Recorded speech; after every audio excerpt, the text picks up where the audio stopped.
The story began in the Worldberry Forest, which initially appeared peaceful and bathed in light. A wounded man emerged into view, visibly exhausted and struggling to breathe. His face bore signs of fatigue, and his injuries were evident, painting a grim picture of a situation. The man was surrounded by a group of hostile fighters, and several bodies lay scattered on the ground, marking the aftermath of a brutal battle. The leader of the opposing group sat leisurely, witnessing the enemy were dealt with. One of her attendees was waiting for someone to arrive, though they had yet to show, despite all efforts. He asked his leader, asking what they should do next. The leader's response was cold and firm, insisting that they be killed immediately. Without hesitation, a burly fighter charged forward, ready to carry out the command with a lethal strike. In a moment of terror, the wounded man braced himself, certain that the end was near. Just then, a young man appeared at high speed, intervening just in time to stop the blow, saving the wounded man from the fatal strike. With a swift motion, the newcomer flung the attacker aside, neutralizing the threat with ease.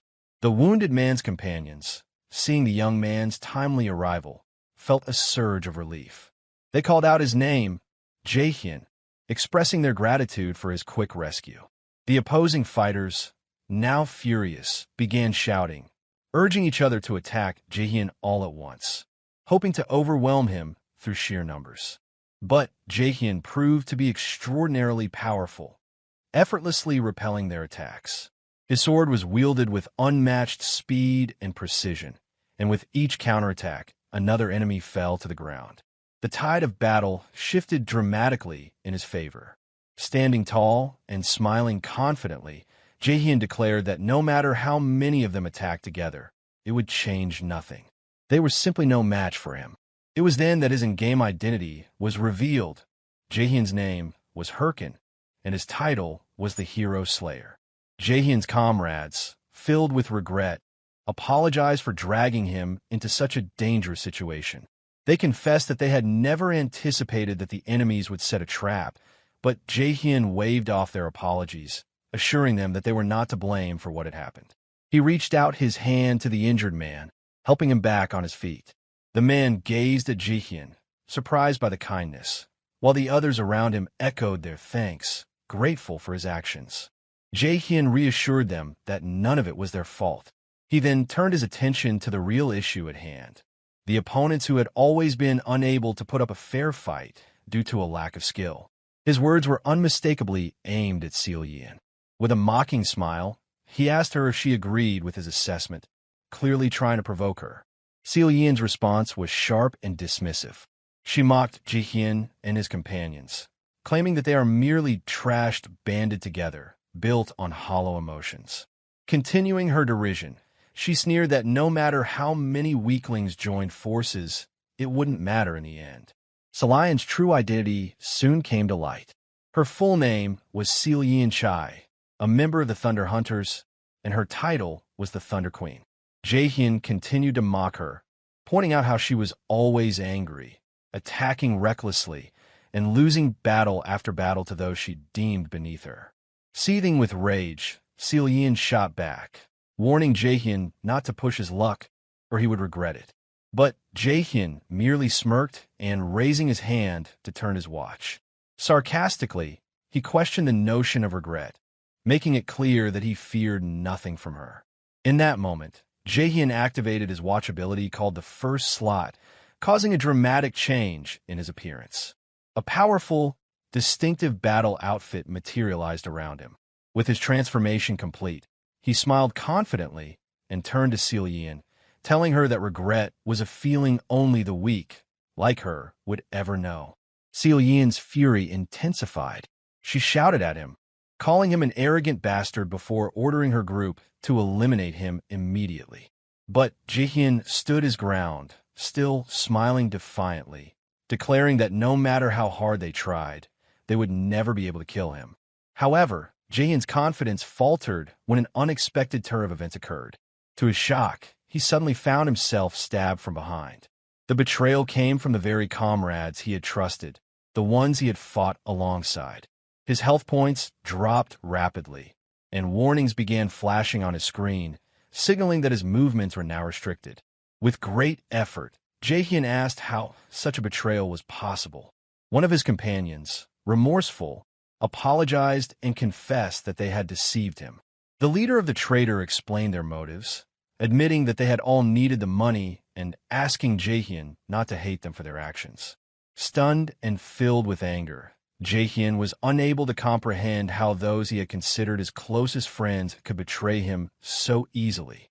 At that moment, Jaehyeon appeared once more, laughing cruelly, as if the entire situation were some form of entertainment to her. The scene began with Jaehyeon mocking Jaehyeon for his naive belief in the fake bond of friendship he had with his teammates, emphasizing that emotions like trust and loyalty meant nothing when compared to money. She then approached him, coldly stating that she would now make sure to remove him from the game permanently. She continued to humiliate him, mocking that if she kept killing him each time he logged in, he wouldn't even be able to take a single step forward in the game. She reminded him of his past confession, where he had admitted to being a worthless nobody in real life, and how the game was all he had left. With a vicious, mocking smile, she told him that he had now returned to being that pathetic person once again. Unable to bear the insult, Jaehyeon exploded in rage and lunged at her, demanding she be silent. His attack, however, proved futile. The traitor struck him down easily, and his blood spilled across the ground as everyone stood around him, watching. As she stood there unbothered, Jaehyeon thanked the others for helping to rid them of Jaehyeon, her tone full of relief. In his final moments, Jaehyeon, consumed by rage and deep pain, asked why they had betrayed him after everything he had done for the team. One of his former comrades shouted at him to just die already, revealing that they had been paid couple millions just to kill him. They asked what he had expected them to do in the face of such a sum. The shock was immense for Jaehyeon. All of the pain, the betrayal, the loss, it had all been for money. Even after everything he had given them, he now realized how hollow their words had been when they had once claimed they were like family. As he reproached them for the devastation they had caused, their faces showed fake expressions of guilt and fear, but by then, it was too late. The game's notification soon flashed on the screen, declaring that Jaehyeon had died. The death notification blinked repeatedly, confirming the end. The game officially informed him that he could not log in again for 48 hours due to the death penalty. Jaehyeon awoke in the real world, drained and physically exhausted from the trauma he had just endured in the game. In that moment, he broke down, sorrowfully admitting to himself that he had lost everything. Information about the game Warlord was then displayed, showcasing its status as one of the world's most popular and successful games. A live stream clip followed, showing players engaged in a fierce battle against a powerful red dragon, their actions eliciting excited reactions from viewers. The game, built on cutting-edge virtual reality technology, generated unbelievable amounts of money. It was the one thing Jaehyeon had ever excelled at in real life. Having always been labeled as worthless or trash by others, Jaehyeon had found a sense of purpose and recognition in the game. When he first demonstrated his exceptional skills, one impressed player had approached him, astonished by his abilities, and asked about his level. That player had smiled and offered to team up with him. In that moment, Jaehyeon had felt a rare sense of belonging. Jaehyeon began to reflect sorrowfully on what had happened to him. For a fleeting moment, he decided he would forgive those who had betrayed him. But within moments, a wave of intense anger overtook him, and his resolve shifted. The decision was made.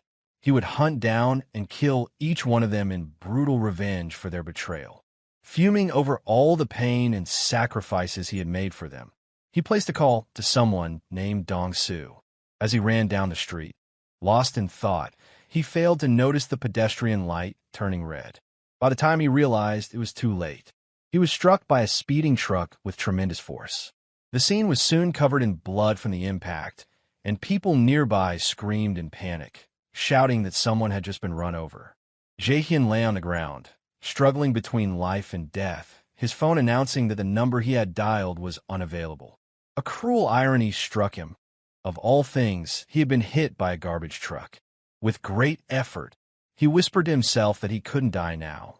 A painful memory resurfaced in his mind. He recalled his former comrades shouting at him to die quickly, revealing that they had been paid to kill him, a sum of couple millions. He also remembered Jaehyeon's mocking expression as she defeated him in his final moments. With a renewed sense of resolve, he vowed that he would have his revenge, merciless and brutal. Suddenly, a flash of light appeared, and it seemed as though a mysterious connection was being established. A notification soon followed, indicating that his connection was being verified. Another message then appeared, welcoming him back into the game under the alias Hyrkan. Stunned by the sudden turn of events, Jaehyeon found himself facing a challenge. The game had placed him in a tutorial stage, survive an encounter with the legendary Minotaur, Lord of the Labyrinth. Jaehyeon was left in shock, questioning what was going on and how this could be happening to him. Frustrated, one of the new players shouted at Jaehyeon, urging him to pull himself together and help fight the terrifying giant monster attacking them. They quickly realized that defeating the creature alone would be impossible and proposed working together. During the conversation, Jaehyeon expressed disbelief at the appearance of a monster that had been removed from the game 5 years ago due to its extreme difficulty. His teammate, visibly confused, responded that the game Warlord had only been released 10 months ago. Jaehyeon stood there, repeating in astonishment that the game had been out for just 10 months. His teammates noticed his strange behavior and asked what was wrong, clearly puzzled by his reaction to the new information. One of them urged him to focus and get ready, telling him to wait for the signal to move. However, Jaehyeon ignored the instructions and began walking ahead of the group without a word. His teammates, bewildered, called out to him, asking where he was going, but he continued to advance in silence, deepening their confusion. They shouted in disbelief, thinking his actions were reckless, especially with the powerful monster still in their path. At that moment, the beast charged at Jaehyeon with incredible ferocity, aiming to strike him down. His teammates yelled warnings, telling him he would die if he kept this up, but Jaehyeon showed no hesitation. He faced the monster head-on, exuding confidence and resolve. With a series of powerful strikes, he delivered a fatal blow to the creature, showcasing an overwhelming strength. The beast let out a fierce roar as Jaehyeon's blow swiftly brought it down. The two other players stood in stunned silence, utterly amazed that Jaehyeon had defeated the monster within moments. They both stared at him in astonishment, attempting to speak to him. One of the players stepped forward, a smile on his face, openly praising Jaehyeon's incredible talent and expressing his desire for him to join his team. He extended his hand toward Jaehyeon in a gesture eerily reminiscent of a past moment in Jaehyeon's memory when he had been betrayed. In that instant, Jaehyeon's expression changed, and anger flashed in his eyes. He coldly told the players that he had already made his decision moments ago. Confused, the two players asked what decision he was referring to. Without warning, Jaehyeon launched a powerful strike at them, his eyes blazing with fury as blood splattered around him.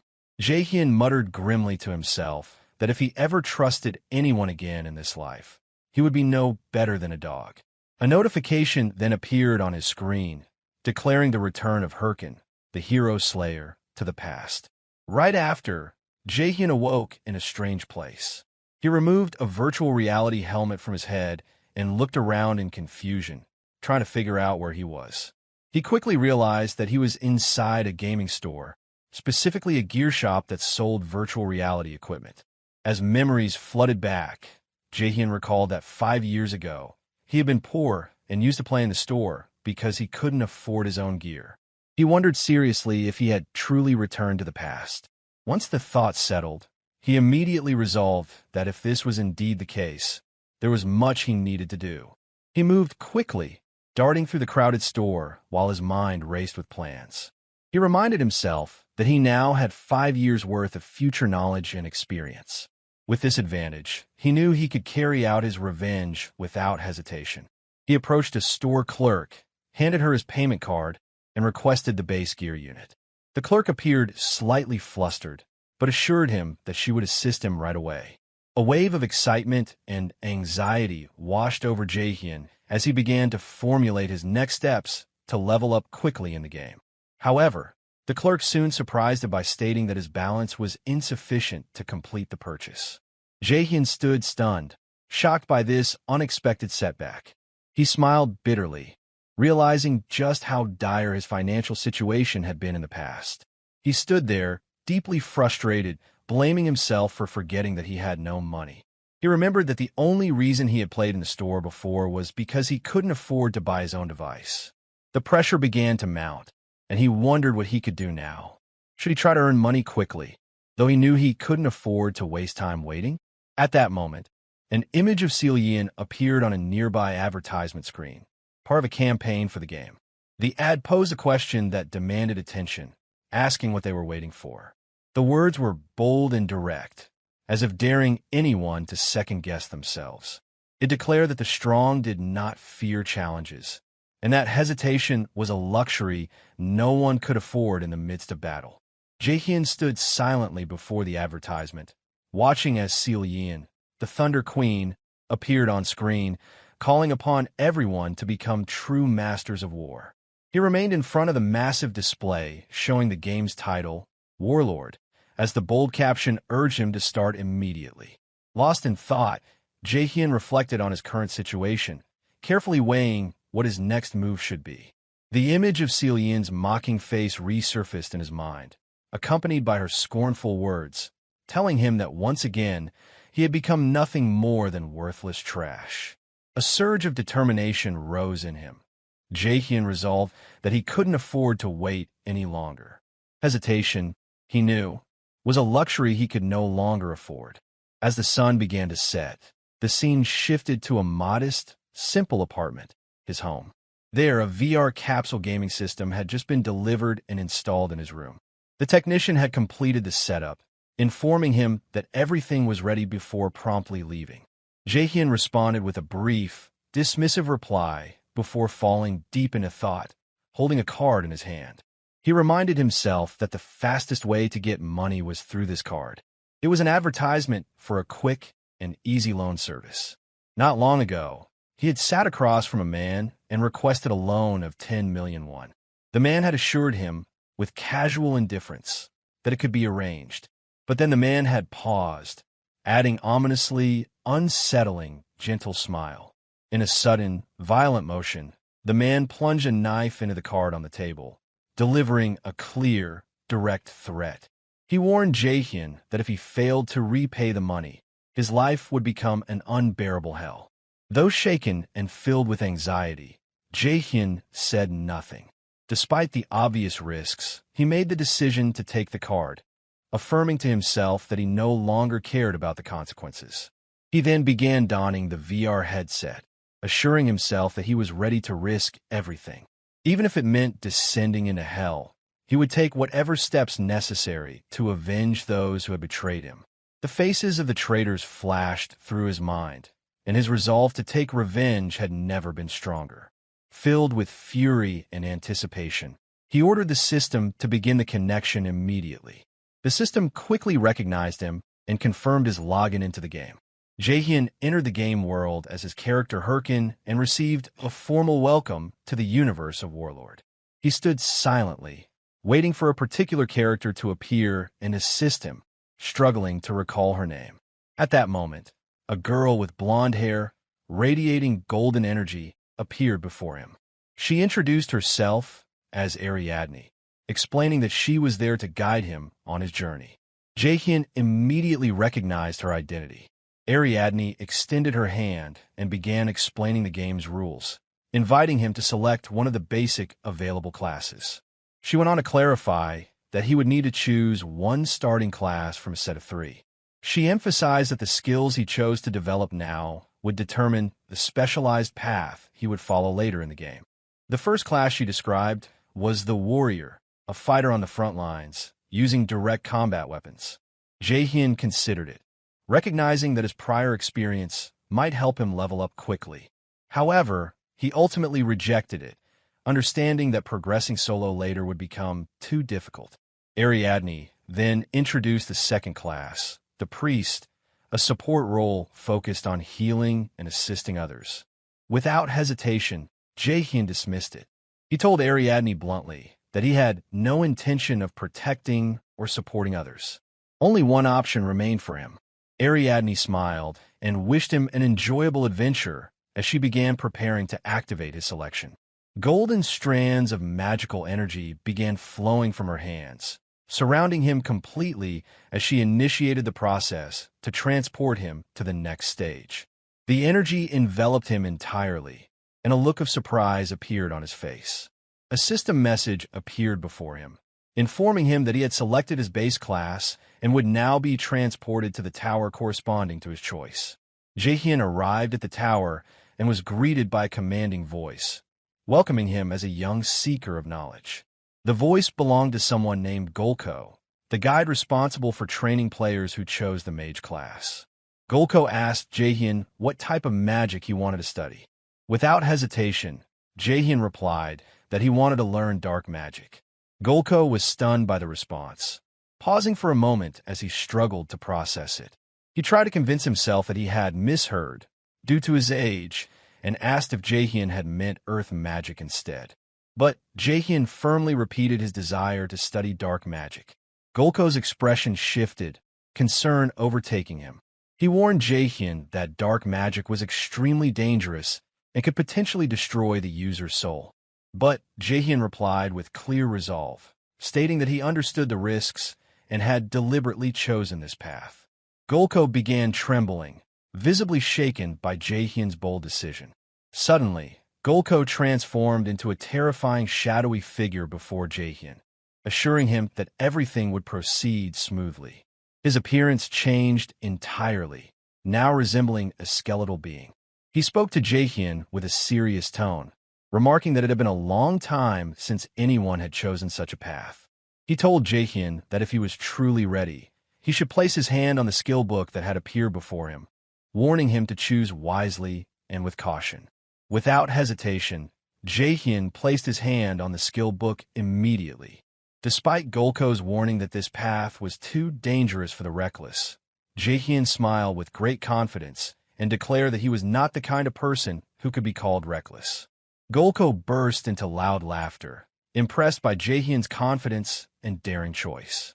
He admitted that Jaehyeon was truly fascinating and that he hadn't encountered someone like him in a very long time. Jaehyeon then recalled a famous video from his past life featuring a player who used necromancy, the art of summoning the dead. In that video, the lone player had managed to defeat a powerful boss without any help. At that moment, Jaehyeon realized how desperately he needed a power similar to that one. A system message appeared, confirming that he had officially become a necromancer, granting him the title of novice in necromancy and a skill called Skeleton Shard. With a confident smile, Jaehyeon repeated the name of his new skill, Skeleton Shard. He activated the skill, and a glowing shard of skeleton began to materialize from magical energy before him. A message appeared explaining that a skeletal warrior consumed magical energy in order to fully manifest. Jaehyeon stood silently, watching the skeleton form in front of him, and declared to himself with determination that in this life, he would become a necromancer. The skeleton fully took shape, signaling the completion of Jaehyeon's transformation into a true necromancer. With a confident smile, Jaehyeon declared that it was time to level up. He then asked himself where the training dungeon was located. Turning to glance at the skeleton he had summoned, he was met with a bizarre scene. The skeleton's skull broke down from its spine and fell down like a glob of ball. Jaehyeon stood in stunned silence for a moment, unable to fully process what he was seeing.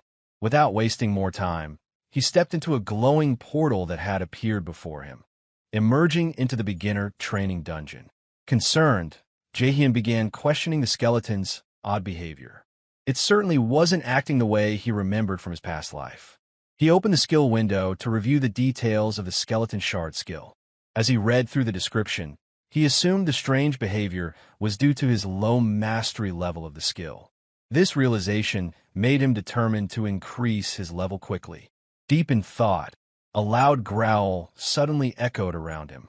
A group of creatures, coal wolves, appeared, and their arrival seemed perfectly timed for a practical test. Though not particularly strong, they were fast enough to pose a decent challenge for the summoned skeleton.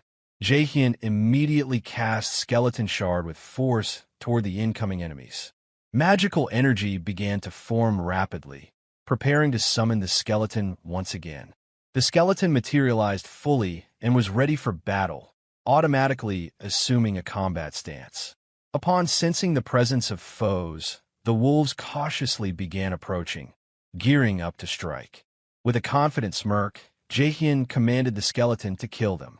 The skeleton charged forward, attacking the wolves with surprising strength.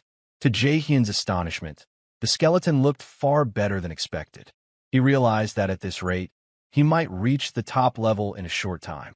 However, his surprise quickly turned into shock when the skeleton's bones suddenly scattered in every direction. Jaehyeon stood frozen in disbelief, struggling to comprehend what had just happened. The skeleton's skull fell to the ground, bearing an almost comically sad expression. Overwhelmed with confusion, Jaehyeon fell stunned and unsure of what he had just witnessed. He quickly called for the skill window, desperate to find out what had gone wrong. As he read further, he discovered that he had forgotten to assign a combat mode for the skeleton. The skill included an AI system that learned from battle experience and offered 3 modes: defense, offense, and a special mode. Resting his hand on his head with a sigh, Jaehyeon realized the root of the problem and calmly admitted that he hadn't set a mode yet. He decided to activate the defensive mode first. As soon as it was activated, a bright gleam appeared in the skeleton's eyes. However, what followed only deepened his disappointment. The wolves began dragging the skeleton around and tearing it apart with ease, as if it wasn't resisting at all. Once again, Jaehyeon stood dumbfounded, unable to believe that what he was witnessing was supposed to be defensive mode. In a shaky voice and with growing desperation, Jaehyeon decided to activate the 3rd mode, the special mode, hoping it might finally work. It turned out that the skeleton had started dancing. Jaehyeon realized the situation had become disastrous after witnessing the skeleton's performance. Tears welled up his eyes as he blamed himself for how things had turned out. Jaehyeon collapsed onto the ground, overwhelmed by despair.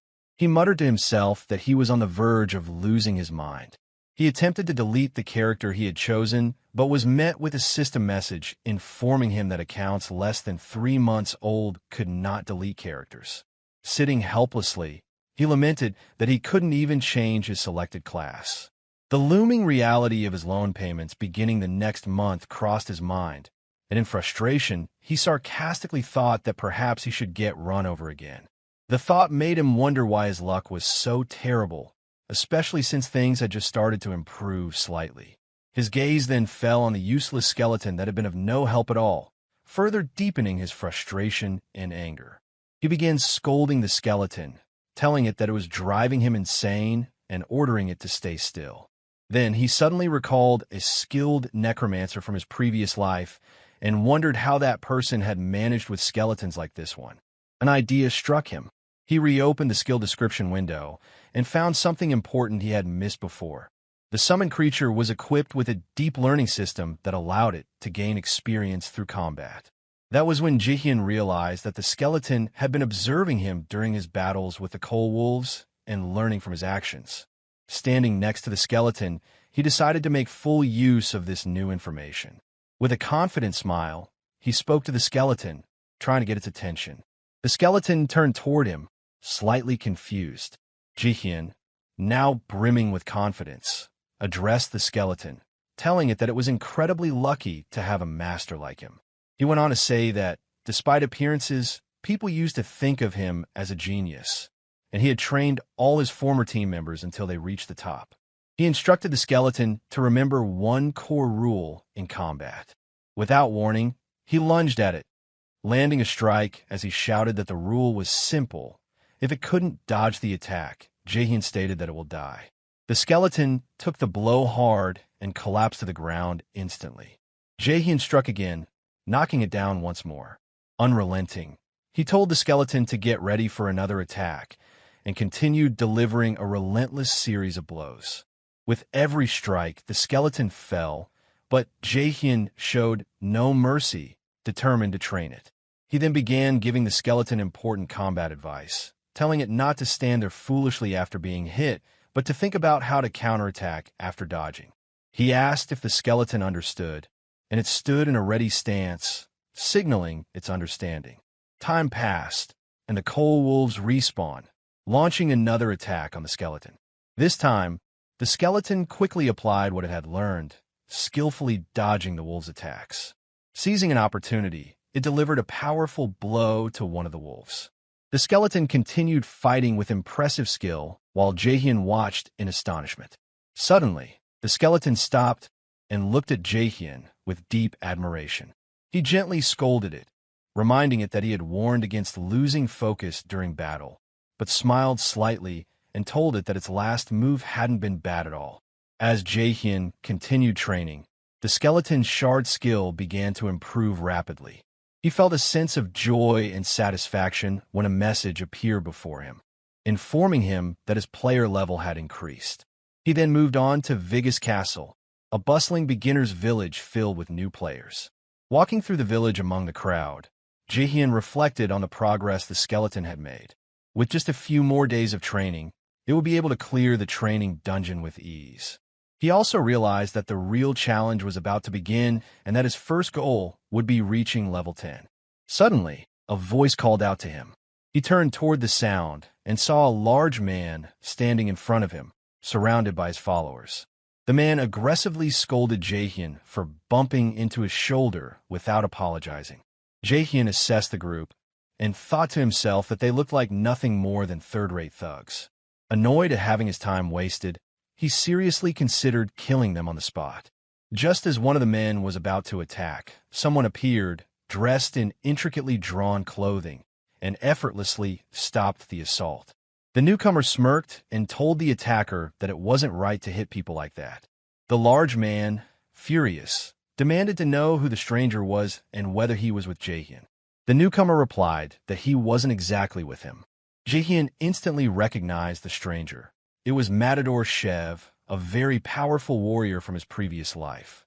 He couldn't help but notice the man's massive muscles and his signature odd attire.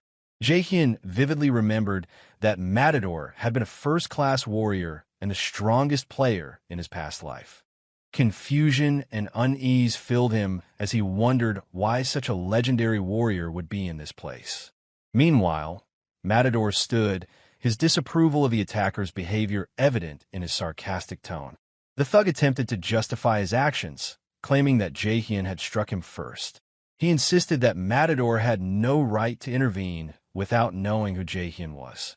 Matador, calm and composed, smiled as he responded, quoting an old saying about an eye for an eye, implying that Jaehyeon had every right to retaliate. The moment he spoke, Matador unleashed a fiery combat aura, which struck fear into the attackers.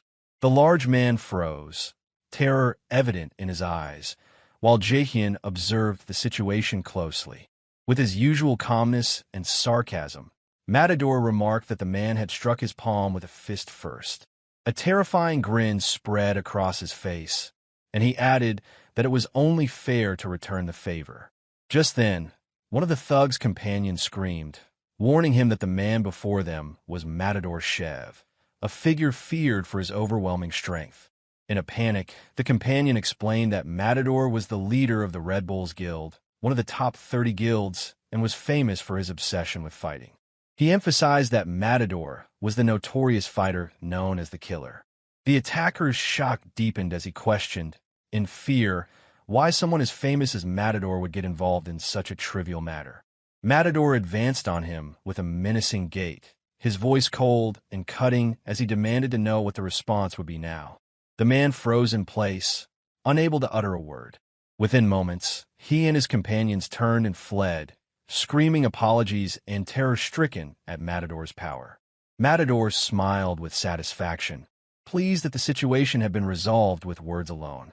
As the attackers retreated in fear, he turned to Jaehyeon with a friendly smile, asking if he was all right.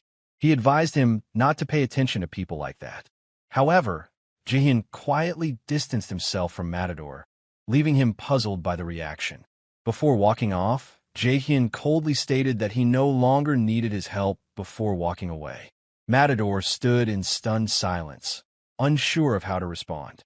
Chuckling softly to himself, he acknowledged that Jaehyeon was indeed a cold individual. As Jaehyeon moved farther away, anger and frustration welled up inside him.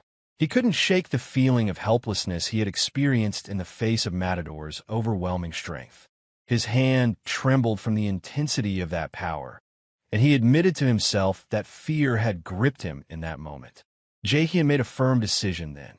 The next time he met Matador, he would be a completely different person. His expression hardened with resolve as he silently vowed to change. The scene then shifted back to the training dungeon, where flames flickered along the walls, casting shadows over the space. Jaehyeon sat alone, his mind preoccupied with the vast gap in strength between himself and formidable players like Matador. He thought of Matador and another figure named Jaehyeon, realizing that their powers were nearly on par. If he sought revenge, he would need to grow much stronger than he was now. Suddenly, a powerful beast resembling a tiger appeared, launching a fierce attack.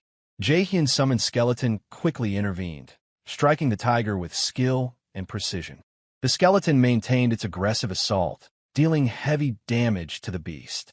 After a swift battle, a system notification appeared before Jaehyeon, informing him that the skeleton had successfully killed the tiger and that his level had increased once again. Despite the success, Jaehyeon was not satisfied. It had taken him 3 days to reach level 10, longer than he had expected. He looked at the skeleton, which appeared tired and worn out from the fight. He found its condition amusing, but a message soon appeared, congratulating Jaehyeon for finally reaching level 10 and informing him that the training dungeon had been cleared of monsters. The beginner's mark was removed from his profile, and the rewards began to transfer to him. Jaehyeon felt immense joy as the items arrived. A device called the War Watch materialized on his wrist, equipped with various features such as status, quests, map, inventory, and communication tools. Jaehyeon felt a surge of excitement at using this device again after such a long time. He requested his status window, and it soon appeared, displaying his updated information. Name, Hyrkan, level 10, class, Necromancer, along with his stats points in strength, endurance, intelligence, and mana. A message then appeared, prompting him to distribute his available stat points. Jaehyeon paused to think carefully. This was his first time allocating points, so he needed to be wise. A necromancer would naturally invest in magic or intelligence, but Jaehyeon smiled confidently and, to his surprise, chose to invest all his points into strength. Once the points were allocated, a message appeared confirming that his strength had increased by 50 points. Jaehyeon looked down at his hand with a deep sense of determination as a new system window appeared, confirming that his total strength had now reached 53 points. This was exactly what he had hoped for, and a surge of satisfaction washed over him, reaffirming that he had made the right decision. However, the skeleton stood nearby, staring at him with wide, disappointed blue eyes. Its expression seemed to convey the belief that Jaehyeon had abandoned the path of a necromancer by focusing on increasing his physical strength instead of his mana or intelligence. Noticing the skeleton's gaze, Jaehyeon grew irritated. He crossed his arms and asked what the skeleton thought it was doing. After a brief moment, he reached out and gently tapped the skeleton on the head. He reassured it that he hadn't abandoned the path of a necromancer. Instead, he explained that he was trying to teach the skeleton and help it grow stronger. Jaehyeon went on to elaborate that raising his mana or intelligence wouldn't make much of a difference at this stage of his journey. On the other hand, boosting his physical strength would allow him to teach the skeleton the combat techniques he had mastered at the peak of his former power. Speaking with serious conviction, he added that he was betting his life on the skeleton's development and that it needed to focus on its training. With a confident smile, he added that there were always other ways to compensate for the lack of stats. After reassuring the skeleton, Jaehyeon made his way to the Adventurers Guild building at the Vigus Castle branch. Inside, he was greeted by the sight of eager new adventurers, all waiting excitedly for the chance to take on quests. The place was bustling with energy, and he overheard adventurers bickering over who would be first to claim the next available quest. The atmosphere was lively, but Jaehyeon quickly realized that the available quests at this stage were not particularly great. Despite this, the excitement in the air was palpable as the adventurers were still at the beginning of their journeys.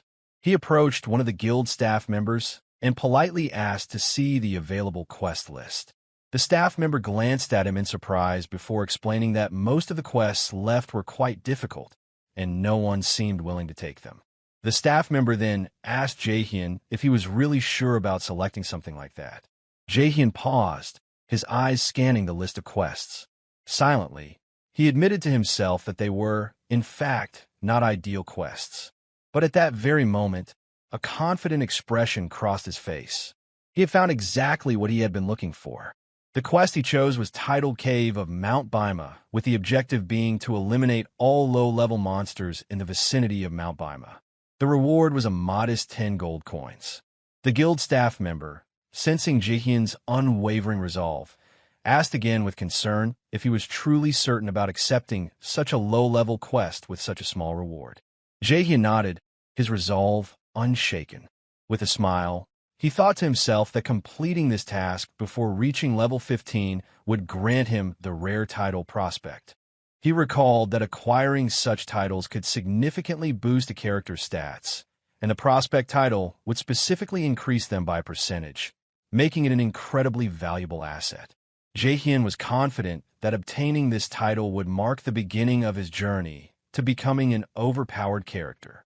Excited, he made his way forward with the next step in his plan, preparing the necessary equipment. Jaehyeon arrived near Mount Bima, where the quest was to take place. However, as he stepped out to the light, his excitement quickly turned to shock and deep frustration. The gear he had obtained was ridiculous and completely unsuitable for the task at hand. He was wearing brightly colored, comically strange clothes that seemed entirely out of place for someone setting out to hunt monsters. He felt an overwhelming sense of embarrassment at his bizarre appearance, which was entirely inappropriate for the mission he had ahead. Anger and frustration bubbled up inside him as he stared at his reflection. Internally, he screamed in irritation. He had not had enough money to buy decent equipment, having spent most of his funds on the skeleton's gear. Now he was stuck with these low-quality items, which only added to his growing frustration. Determined to change that, Jaehyeon made up his mind to complete the quest as quickly as possible, earn enough money, and then buy proper clothes. As he moved through the forest, reaffirming his resolve to complete his mission swiftly, a blood-soaked hand suddenly reached out from the bushes. The hand seemed to plead for help before its owner collapsed unconscious. The scene slowly revealed a wounded young man crawling weakly through the grass, his voice barely audible as he called for help, blood staining his face. His voice slowly faded into the forest, while his trembling hand remained pressed to the ground, a clear sign of despair. Nearby, a group of boys with sinister expressions stood, whispering and laughing in cruel amusement as they watched their victims suffering. Elsewhere in the forest, a young player shouted in delight, announcing that he had finally reached his destination. The young man, named Multi, stood proudly in his gleaming armor, boasting that his adventure was about to begin at Mount Bima. He proudly proclaimed that he had reached level 11 and might soon rank among the top players in the game. But his bragging was abruptly interrupted by a nearby cry for help. Multi rushed toward the sound of distress and quickly spotted a man carrying his bloodied friend, begging for assistance.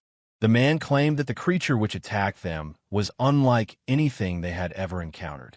When Multi asked for details, they explained that they had barely escaped with their lives and that they no longer had any healing potions left after the sudden ambush. The wounded men added that they had only fled by sheer luck, but without healing potions, his friend wouldn't survive for long. Multi reassured them that he had a few potions on him and began to dig through his inventory to offer one. The gay-haired man, teary-eyed, thanked him with an overwhelming sense of relief, promising that they would repay the favor one day. However, just as Multi turned around to offer the potion, the two men suddenly struck him from behind with a surprise attack. Their cruel smiles stretched across their faces as blood splattered across the ground. In a single decisive blow, Multi collapsed to the ground, gasping for air, his blood staining the earth beneath him. The attacker mocked his gullibility, laughing that it had made him an easy target. One of them sneered, saying they would make full use of his belongings, disregarding his faint groans of protest. Multi weakly protested, calling them out for deceiving him, but they only scoffed, calling him a coward and blaming him for being naive. Their leader laughed mockingly, saying only a fool would fall for such a cheap trick.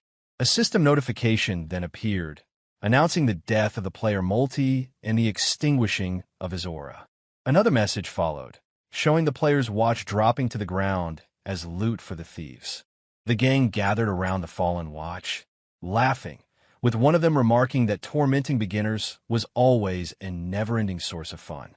Their leader smiled viciously, urging the group to go find the next victim, proudly displaying the emblem of the deadly Ralph family, a villain PK guild. Elsewhere in the forest, Jaehyeon skeletons stood poised and ready, facing two massive tree beasts growling menacingly from the shadows. The wooden wolves lunged at him with glowing eyes, their red fangs burning like embers. Jaehyeon raised a finger and declared the activation of attack mode, and the skeleton's eyes lit up with a piercing blue glow. The skeleton lunged forward, its glowing sword cutting through the air with a cold gleam. Its initial strike tore through one of the wolves, while the claws of the other shattered harmlessly against the blade. A stream of system notifications flashed across the screen, confirming that the skeleton had slain the ancient tree wolves and earned hundreds of experience points. Jaehyeon smiled faintly to himself, acknowledging that equipping his skeleton first had been the right decision from the start. He glanced down at his odd clothing, reminding himself that appearance didn't matter as long as it served its purpose. Meanwhile, the skeleton stood with its hands on its mouth in a comical gesture of embarrassment, as if it felt sorry for its master. Jaehyeon told the skeleton to stop acting so strangely and to prepare for the next task, explaining that they needed to level up quickly to complete their mission in the area. The skeleton picked up its weapon, ready to move forward. But just as they prepared to continue, an arrow shot through the air at high speed from a distance, striking the skeleton in the head and causing it to freeze in place, stunned. Jaehyeon was caught off guard by the sudden attack, looking around cautiously to identify the source. Two men soon approached, one of them quickly apologizing for the accidental shot, claiming he had mistaken them for monsters from a distance due to their appearance. The men approached with an apologetic demeanor, trying to explain the situation, while the skeleton remained on guard, prepared to protect its master. Jaehyeon accepted their apology coolly, but began to feel suspicious. Their odd expressions and the tension in the air made him uneasy. He quickly noticed a player's watch on one of their wrists and a blood-stained knife hidden behind the other's back, deepening his doubts about their intentions. Jaehyeon muttered to himself, scoffing at their nerve, and immediately realized they were planning to deceive him. But then, he suddenly smiled, deciding to play along. He told them that he might be willing to forgive the incident if they gave him just one mana potion as compensation. The two men pretended to be embarrassed, claiming they didn't have any mana potions, but they offered to help him level up as a way to make up for their mistake. Jaehyeon raised an eyebrow and asked if they were sure they wanted to help him. They quickly confirmed that it was the least they could do after what had happened. At that moment, the roar of beasts echoed through the forest. One of the men smiled, saying it was the perfect time to start leveling. They explained their plan to Jaehyeon. They would attack and weaken the monsters, and all he had to do was land the final blow to earn the experience points. Jaehyeon agreed, still watching them with caution as they whispered among themselves, reaffirming their malicious plan. The large warrior stepped forward, provoking the wooden wolves and drawing their rage just as they had planned. The mage accompanying the thieves cast a spell that enhanced the monster's attack power, causing its claws to glow with a terrifying red energy. With a sinister smile, he deliberately pushed one of the wolves toward Jaehyeon, pretending it was an accident as part of their trap. Jaehyeon was caught off guard when the wolf charged directly at him, its glowing claws outstretched. Instinctively, he raised his arms, preparing for the attack. From a distance, the group of thieves watched, expecting Jaehyeon to be easily overwhelmed by the sudden assault. But much to their surprise, Jaehyeon swiftly defeated the wolf with the assistance of his skeleton. He then turned to scold the skeleton for reacting too slowly, shaking his head in mock disapproval. With a confident smile, he gave the thieves a thumbs up and told them to continue their support, leaving them stunned by his unexpected strength. The two men, growing anxious and increasingly afraid, began to question Jaehyeon's true level and abilities. They quickly decided to alter their strategy, thinking that perhaps a larger wave of monsters would be enough to overpower him. They sent a fresh batch of beasts to attack all at once, hoping to catch him off guard. During the chaos of the group attack, the warrior seized the opportunity to ambush Jaehyeon. He lunged at him from behind, raising his heavy hammer high and shouting that this time he wouldn't miss his finishing blow. Full of confidence, he swung the hammer with all his might, certain it would land squarely on its target. But to his utter shock, Jaehyeon dodged the strike with perfect timing, slipping away as the warrior's hammer missed by mere inches. The man screamed in disbelief as he watched his attack fail before his eyes. Jaehyeon moved with astonishing speed, sliding his sword beneath the warrior's massive arm, slicing through his body with precision. The warrior staggered backward, blood bursting from the deep gash in his chest, while the skeleton attacked from another angle. The remaining two thieves watched in shock, unable to comprehend what they were witnessing. One of them shouted in disbelief, his voice trembling as he called out to his companions. Jaehyeon ordered the skeleton to launch another attack, prompting its eyes to glow a brilliant blue in preparation for the command. Together, they dashed forward at incredible speed, closing the distance between them and their opponents in mere seconds. One of the thieves began to scream, begging them to stop so they could talk, but Jaehyeon ignored him entirely. With a swift, coordinated strike, Jaehyeon and the skeleton delivered a double blow that landed with incredible force.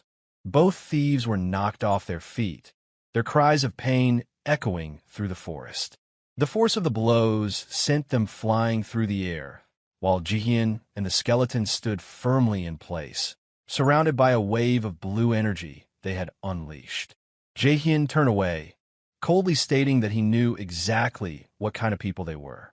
He added that they always betrayed those who trusted them and robbed them of everything. Slowly, he stepped toward one of the wounded thieves and told him that such a trick might have worked on him in the past, but no longer. The injured thief began to plead for mercy, promising to give Jaehyeon everything he had in exchange for his life.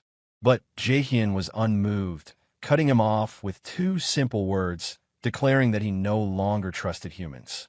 Without hesitation, he struck the man with a finishing blow, ending his life in an instant. A system notification appeared on the screen, announcing that the player Ralph had died and that 8 watches had been dropped without an owner. Jaehyeon looked down at the spoils, calmly stating that in the current situation, there was only one logical choice: to make the most of these rewards, starting with the clothes. Meanwhile, the skeleton, seemingly venting its frustration, aggressively kicked the corpse of the massive warrior.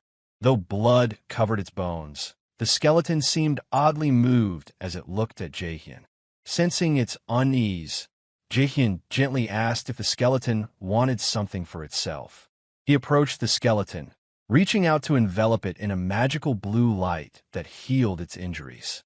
The skeleton, clearly excited, lifted its sword high as it stood proudly in its new pair of pants, looking every bit the warrior it had become. Jaehyeon laughed and asked if it really liked its new look that much. Then, in a calm tone, he remarked that appearance didn't matter in a game. What truly mattered was the core of one's strength. Despite this, Jaehyeon couldn't help but show off as he walked around in his newly acquired outfit. He chuckled slightly, whispering to the skeleton that the war watches they had obtained were truly a treasure. He explained that when a player's war watch was sold, a random item from its inventory was dropped as loot. These items could range from rare pieces like the Black Goblin pants and a sword infused with the essence of an ancient tree to curse skill books and even money, all of which made Jaehyeon laugh greedily as he described it as a real stroke of luck. Jaehyeon then said that these spoils had allowed him to create something new at an unexpectedly fast pace. He raised his hand to reveal a uniquely designed golden mask, smiling as he commented that he had finished crafting it even faster than he had anticipated. From now on, he would begin recording his gameplay, and to do so, he needed to build a strong identity to suit his new goals. He affirmed to himself that creating a distinctive persona would be crucial for the next stage of his journey. At that moment, Jaehyeon's expression shifted as he recalled a conversation about something similar. He sat proudly before a guild member, his enthusiasm unmistakable as he presented a bold idea. He suggested that if all the guild members wore the Jaehyeon mask, it would spread like wildfire. After a moment of contemplation, the man agreed with the idea, prompting Jaehyeon to smile widely. With excitement, he announced that the new guild would be named Jaehyeon Mask. He then looked down at the mask in his hands and paused, reflecting on how he had once considered creating a completely different identity. But in the end, he decided to stick with his original path. Lifting the mask into the air, he infused it with a glowing blue magical energy, declaring that he would no longer allow anyone to steal his achievements or belongings. Anger flashed across his face as he whispered with determination that he would use this mask to prove the legitimacy of his decisions and his worth. After putting the mask on, Jaehyeon turned to the skeleton and said it was time to go. His expression was now serious, his energy fueled by anticipation for the challenges ahead. The scene shifted to a cracked mountainous region resembling ancient ruins, with a gate at its center. Jaehyeon and the skeleton stepped through the gate, triggering a system message confirming they had entered the Baima Mountain Cave dungeon. Inside, Jaehyeon moved leisurely along the stone walls, commenting that he expected to encounter blue wolves in this dungeon. He added that the dungeon would not be easy, but now that his gear had improved, he felt confident that he could complete it in just 10 minutes. With excitement, Jaehyeon ran through the dungeon's narrow passageways, the skeleton following closely behind, fully prepared for whatever might come. However, several hours later, Jaehyeon puzzled as to why no monsters had appeared yet. Suddenly, he shouted in confusion, asking if there were no monsters in the dungeon at all. He muttered angrily, remarking that the situation seemed strange. If someone had already cleared the dungeon, a system message should have appeared. Suspicion crept into his thoughts, and he began to suspect it might be a system glitch. His eyes froze as he noticed something on the wall.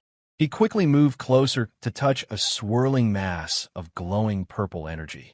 In astonishment, he remarked that it was something completely different. The vortex began to rapidly expand, drawing in the surrounding air as though opening a new gate. A message appeared, informing him that he had discovered an instant dungeon called the Stage and asking whether he wanted to enter. Jaehyeon knew that instant dungeons appeared randomly inside regular ones, and that progress in the original dungeon would pause until the instant dungeon was completed. These instant dungeons were notoriously more difficult, offering better rewards, but at a greater risk. The catch was that the player had no choice but to either clear the dungeon or die trying. There was no third option. Jaehyeon considered backing out. He thought it would be smarter to avoid the risk, especially since dying would lock him out of the game for 2 days. He could use that time to complete other missions instead. But in the next moment, his expression shifted. He stood tall, firmly stating to himself that all he needed was to complete it. Without hesitation, he walked into the portal, ready to face whatever challenges lay beyond. As soon as he entered, a blinding light engulfed him, forcing him to raise his hand to shield his eyes. When the light faded, Jaehyeon found himself standing in a vast arena, reminiscent of a Roman Colosseum, with himself and the skeleton at the center. Looking around, Jaehyeon wondered aloud if this was some kind of arena duel. Despite the nerves tightening in his chest, he asked what kind of opponent they might be facing. Suddenly, the ground began to shake, and Jaehyeon glanced around in confusion, asking what was happening. Then, without warning, a massive werewolf-like creature appeared, standing tall before them. It glared menacingly, ready to strike. The giant werewolf roared, its terrifying sound echoing through the arena.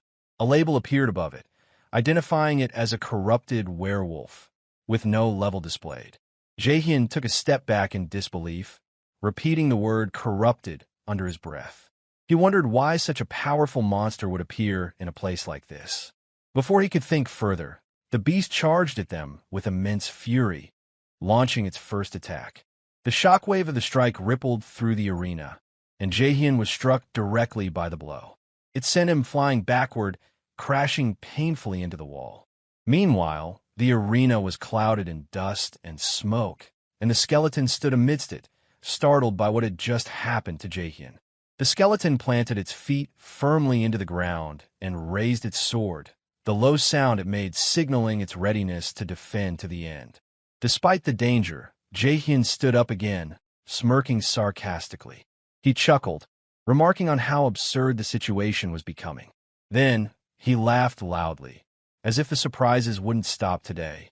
He noted that corrupted monsters were usually tied to main quests, making him lucky to have encountered one now. With a sly grin, he ordered the skeleton to prepare for battle, joking that if they didn't defeat this monster, they wouldn't be eating dinner tonight.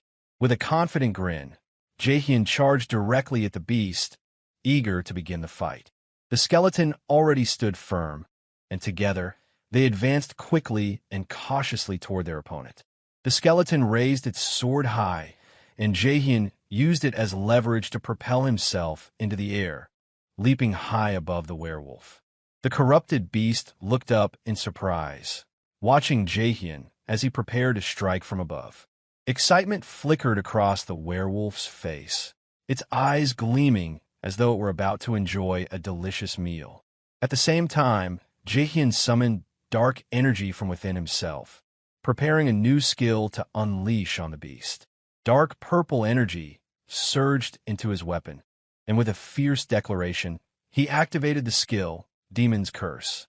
As the skill took effect, the dark energy coiled around the werewolf, and shock spread across its face.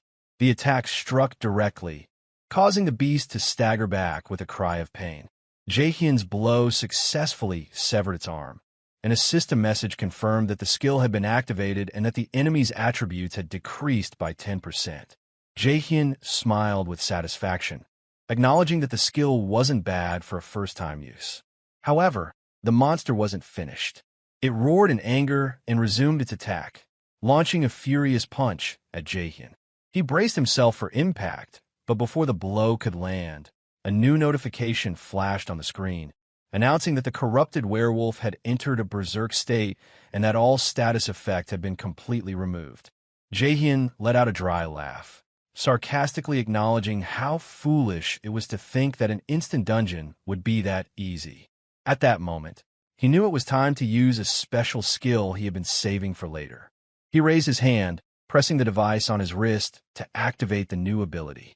A surge of immense dark blue energy erupted from his body, enveloping him in a wave of power. A spiral of energy formed around him, shooting into the sky as the ground trembled beneath his feet. Then, in a blinding flash, the energy burst outward, flooding the entire arena with light. When the glow faded, Jaehyeon stood revealed in a new set of armor, cloaked in dark energy. He declared with confidence that he was ready to continue the fight. This was the effect of his special skill, Slot On, one of the unique features in the game Warlord. The skill temporarily granted the user enhanced power drawn directly from the game's world. It activated an enhanced form, granting Jaehyeon temporary supernatural strength. This form was unique to each player, varying in appearance and offering individual enhancements. Players had collectively agreed to call this form Ultimate Mode. Jaehyeon now stood in his new form, enveloped in a brilliant blue aura. Raising his hand with renewed confidence, he prepared himself for the next phase of the battle. On the opposite side, the corrupted werewolf let out a horrifying roar, baring its massive fangs and glaring at Jaehyeon with savage intensity. With a terrifying speed, the werewolf lunged toward him. Cloaked in dark blue energy against the intensified werewolf's movements, Jaehyeon prepared to face the beast. The creature dashed sideways, its claws raised to strike with a powerful blow. It unleashed a rapid series of attacks, but Jaehyeon skillfully dodged each one, narrowly avoiding a swipe that came dangerously close. As the werewolf's claws slammed into the ground, creating a massive crater, Jaehyeon seized the moment, leaping away just in time to avoid another devastating strike. Jaehyeon realized then that this wasn't just any monster. Its speed and raw power made it a formidable opponent. If he took just a few more hits, the battle could easily end in the creature's favor. With a calm smile, he muttered to himself that he had a plan. He unleashed a sharp blue wave from his sword, aimed directly at the beast. The wave struck the corrupted werewolf, sending it reeling backward in pain. Jaehyeon stood firm, ready for more, his calm demeanor unshaken. This, he thought, was exactly what made the game so enjoyable, facing challenges like this. But in the next moment, his expression changed. He looked up in shock as the beast leapt high into the air, coming down with enormous force. Jaehyeon quickly retreated, narrowly avoiding the massive impact. As he dodged, he remembered that the beast was now in its berserk state, a phase that dramatically increased its power. As he got thrown in the air, Jaehyeon found the werewolf standing directly behind him. Its glowing red eyes locked onto him, and it prepared to strike.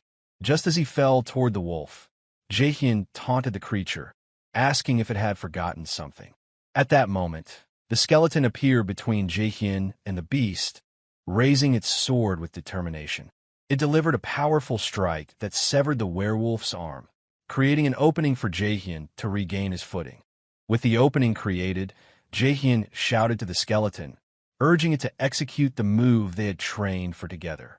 His voice was filled with confidence, and he felt ready to finish the fight. The werewolf was taken aback when it saw the two of them rushing toward it at incredible speed. Unable to react in time, Jaehyeon and the skeleton landed their strikes with surgical precision. The beast's body began to tear apart under the force of the double attack, breaking down into multiple small pieces with no resistance.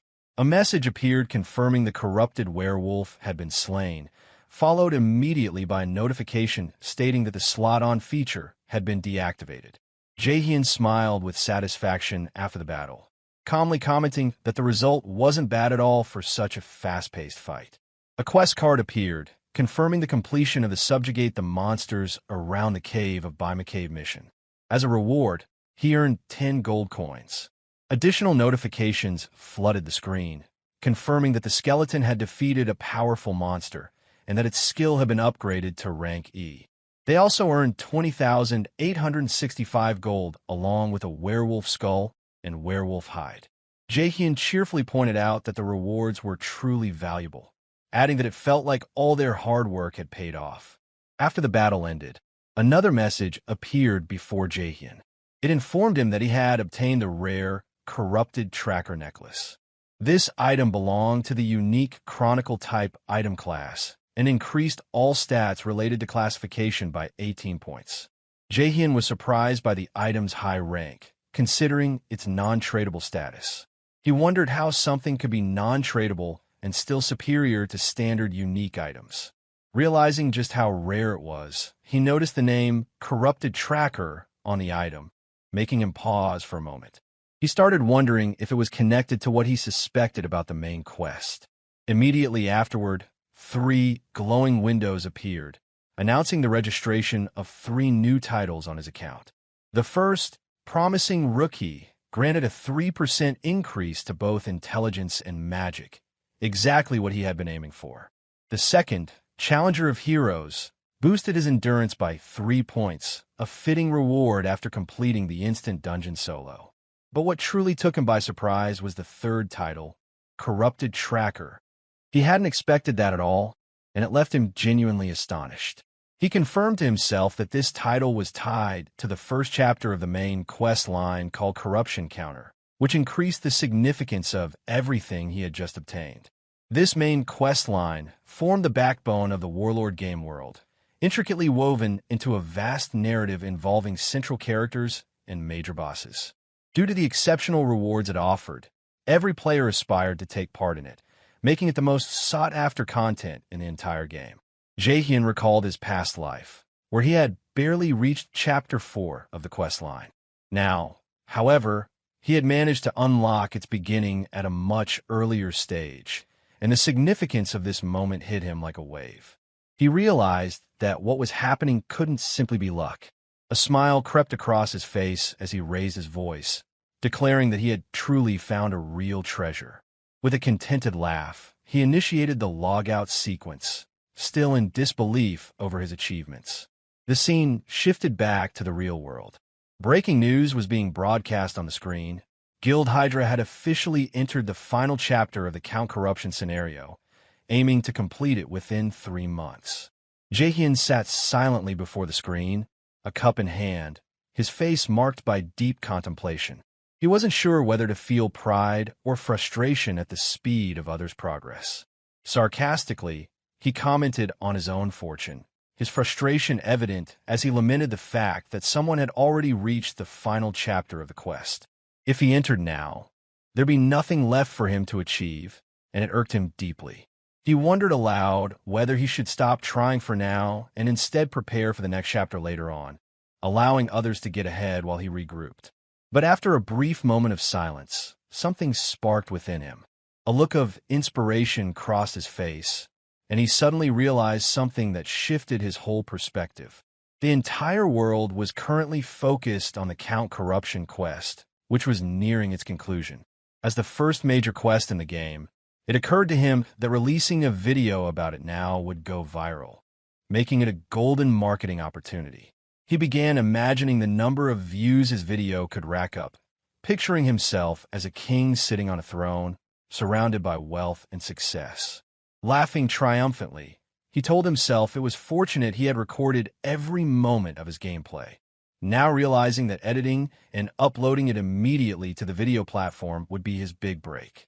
He added that editing was the key to making the video shine, and he couldn't entrust such an important task to just anyone. It needed someone who knew how to make a video look professional, someone who could take his footage and elevate it. He decided to reach out to someone known in his past life as the god of editing, assuring himself that this was the right person for the job.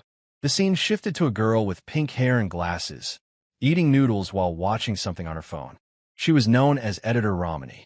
As she scrolled through her feed, a notification popped up requesting video editing for a dungeon clear video from a player named Hyrkan, listed as level 15. She was initially surprised by the request, laughing sarcastically as she questioned what kind of video a newbie like that could possibly offer after clearing a dungeon. She assumed he was just another rich beginner trying to show off online. But suddenly, her expression shifted. She jumped up from her seat, a gasp escaping her lips, as if she had found something completely unexpected. She leaned toward the screen, her eyes locked on it with intense focus, and whispered to herself that she had found it. Romani, the freelance video editor known by the nickname Hellmouth, was staring at her phone, her face filled with astonishment. She shouted with excitement, clearly elated that she had found her inspiration. Meanwhile, in a different part of the city, a woman stood in her luxurious apartment, gazing out at the sprawling cityscape while holding a tablet in her hands. As she calmly observed the view, an employee rushed into the room, addressing her as director and asking if she had called for him. The woman informed him that a new video related to the Count Corruption quest had just been uploaded.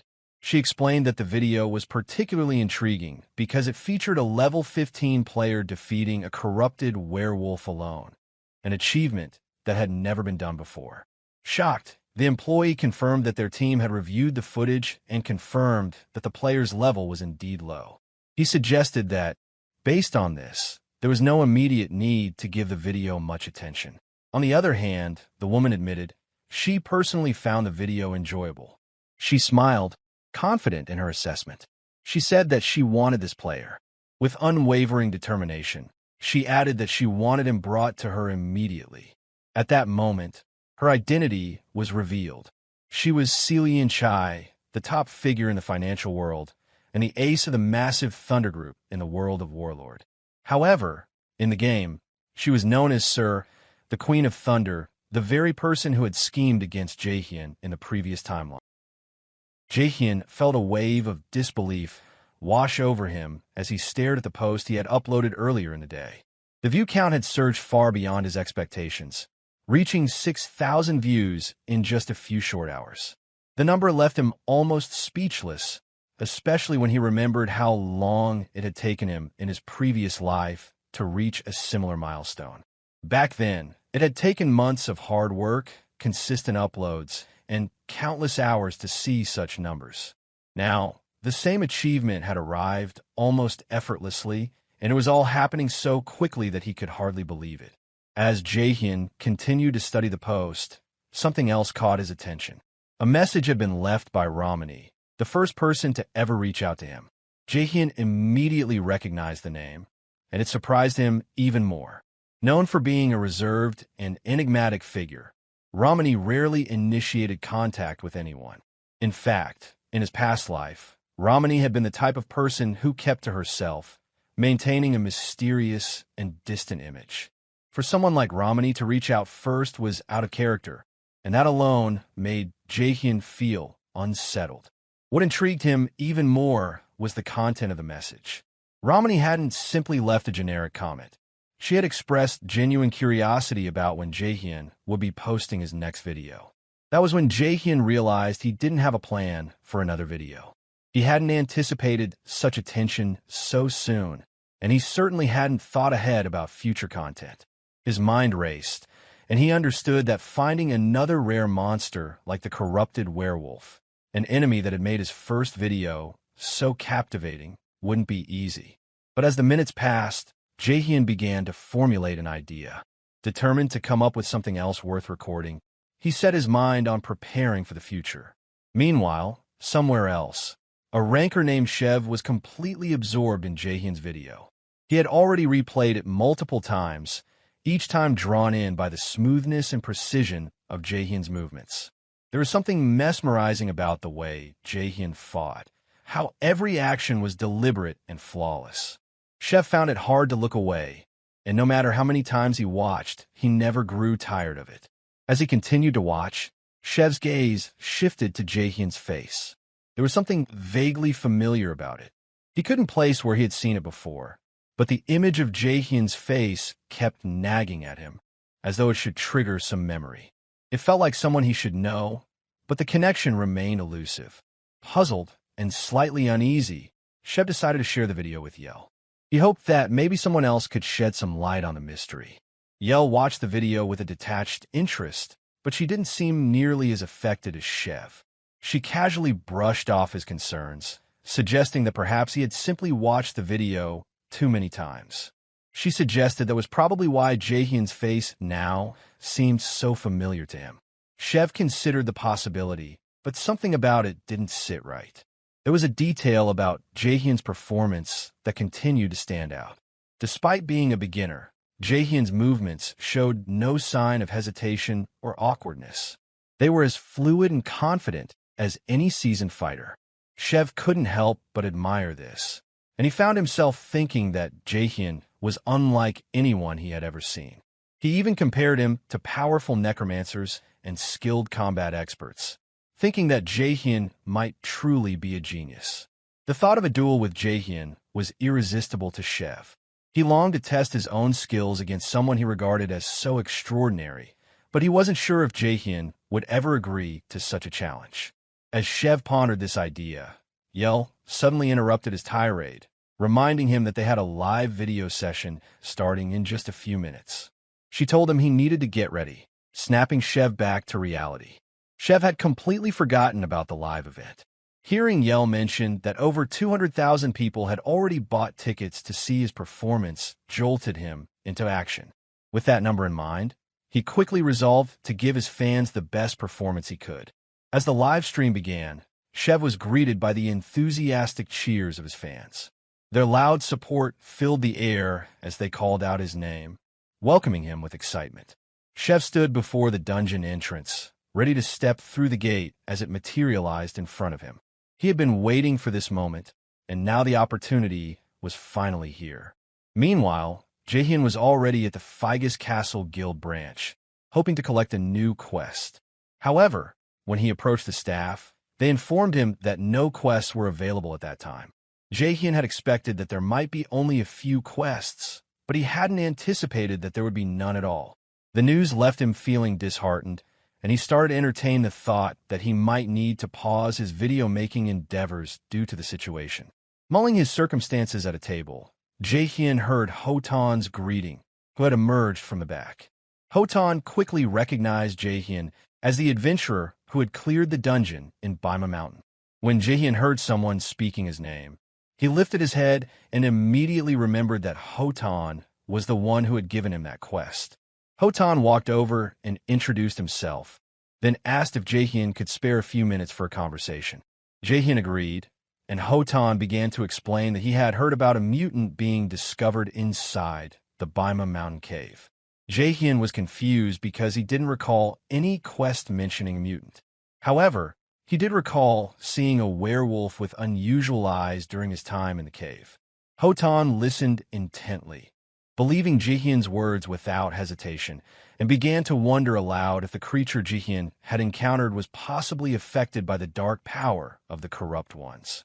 Still confused, Jaehyeon asked what Hotan meant by corruption. Hotan explained that even the Raiders Association had not yet been able to clearly identify what these corrupted beings really were, but was certain that the strange power emanating from them was the cause of many monsters becoming increasingly wild in recent times. Hotan was convinced that the dark force behind these creatures was the source of much of the chaos spreading across the land, and he warned Jaehyeon that many people may have already fallen victim to this corruption without even realizing it. Given the growing threat, Hotan revealed that the Raiders Association had placed a bounty on the corrupted beings, hoping that brave adventurers would step up to stop them.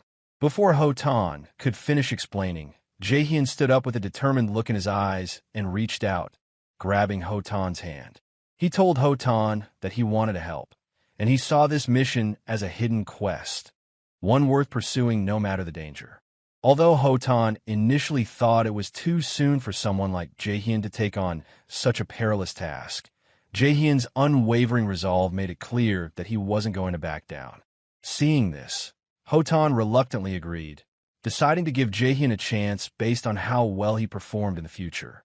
Hotan then spoke of a person named Ahimbri, who resided in Bangsu Castle, the eastern counterpart of Figus Castle. He explained that Ahimbri was the perfect person to train Jaehyeon, to prepare him for the real dangers that lay ahead. Hotan promised to write Jaehyeon a letter of recommendation, which he could present to Ahimbri. Once Ahimbri received the letter, he was expected to give Jaehyeon a rare skill book to aid in his training and growth. Without wasting any time, Hotan wrote the letter and handed it to Jaehyeon. As soon as Jaehyeon received it, a surge of joy filled him. His heart raced with excitement. Without a moment's hesitation, he rushed out of the building, overwhelmed by the opportunity that lay ahead. He could hardly believe what was happening. The thought of becoming Ahimbri's student was almost surreal. Ahimbri wasn't just any teacher.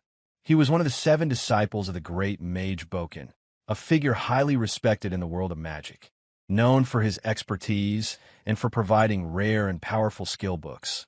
Ahimbri was an NPC that many mages could only dream of meeting. Jaehyeon knew that receiving training from Ahimbri would be an incredible honor, and he could feel his future in magic starting to take shape. Jaehyeon thought to himself that with proper training under Ahimbri, he would no longer need to worry about finding enough material for his future videos. This new path could be the key to everything changing for him, offering more opportunities and content than he had ever imagined. As he ran toward Bangsu Castle, eager to meet Ahimbri, a sudden realization hit him. There was something important he had to do first. He quickly stopped in his tracks and changed his course, heading to a quiet spot where he could focus. Once in a secluded area, Jaehyeon summoned his skeleton shard skill, which he had neglected to check after his last major battle. He had received some rewards from that fight, and one of them was a special skill that he hadn't sold. This skill had come from the werewolf with the strange eyes, and Jaehyeon was eager to put it to use. He decided to apply the skill to the skeleton fragment. As soon as he did, the system notified him that the skeleton warrior had gained the special trait of werewolf toughness, making it considerably stronger and more durable in battle.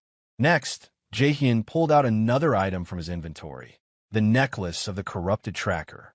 Rather than using it on another creature, as he had originally planned, he decided to equip it himself. Immediately, his stats increased, including his strength, agility, and various other class-related attributes. With that, he felt prepared and confident, knowing that he had completed the necessary preparations. But Jaehyeon wasn't done yet.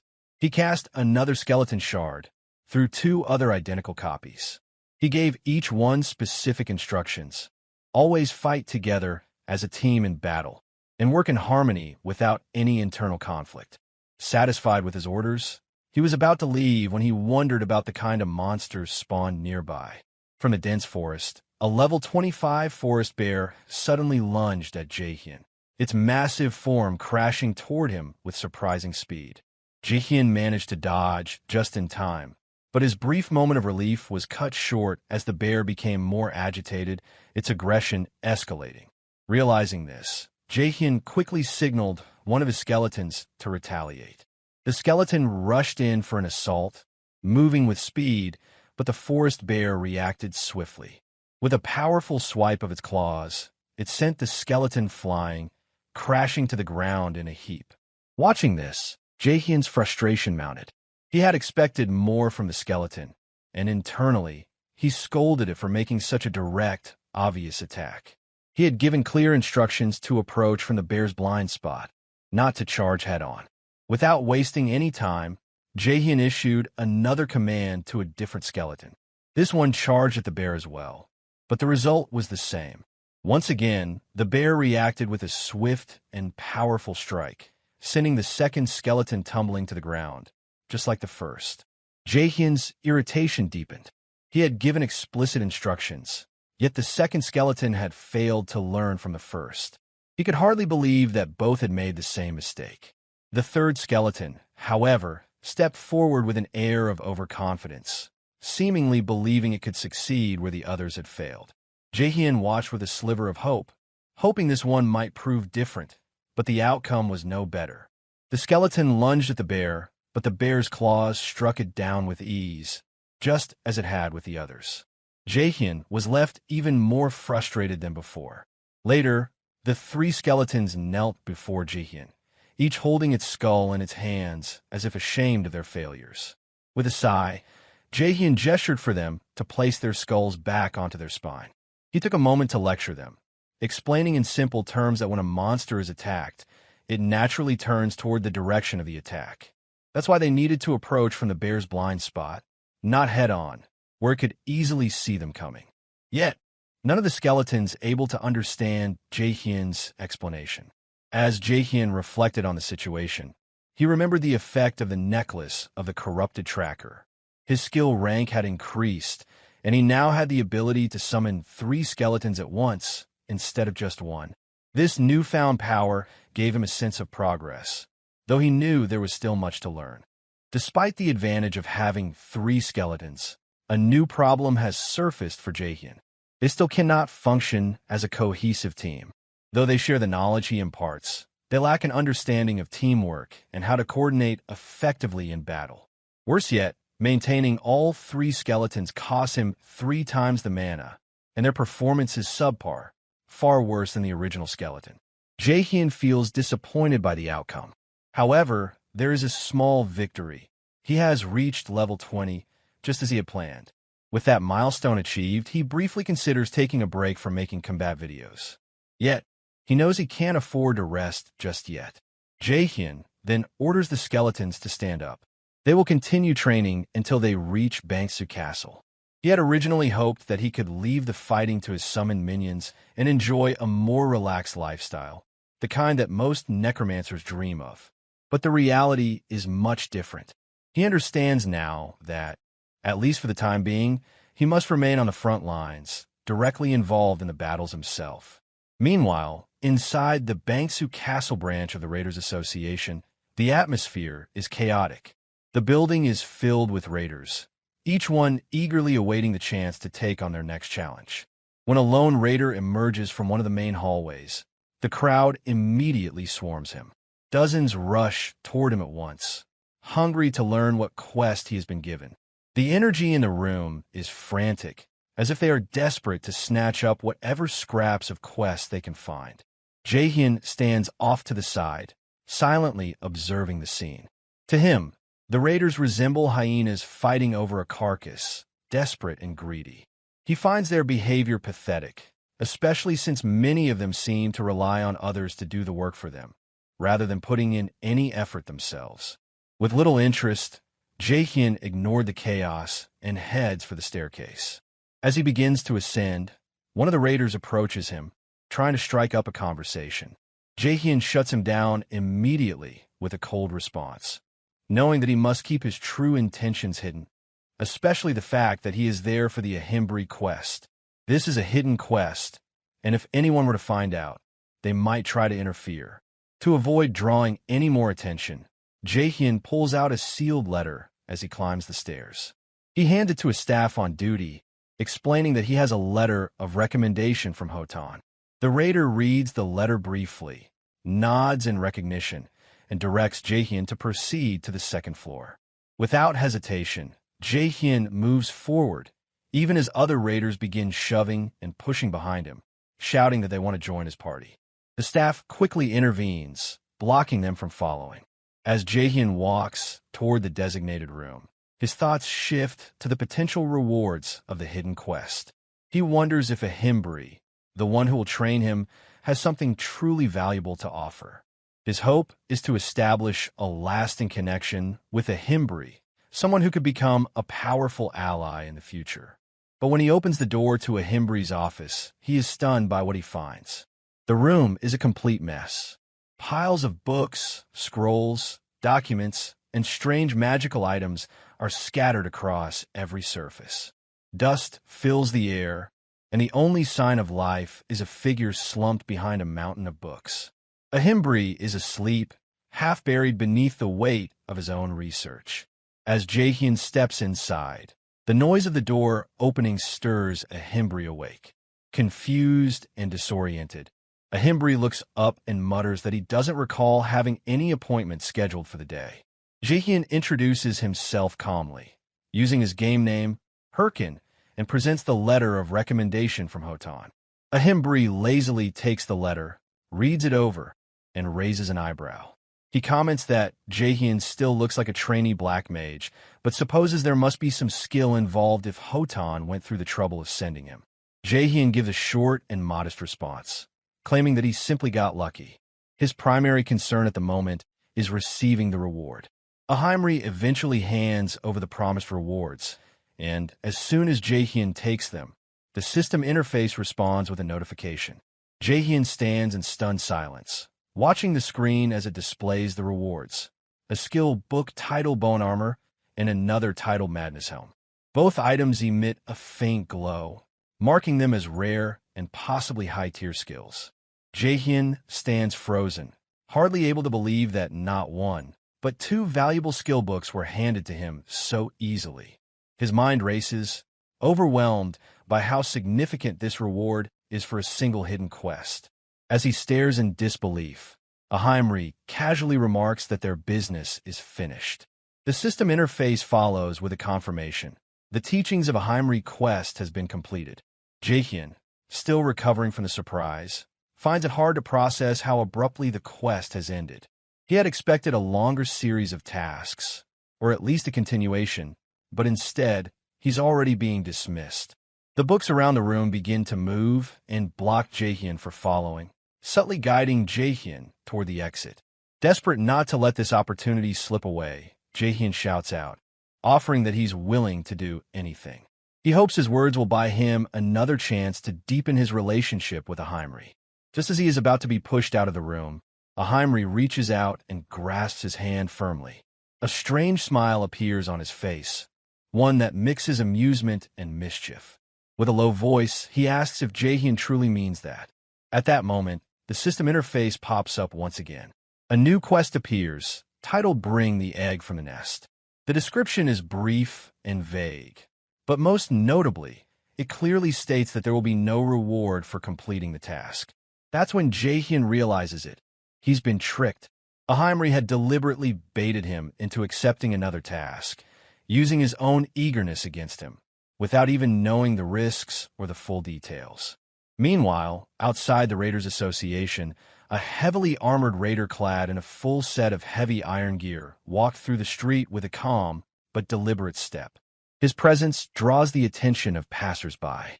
As he stops in front of the building, he mutters to himself that this must be the place where the man who wore the Hahom mask was. Jaehyeon felt utterly dejected after realizing he had been scammed by an NPC.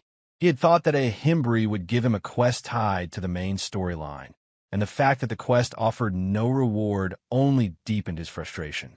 He couldn't help but feel betrayed, believing that he was being misled. As he muttered about his bad luck, one of the nearby raiders overheard his comment, and, together with several others, they charged toward him. Completely caught off guard, Jaehyeon hesitated, unsure of what to do next. Before he could do anything, an armored knight appeared in front of him, standing between him and pushing the raiders off. The knight spoke calmly, stating that he wanted to talk to Jaehyeon somewhere quiet.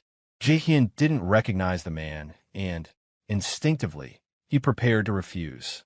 However, when the knight suddenly addressed him as Mr. Hahom Mask, Jaehyeon's expression turned serious, and his posture stiffened.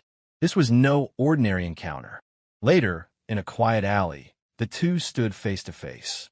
The armored knight apologized for the earlier disturbance, explaining that he hadn't thought they could talk properly with so many people around. He slowly pressed his war watch to remove his helmet, revealing his face. Jaehyeon's eyes studied the man's gear, recognizing the high level of craftsmanship. This knight was no ordinary player. He was at least a ranker. Still, Jaehyeon couldn't place him in his memory, and a sense of unease settled in. Who was this man, and how did he know about him? The knight then asked if Jaehyeon was Hahom Mask. Choosing to play ignorant, Jaehyeon claimed that he had followed the knight out here simply because he wanted to talk and that he didn't know who Hahom Mask was. The knight seemed unfazed by the response, but he then asked if Jaehyeon had received a quest from an NPC named a Himbri. In response, Jaehyeon challenged him, asking why he should share any information. He even dared the knight, provoking him by suggesting that if the man was so confident, he could risk his account and kill him. Jaehyeon acted this way to test the knight's reaction, to see how far he was willing to go for information. After a brief pause, the knight surprised Jaehyeon by suddenly bowing deeply and extending his hand, offering a handshake. He seemed regretful and apologized for his earlier behavior.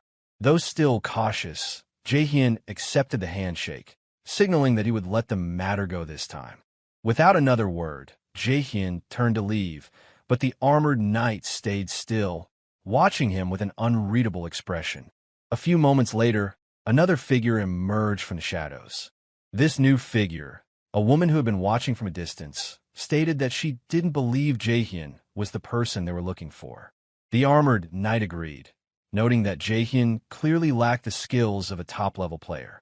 He added that if one had been playing Warlord for any significant period of time, one would never have made the mistake of carelessly stretching out his arm with his war watch so visibly exposed. As he spoke, the knight wiped his palm with a handkerchief, his face reflecting disgust. The woman in the shadows then spoke about their surveillance of a Himbri, mentioning that the Corrupt Count quest was nearing completion. Even if their involvement were discovered now, there would be no consequences. However, the armored knight disagreed, emphasizing that the Egg of the Nest quest was part of the main storyline. This made the quest a significant risk, and the knight believed they couldn't afford to take any unnecessary chances. With that, the woman in the shadows said she would return to her position. Though still vigilant, quietly bid her farewell, the armored knight planning to meet her again later. As the woman disappeared into the darkness, Jaehyeon realized that he had never been with the armored knight or the woman in the shadows. Instead, he had been watching them from the window of a nearby building. Hidden against the wall, Jaehyeon's eyes narrowed as he studied their body language and listened to their words. The more he observed, the clearer it became. They were part of an organized group, an organization far more dangerous and secretive than he had initially realized. Their coordination, the way they communicated without the need for full explanations, was all the evidence Jaehyeon needed to understand that this was no coincidence. Jaehyeon silently observes that if the individuals had belonged to a typical player guild, they would have properly introduced themselves or at least attempted some form of negotiation when they assumed him for Haho Mask. Instead, they remained vague and suspicious, which alone indicated that they were not ordinary players. They were concealing something likely associated with a more secretive and dangerous group. Although Jaehyeon did not know their true identities, one thing was certain. They were far from average. Later, Jaehyeon was seen far from the city, deep within a quiet forest. He sat alone on top of a tree stump, lost in thought. His summoned skeletons moved through the drills he had set for them, the clacking of bones and the soft rustling of grass filling the silence. Despite his undead companions continuing their routines, Jaehyeon's mind remained focused on the event from earlier. He recalled the nest egg quest from a Himbri. Initially, it had seemed trivial or unrelated, but now he understood it better. There was something deeper at play, something that both the armored knight and the woman in the shadows knew. It became apparent to him that they must have seen his video, specifically the one where he, as Haho Mask, interacted with the corrupted wolf. That was likely how they tracked him. However, the fact that they had let him go without confirming his identity or attempting to stop him unsettled him. This could only mean one thing. They weren't concerned with who Haho Mask truly was. They were more interested in the quest itself. He couldn't help but feel a growing unease at this realization. Jaehyeon muttered to himself, his voice low and bitter.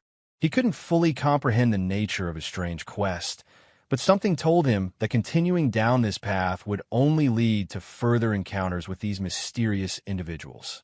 It seemed as though they were always just one step behind him, waiting for him to make a move. The more he thought about it, the more it unsettled him.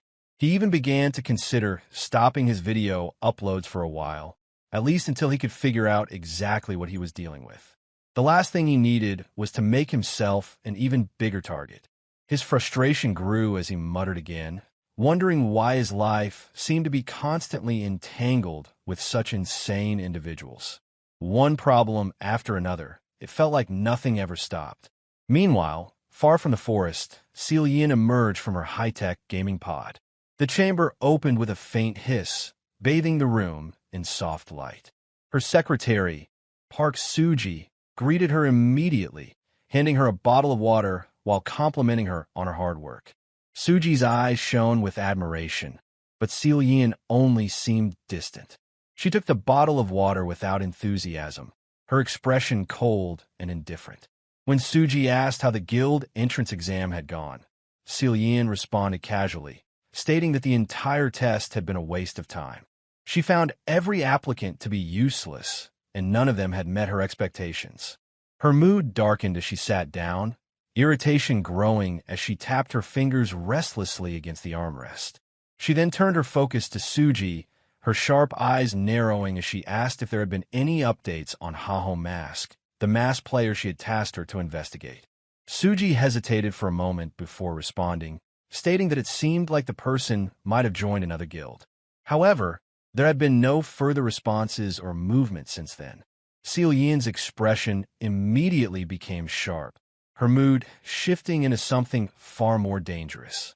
A cold, suffocating pressure filled the room, and Suji became visibly nervous. She quickly added that she would investigate further and bring back confirmed information as soon as possible. Jaehyeon gave a curt nod, standing up without looking at Suji. She brushed past her and spoke in a low, firm voice, instructing Suji not to return until she had something concrete. Just before leaving, Jaehyeon paused, turning back slightly to ask what the president had said about the ongoing situation. Suji swallowed nervously, her voice trembling as she informed Jaehyeon that the president had not said anything yet. Upon hearing this, Jaehyeon stood motionless, her gaze narrowing slightly. Her voice, when it came, was calm but laced with cold sarcasm. She remarked that the president's silence wasn't because he approved of her actions, but because Warlord, the game, was performing exceptionally well at the moment. She reminded Suji of how, when she had first expressed interest in playing the game, the president had tried to arrange a marriage for her without her consent, as though her future and value had no regard for her own will. His silence now was not approval's profit-driven patience. She was not fooled by this. She understood the game he was playing.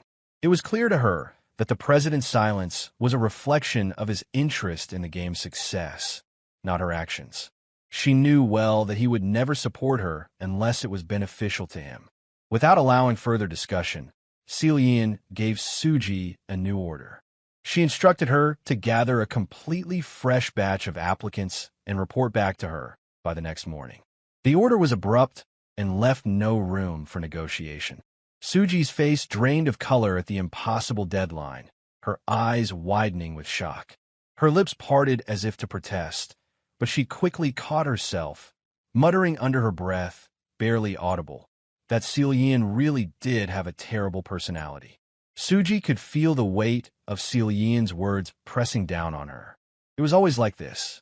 There was no room for defiance or hesitation in Jaehyeon's world, only cold, calculating demands.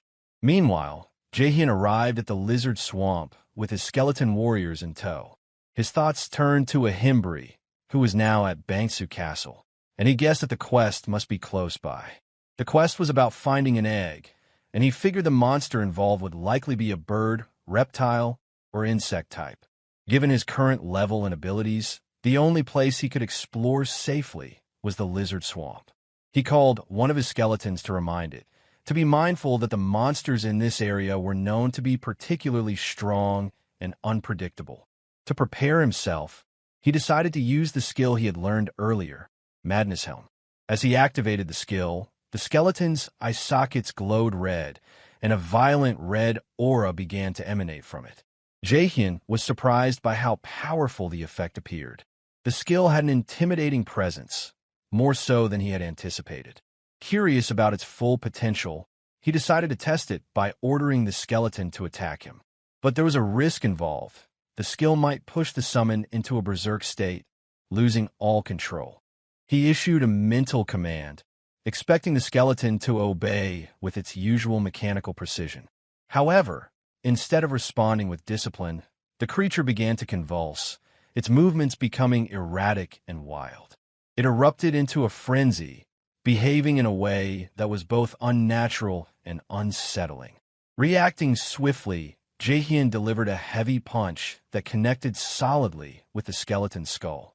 The force of the blow sent it hurtling into the sky, before it landed like a ball nearby. Unfazed, Jaehyeon studied the aftermath with narrowed eyes. The berserk behavior seemed like an unintended consequence of the summoning system, or perhaps a flaw in the skill itself. The enhancement had failed to deliver the expected results, and the instability only reinforced his skepticism. A sense of dissatisfaction lingered as he wondered if the skill was more of a trap than an asset. Before he could reflect further, movement stirred behind him. From the thick mists of the swamp, a few figures emerged. A lizard man, towering and reptilian, stepping out of the muck with a guttural growl. Its scaled body glistened with moisture, and its claws flexed in anticipation of the fight. The creature's predatory gaze locked onto Jaehyeon, who acknowledged its presence with a calm glance. Seeing the lizard man as a perfect opportunity to test his newly enhanced skeletons, he extended his hand and began channeling magical energy into the remaining warriors. The enhancement spell took hold, red energy pulsing through their frames, filling them with newfound strength and aggression. A second spell, Bone Armor, activated, causing jagged bone plating to wrap around their forms, reinforcing their fragile structures with a defensive layer. With the transformation complete, Jaehyeon commanded the skeletal warriors to engage the enemy. They charged forward, their movements erratic but purposeful. Without hesitation, they descended upon the lizard man, unleashing a torrent of violent blows, their swords striking with brutal force. The air was thick with the sounds of the battle as the lizard man tried to retaliate, its claws slashing at the skeletons. However, the enhanced warriors pressed on, their relentless attacks overwhelming the creature. The battle intensified as the lizard men struggled to maintain its ground against the skeletal onslaught. Jaehyeon watched the scene unfold, his focus unwavering. This was exactly the kind of test he had been hoping for, a true challenge to see how effective his summons were under real combat conditions. The outcome of this fight would tell him whether his efforts had truly paid off or if there were still flaws in his strategy. The sound of cracking bones and tearing flesh echoed across the swamp as the skeletal fighters relentlessly overpowered their foes. Despite the chaos, their assault remained unwavering. Within minutes, 3 lizard men lay motionless in the muck, their bodies broken under the ferocity of the attack. A surge of energy rushed through Jaehyeon, and a notification confirmed his level up. The increase in strength reinvigorated his focus, solidifying his determination. He resolved to continue the hunt throughout the coming week, scouring the swamp in search of the elusive egg. If this region proved to be unrelated to the quest, he planned to relocate without hesitation, driven by the same relentless resolve that he expected from his summoned warriors. Unseen by Jaehyeon, a pair of observant eyes watched from a distance. Perched on a moss-covered rock, a female player observed the scene unfolding before her. Known as Ilya, she was recognized not only for her beauty, but also for her ability to manipulate those around her with ease. Throughout her life, she had moved with confidence, accustomed to admiration and assistance that required little effort. The illusion of control had shaped her experience, and she rarely encountered resistance. However, fate chose an inconvenient moment to humble her. As she shifted to get a better view, her foot slipped on the slick terrain. She lost her balance and fell face first into a shallow puddle of swamp water. Muck splashed across her figure, coating her carefully maintained appearance in grime. Rising slowly, Ilya's frustration mounted as she saw the filth clinging to her in thick layers. Her disdain for the environment deepened, and resentment lingered in her eyes as she took in the surroundings, now more miserable than before. Ilya's presence in the lizard man-infested swamp was the result of another's failure. One of her subordinates, a self-proclaimed slave who had insisted on escorting her to this region to level up, had died almost immediately after they arrived. His incompetence had cost him his life. Now, Ilya found herself stranded in a hostile environment far beyond her current capabilities. Her eyes soon landed on Jaehyeon, who stood out not just for his combat efficiency, but for his composure and strength. The skeletal warriors at his side obeyed his commands without question, and his expression remained calm even in the midst of violence. Ilya saw in him the perfect candidate for her next act. In her mind, he became a new potential tool, just another player to manipulate. She approached him with a practiced limp, clutching her leg with a pained expression. Her posture was fragile, her demeanor submissive, and she projected the image of a wounded beauty in desperate need of help. Confident that no man would turn down such a figure, especially not one like her, Ilya was sure that her charm would win him over. However, Jaehyeon didn't even spare her a glance. Without a word or gesture of acknowledgement, he calmly turned and walked away. His indifference cut deeper than any rejection she had ever received before. Ilya froze, disbelief taking hold. Her gaped open in shock as she tried to make sense of the moment. When the realization finally settled in, that she had been completely ignored, her expression shifted. Anger simmered beneath the surface. She bit her lower lip in frustration, barely restraining the urge to lash out. How could someone, especially someone like him, simply disregard her so easily? Meanwhile, Jaehyeon continued his progress through the region, killing more monsters with his skeletal warriors. His mind remained focused on the hunt, undistracted by the brief encounter with Ilya. The swamp was proving to be more dangerous than he had anticipated, but he remained resolute in his task. He would not stop until he found the egg or determined that the quest led elsewhere. No matter how far he travels, however Ilya persists. She follows him at a distance, still limping and clutching at her supposed injury. Her performance remains unwavering, but Jaehyeon's patience is beginning to wear thin. He is far from oblivious to her presence. In fact, her continued shadowing, despite being clearly ignored, is starting to grate on him. This is a game, he thinks, and she should be playing it properly. Instead, she clings to the outdated belief that someone else will carry her forward, that her mere presence should be enough to draw assistance. His silence has been a form of resistance, a refusal to entertain such laziness. But her persistence is leaving him with no choice. The delay she causes is beginning to act as an obstacle to his progress. Eventually, he halts and turns toward her, his eyes narrowing. He demands to know what she actually wants. Caught off guard by the sudden attention, Ilya softens her posture. Her voice is quiet, fragile as she claims to have dropped her sword in a nearby swamp pit while trying to hunt. The story is simple but crafted carefully to invoke sympathy without appearing too dependent. She insists that she cannot retrieve it herself and needs his help. Jaehyeon agrees coldly, without ceremony. He informs her that once the weapon is retrieved, she is to leave him alone. His tone carries no warmth, no hint of kindness. However, Ilya masks her satisfaction behind a sweet smile and a breathy gratefulness. Internally, her thoughts are triumphant. To her, this small victory is enough. She believes she has broken through his cold exterior, manipulating the situation to her advantage. Soon, Jaehyeon and Ilya arrive at the swamp where her lost sword is supposedly located. Without wasting time, Jaehyeon issues a command to his skeleton warriors. They immediately move forward, stepping into the sludge with jerky precision, toward the sword embedded into the ground. As Ilya begins to express her gratitude in soft tones, her expression shifts ever so subtly. Behind her smile, a calculating thought takes shape. She reasons that necromancers are only as dangerous as their summons. And once separated from them, they are fragile, vulnerable. This belief emboldens her. Without warning, Ilya lunges forward to strike Jaehyeon, while his attention appears to be elsewhere. However, her attack is embarrassingly slow. Before she can even get close, Jaehyeon reacts.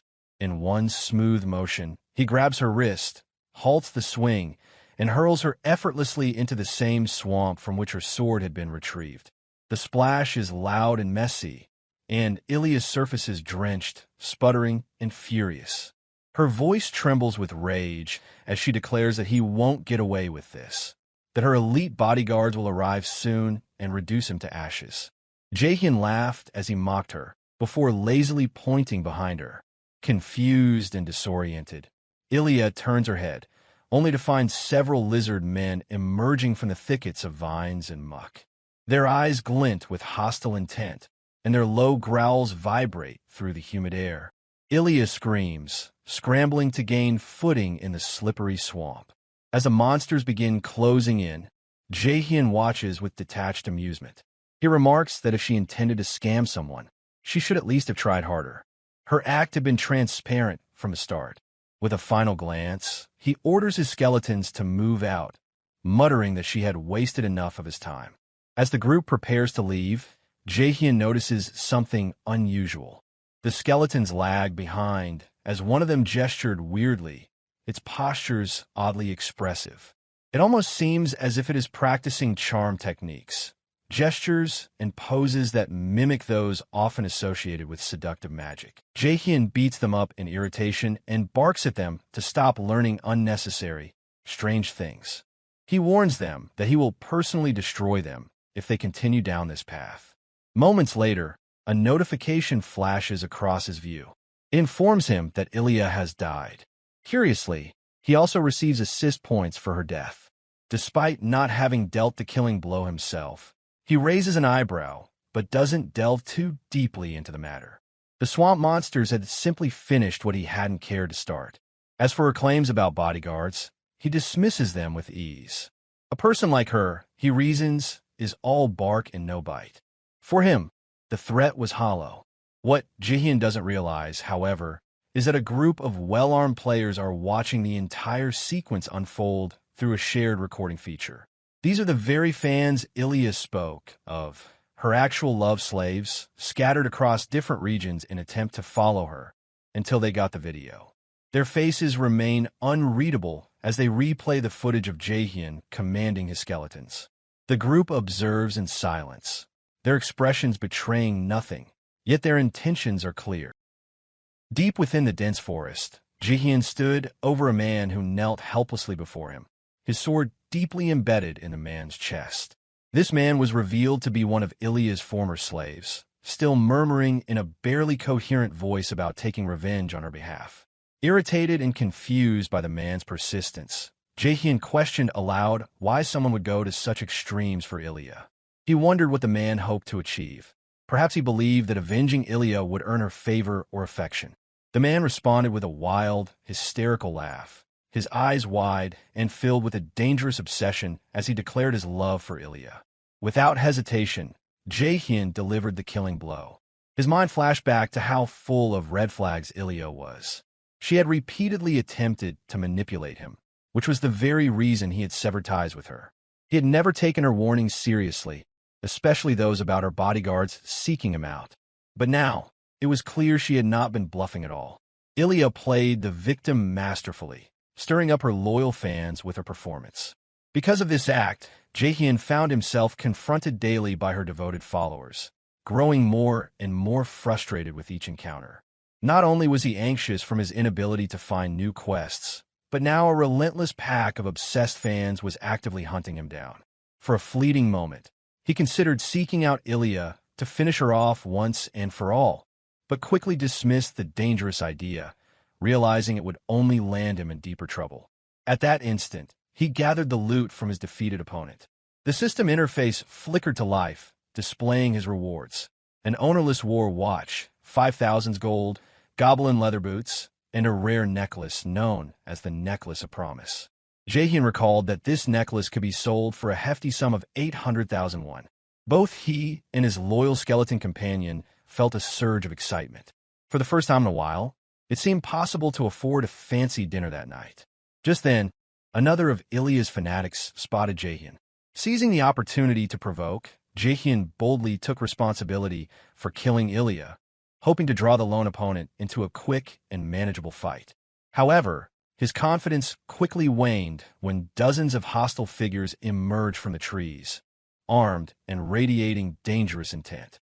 The smug expression on his face hardened into alarm as the full gravity of the situation became clear. He and his skeleton companion immediately turned and fled, the angry mob surging after them with relentless determination. As he ran, Jaehyeon was overwhelmed by disbelief and frustration. He had never imagined so many would be so deeply obsessed with Ilya, enough to form what looked like a small army. Hoping to slow their pursuit, he ordered his skeletons to intercept the attackers. But his brief glimmer of hope vanished when one enemy effortlessly shattered his summoned skeletons with a single powerful strike. In that moment, Jaehyeon realized the harsh truth. These were not merely emotional fanatics, but experienced high-level players, and there were far too many of them. Knowing that a direct confrontation would be suicide, he sprinted deeper into the forest, his thoughts consumed entirely by survival. Eventually, Jaehyeon stopped in a remote part of the deep forest, breath ragged and chest heaving. His body ached, but his mind raced even faster. It was proving nearly impossible to shake off the persistent group chasing him. Not only because of their determination, but because he was simply too underleveled in comparison. Running only delayed the inevitable. Despite his exhaustion, he forced himself onward, hoping that distance or an environmental advantage might save him. After several minutes, he began to realize something was wrong. The area he had stumbled into did not resemble any part of the lizard swamp he remembered. The trees here were taller and seemed to look older, the fog thicker, and the usual sounds of wildlife eerily muted. Despite spending days exploring this region thoroughly, combing through every corner in search of quests or loot, he had never seen this area before. A flicker of realization crossed his face as he finally understood that he had crossed into a hidden or previously inaccessible section of the map. Meanwhile, The group pursuing him arrived nearby, their eyes sharply scanning the dense surroundings for any sign of their target. One of them soon spotted Jaehyeon skeletons standing ahead in a small clearing. Instead of engaging in combat or fleeing, the skeletons performed awkward, eerie dance that seemed to mock the pursuers' efforts. The hunters came to an immediate halt, confused and momentarily speechless. Then, overcome with rage, one of them interpreted the display as a personal insult and charged forward, sword raised, ready to destroy the mocking summoned warriors. However, as he crossed the clearing, the swarm's surface erupted beneath him, and before he could react, an enormous, thick tongue suddenly lashed out from the shadows and grabbed him with swift movements. In an instant, he was yanked into the creature's mouth. The remaining pursuers froze in horror as a monstrous creature slithered into view, towering, scaled, and exuding a suffocating, oppressive presence. Recognition dawned on one of the hunters, who stammered out the name of the beast. A dragon lizard with level 40, the boss monster of the lizard swamp. Jaehyeon remained hidden behind a large tree, watching the terrifying scene unfold. He had never imagined this part of the map would turn out to be the lair of the dragon lizard. The dragon lizard was notorious as a powerful boss monster, famed for its extremely high defense, massive health pool, and deadly, devastating attacks. Usually, defeating it required a full party of around 20 players, all near level 40, battling with great difficulty. From what Jaehyeon had heard before arriving here, the raid on the dragon lizard had already been completed some time ago, so the boss monster was not expected to still be present in this field. However, if someone involved in a related quest stepped into the area, the dragon lizard would respawn, triggered by the presence of such a player. Jaehyeon grew certain this location was the intended place for the quest given by a Himbri. As he stayed hidden, his thoughts lingered on how a Himbri had sent him to complete this dangerous mission, one involving defeating such a terrifying creature and retrieving its egg. Despite being only a level 20 player, the mission frustrated and irritated him, especially given a Himbri's high expectations. Fortunately, the situation had allowed Jaehyeon to gather a few capable cannon fodders, offering hope that the mission might yet succeed. Meanwhile, one among the fodders suggested to the others that the dragon lizard was simply too strong, recommending retreat. But Jaehyeon was determined not to allow that. He quickly activated his enhancement skill to strengthen his summoned skeletons and ordered them to block the path, preventing any chance of escape. Not long afterward, the dragon lizard struck again, taking down one of Jaehyeon's allies. In the confusion, Jaehyeon seized the opportunity to break into a run, but the others quickly spotted him and began chasing. Using the distraction to his advantage, Jaehyeon rushed into the now-empty nest, hoping to locate the dragon lizard's egg. However, upon reaching the center of the nest, there was no egg in sight. He scanned the area carefully and eventually discovered a strange-looking stone marked with a purple symbol on its surface. It did not resemble an egg, but looked more like a mysterious artifact. Yet something about it drew his attention. At that very moment, a system notification informed him that one of his skeleton summons had been destroyed. He immediately realized that the dragon lizard must be returning after detecting an intruder.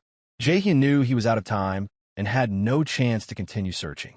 Still hiding behind a tree near the nest, he watched as the dragon lizard re-emerged and let out a loud, piercing howl.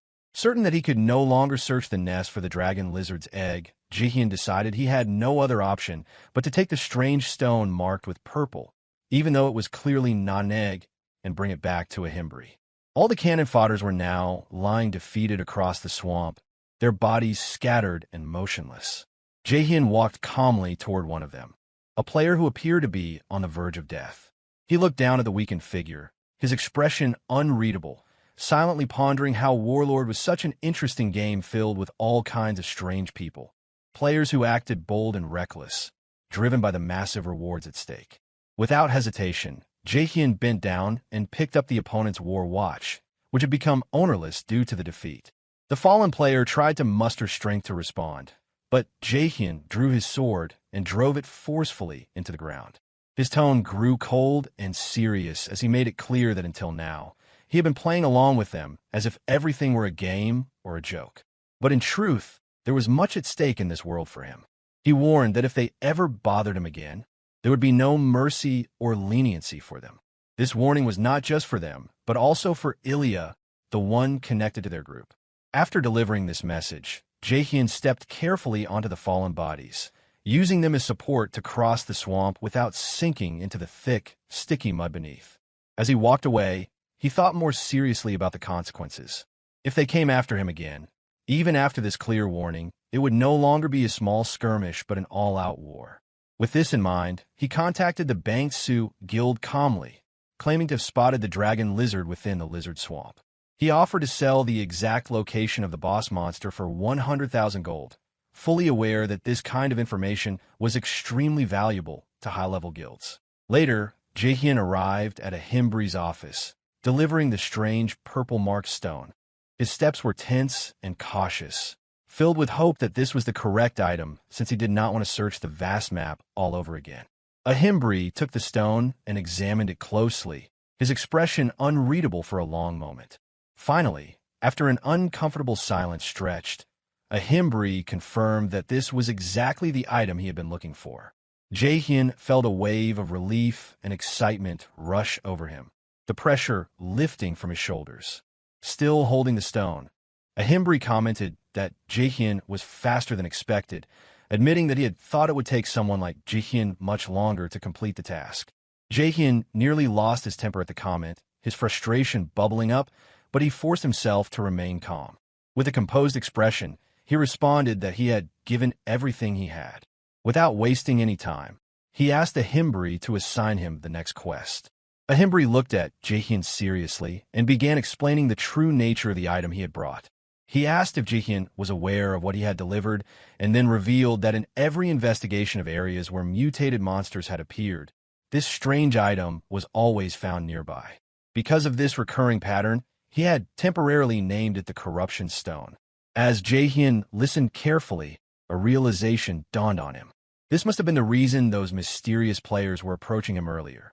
The Corruption Stone was clearly an important item tied to the main quest line, and those players wanted to ensure no outsider could interfere with its influence on the progression of the story. At first, Jaehyeon had believed that the quest from a Himbri was a scam, just another time waster. But now he understood it was connected to something far more significant. It was not a side mission, but an essential part of the main quest. A Himbri offered a sincere apology, openly admitting that he was aware the task was far too difficult for someone like Jaehyeon to handle alone. Yet, with their entire world currently threatened by an unknown and overwhelmingly powerful enemy, he explained that testing Jaehyeon's determination and willpower was a necessary step before entrusting him with any greater responsibility or mission. Speaking with a tone that was noticeably more serious than before, a Himbri asked if Jaehyeon felt prepared to face the relentless force known only as corruption. Feeling the full weight of this golden opportunity before him, Jaehyeon braced himself and started to prepare an answer. But before he could utter a single word, a Himbri cut him off with a sly smirk, saying that it was not quite time yet. He went on to explain that Jaehyeon must have already witnessed firsthand just how powerful the corrupted monsters really were. Based on that observation alone, a Himbri confessed that he did not believe someone with Jaehyeon's limited experience should be carrying such an immense responsibility at this point in time. The revelation stunned Jaehyeon deeply. He could hardly believe what he was hearing. Then, with a mischievous glint in his eyes, a Himbri added a condition to the challenge. If Jaehyeon would politely beg to become his disciple, a Himbri might then consider helping him prepare for the much greater and more dangerous challenges that awaited him. Though clearly irritated by this demand, Jaehyeon realized that he had no true choice if he wanted to stay firmly on the main quest path. Shortly thereafter, Jaehyeon was seen exiting a Himbri's office. A system interface suddenly appeared before him, confirming that he had completed the quest titled Egg of a Nest. It also notified him that he had earned a new title, a Himbri's Disciple, and that his formal training under a Himbri's guidance would soon begin. As he walked away from the office, Jaehyeon felt a strong wave of irritation wash over him. To his eyes, a Himbri seemed less like a mentor and more like a total scammer, hiding behind the prestigious title of Quest Giver.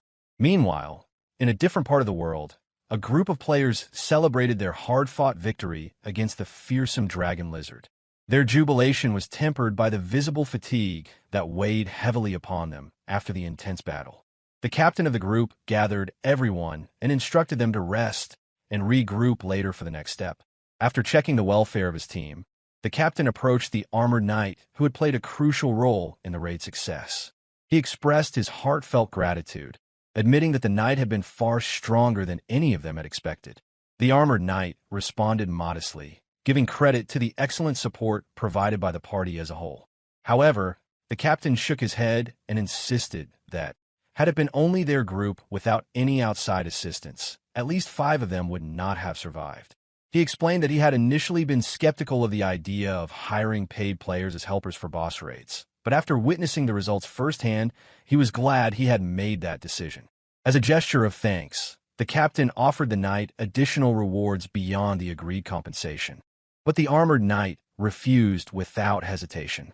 His tone turned colder, and a shadow crossed his face as he firmly stated that accepting more than the promised compensation would violate his personal code of honor. The captain lowered his head and apologized, admitting that he had assumed the knight's motivation was purely monetary.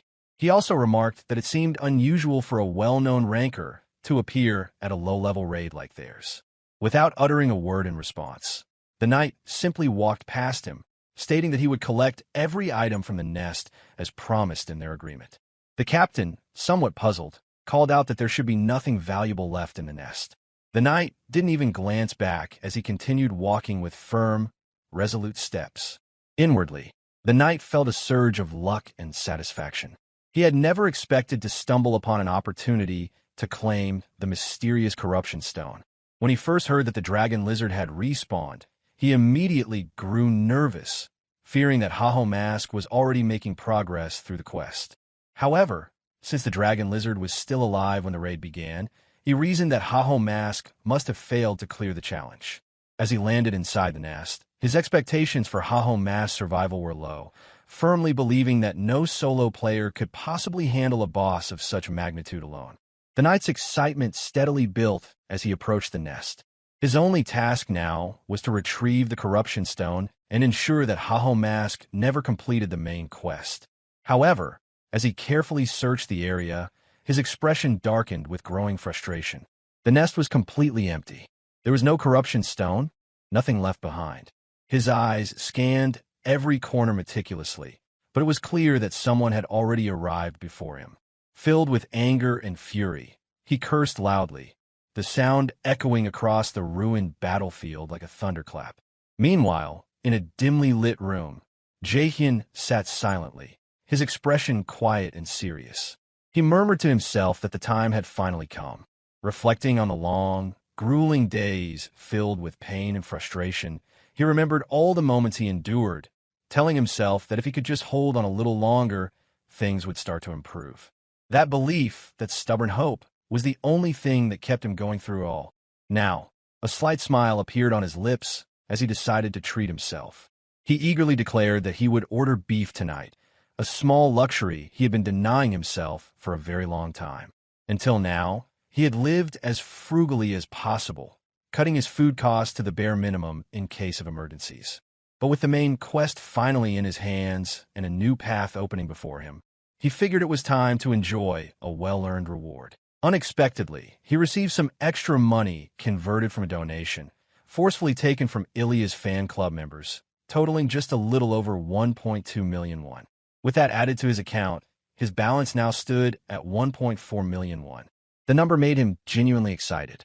For a brief moment, everything felt worthwhile, but the moment didn't last long. One by one, system notifications began popping up on his phone, debit alerts from unpaid debts, overdue utility bills, and rent reminders. His excitement quickly faded into disbelief as he watched his balance shrink rapidly until all that remained was a pitiful 856 won. His frustration flared up as he realized that he couldn't even afford a basic meal anymore, let alone the meat for dinner he had just promised himself. As he sat in silence, another notification appeared. It was a message from Ramani, asking if he had decided to quit making video entirely. Jaehyeon picked up his phone, curiosity washing over him as he remembered he hadn't updated anyone about his situation. He hadn't had the time or energy to make new videos, and strange, dangerous people were actively targeting him now. He began typing a response, but stopped midway, frustrated having no money. He wondered if it even mattered anymore whether people like that were worth fearing when he was literally on the brink of starvation. The pressure, the fear, the expectations, they all felt meaningless now. He was tired of playing it safe, tired of living in constant fear. If the world wanted to throw monsters and freaks at him, he would face them all his own way. In a dark, eerie place filled with crooked tombstones and an unsettling silence, Jaehyeon entered once again, flanked by his summoned skeletons.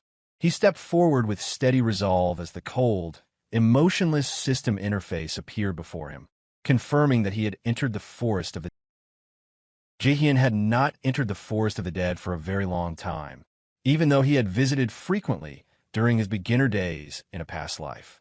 Despite his familiarity, the forest still felt eerie and unsettling, filled with an ominous atmosphere that made the hairs on his neck stand up. He thought this place was probably the best location to gain valuable experience points. The spooky environment also made it an ideal backdrop for his video, which would surely attract attention from viewers. Turning to his summoned skeletons, Jaehyeon prepared himself carefully for the hunt ahead. He announced that they would be hunting right here and introduced another member of the summoned party, a skeleton mage. He explained that magic would now be incorporated into their strategy and instructed the skeletons to cooperate with the mage closely to ensure success. Jaehyeon had been able to summon an additional skeleton after receiving a skill from the scammer Ahimbri the moment he became his disciple. As Jaehyeon's skill mastery increased, the skeleton mage's abilities would grow, allowing it to cast more advanced and powerful spells essential for their survival and success in battle. Inwardly, Jaehyeon cursed the fact that his mana was already running low. With 3 summoned skeletons active, adding the mage to the party would significantly increase his mana consumption, leaving little room for error or extended fighting. After a brief period of preparation, Jaehyeon gave the command to hunt skeleton monsters. Almost immediately, a skeleton hand shot out from beneath the earth, signaling the arrival of more skeleton monsters sensing the presence of a player in their territory. Level 33 skeleton mobs appeared, glowing with a reddish hue and displaying a wild, vicious nature. Jaehyeon saw them as simple mobs, but the summoned skeletons regarded these monsters as their own kin, refusing to treat them like ordinary enemies.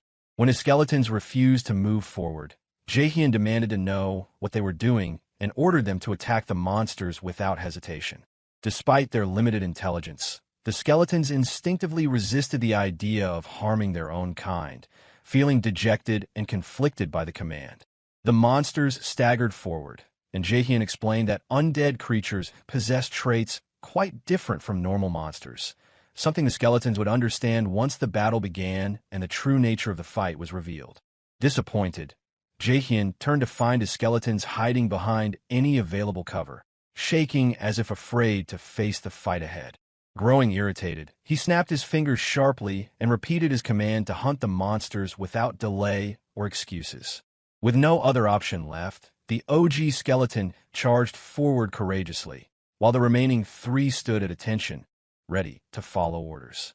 With repeated and practiced attack motions, the OG skeleton swung its sword down in a vertical slash, expressing sadness through tears that, although not real, conveyed a deep emotional struggle with the task at hand. The sword struck the monsters with force, tearing through their skeletal forms and breaking their bones apart. Yet the sorrow of slaying its own kin vanished instantly when the skeleton saw one monster radiate a deadly aura and continue advancing relentlessly toward it. Jaehyeon's summoned skeleton recoiled in shock, clearly frightened by the terrifying sight it had just witnessed. Jaehyeon's voice rang out firmly, reminding his summoned troops that ordinary attacks would be ineffective against these enemies. That was why different, more precise strategies were essential to overcome such monsters.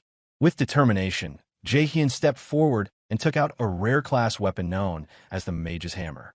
Laughing manically, he struck the skull of the first skeleton monster with fierce force, his expression showing no restraint or hesitation. The powerful blow sent the monster's skull off from its spine. As the skull flew, it disappeared behind the thick, misty clouds cloaking the forest. The monster's body began to crumble and disintegrate into dust. Jaehyeon expressed his satisfaction, praising the effectiveness of his strike. Turning back to his summoned skeletons, he explained that the key to defeating these foes was to focus on hammering their heads. However, instead of understanding, he found his skeletons clutching their own skulls anxiously, as if afraid they would lose them the same way. Despite their confusion, Jaehyeon pressed on, declaring that today's goal was to hunt down 100 skeleton monsters within 100 minutes. Wearing a chilling and menacing smile, he warned that failure would mean abandonment. He would leave them behind without hesitation. The threat had an immediate effect.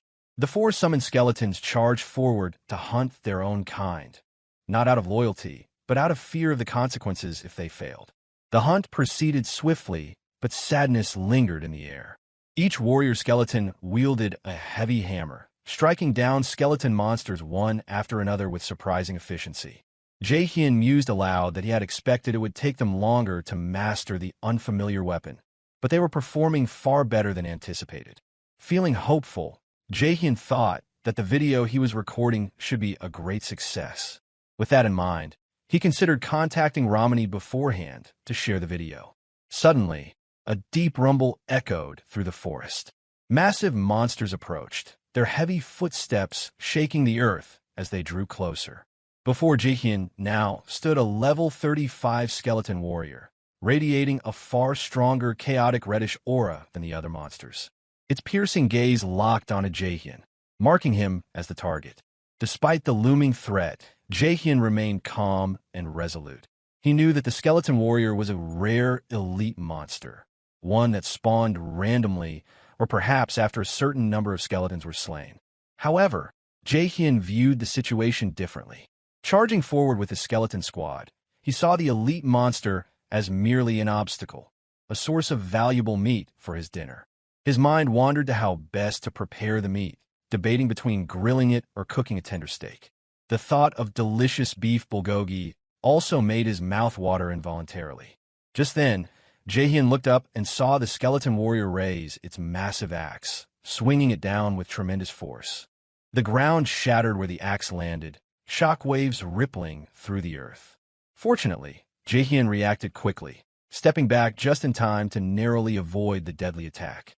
Jaehyeon finally felt the heavy weight of the battle pressing down on him. He admitted just how terrifying the monster truly was, nearly losing his life before he even had a chance to make a tangible move. In the split second before dodging, he struck the skeleton warrior's on the bone with his weapon, hoping to weaken its attack power. However, the monster merely switched to its other hand and brought its axe down with the same ferocity as before, leaving Jaehyeon no moment to catch his breath or think. But Jaehyeon was not one to back down from a challenge. With hammer in hand, he charged forward, flanked closely by his summoned skeletons.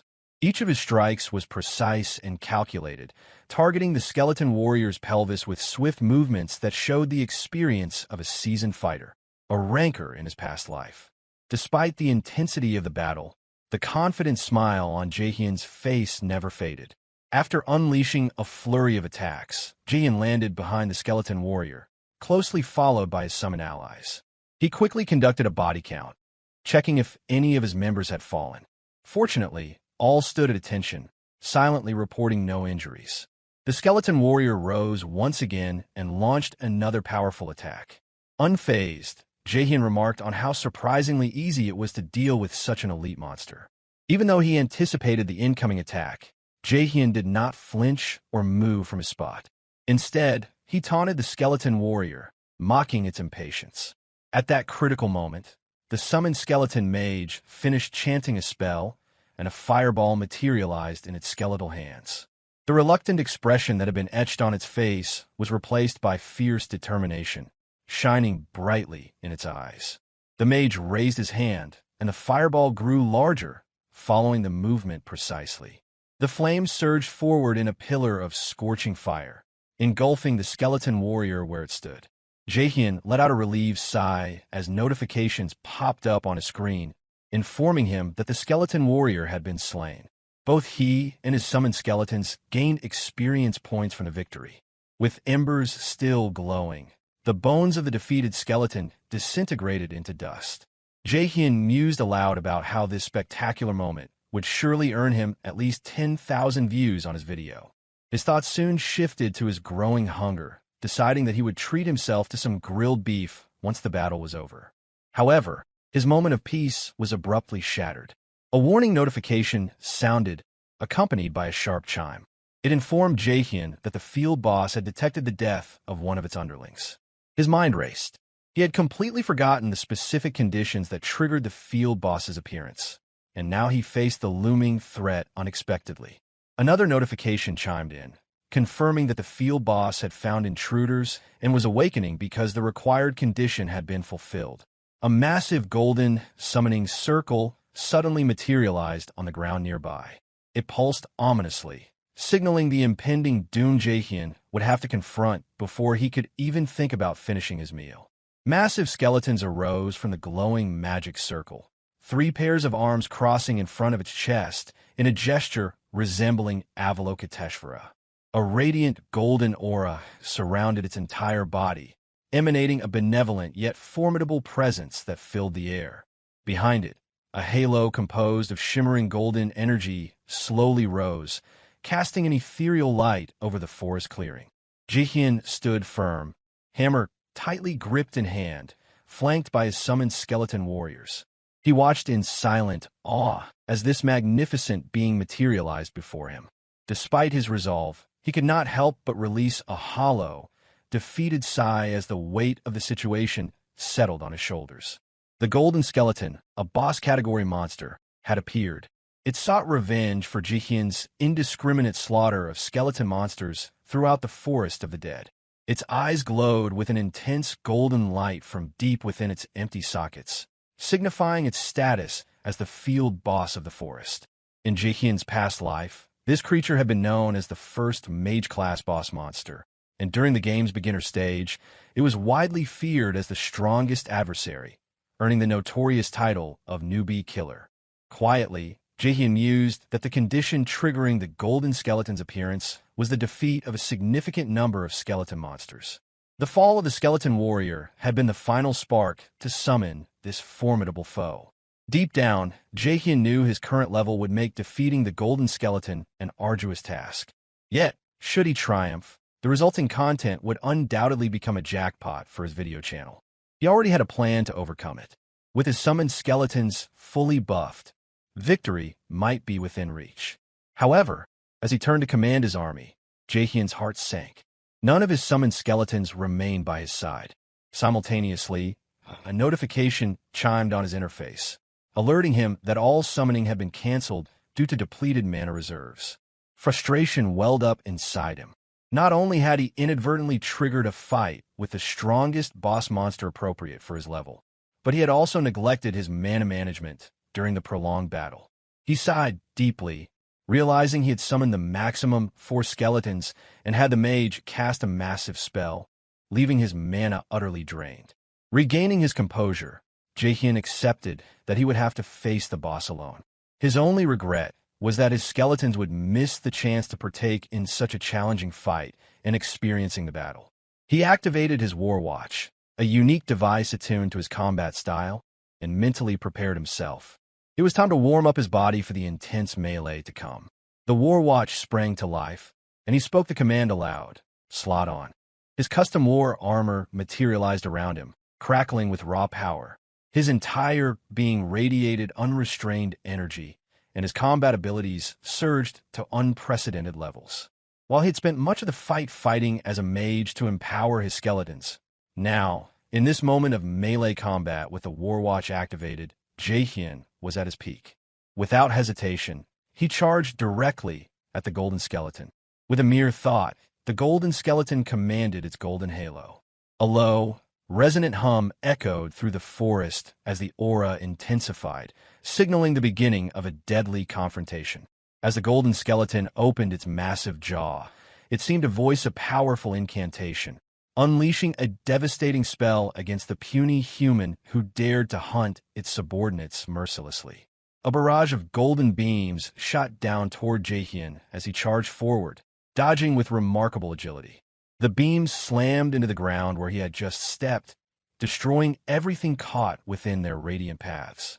Jaehyeon thought to himself that a single hit from one of those beams would be enough to kill him instantly, and the golden skeleton had fired many of them in rapid succession.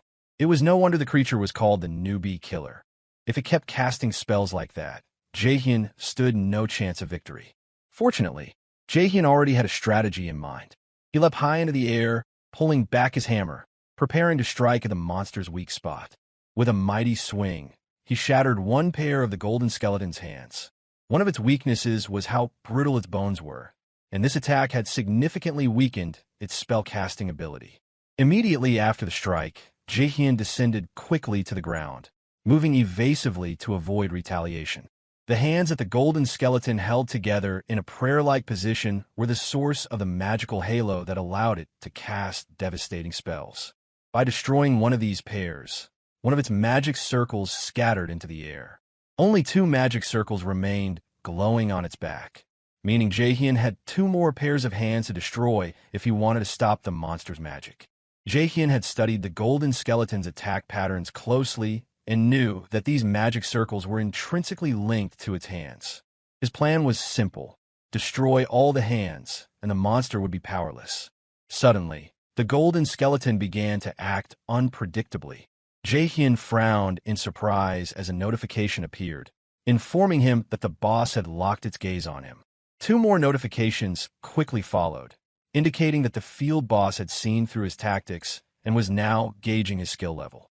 In response, the golden skeleton moved its remaining 4 hands into a complex pattern.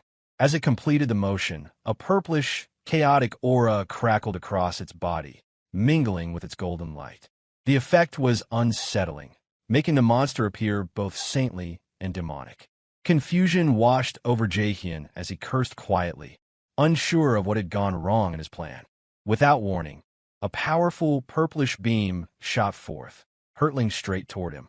The beam's destructive force pulverized the ground where Jaehyeon had stood moments before. Fortunately, he was quick enough to dodge, sprinting frantically for his life. As he fled, Jaehyeon cursed under his breath, questioning the new attack and what the golden skeleton's true power might be. No response came, only the relentless beam tracing his retreat, rapidly closing the distance. Explosions erupted just a pace behind him, forcing Jaehyeon to leap aside with all his strength to evade destruction. Jaehyeon's landing was uncontrolled, causing him to stumble and crash hard against a nearby tombstone. Taking a moment to catch his breath, he wondered how the golden skeleton managed to execute such complex attack patterns with such precision. As a ranker in his past life, Jaehyeon had studied every detail of the golden skeleton's attack sequences. He knew that the key to victory was destroying all of its hands before delivering the final blow. But the scene before him was unlike anything he had seen or remembered. The spots where the beams had hit were scorched with chaotic flames, burning the forest as if the very gates of hell had opened. Jaehyeon questioned whether his memory was flawed, if the golden skeleton had secret, hidden patterns, or if a game balance patch, similar to what happened with the Minotaur during the tutorial quest, had altered the boss's behavior. He let out a hollow laugh, realizing that no information existed in his memory regarding any such changes to the golden skeleton.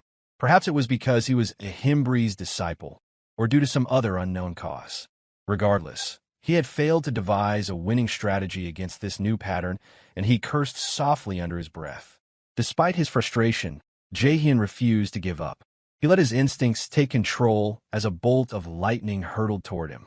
Within moments, his body moved with unnatural speed, dodging the devastating attack while muttering that he could only do his best. One after another, beams of purplish chaotic light tore through the air, all aimed at the lone human standing in the forest. Jaehyeon continued dodging swiftly, even as bolts of lightning accompanied every beam. None of the attacks managed to graze him. For now, he could evade the golden skeleton spells because he had learned to predict their trajectories.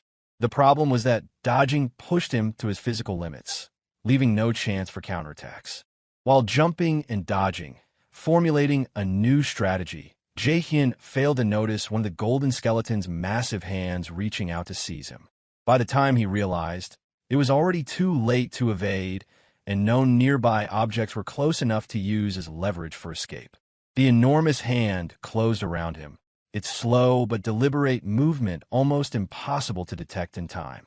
With a crushing grip, the golden skeleton lifted Jaehyeon into the air. The deep resentment it harbored for the tiny human clutched in its hand radiated destructive energy. As if releasing its fury, the golden skeleton screamed at Jaehyeon before he could make any move, confident the small human was powerless in its grasp. Jaehyeon laughed hollowly, cursing the randomness of the game's design. Even the simple act of the hand reaching out had been a part of the pattern he had failed to remember. Jaehyeon faced an immediate threat as the golden skeleton summoned a massive golden magic circle directly before his face, preparing to cast a devastating beam of light designed to burn him completely.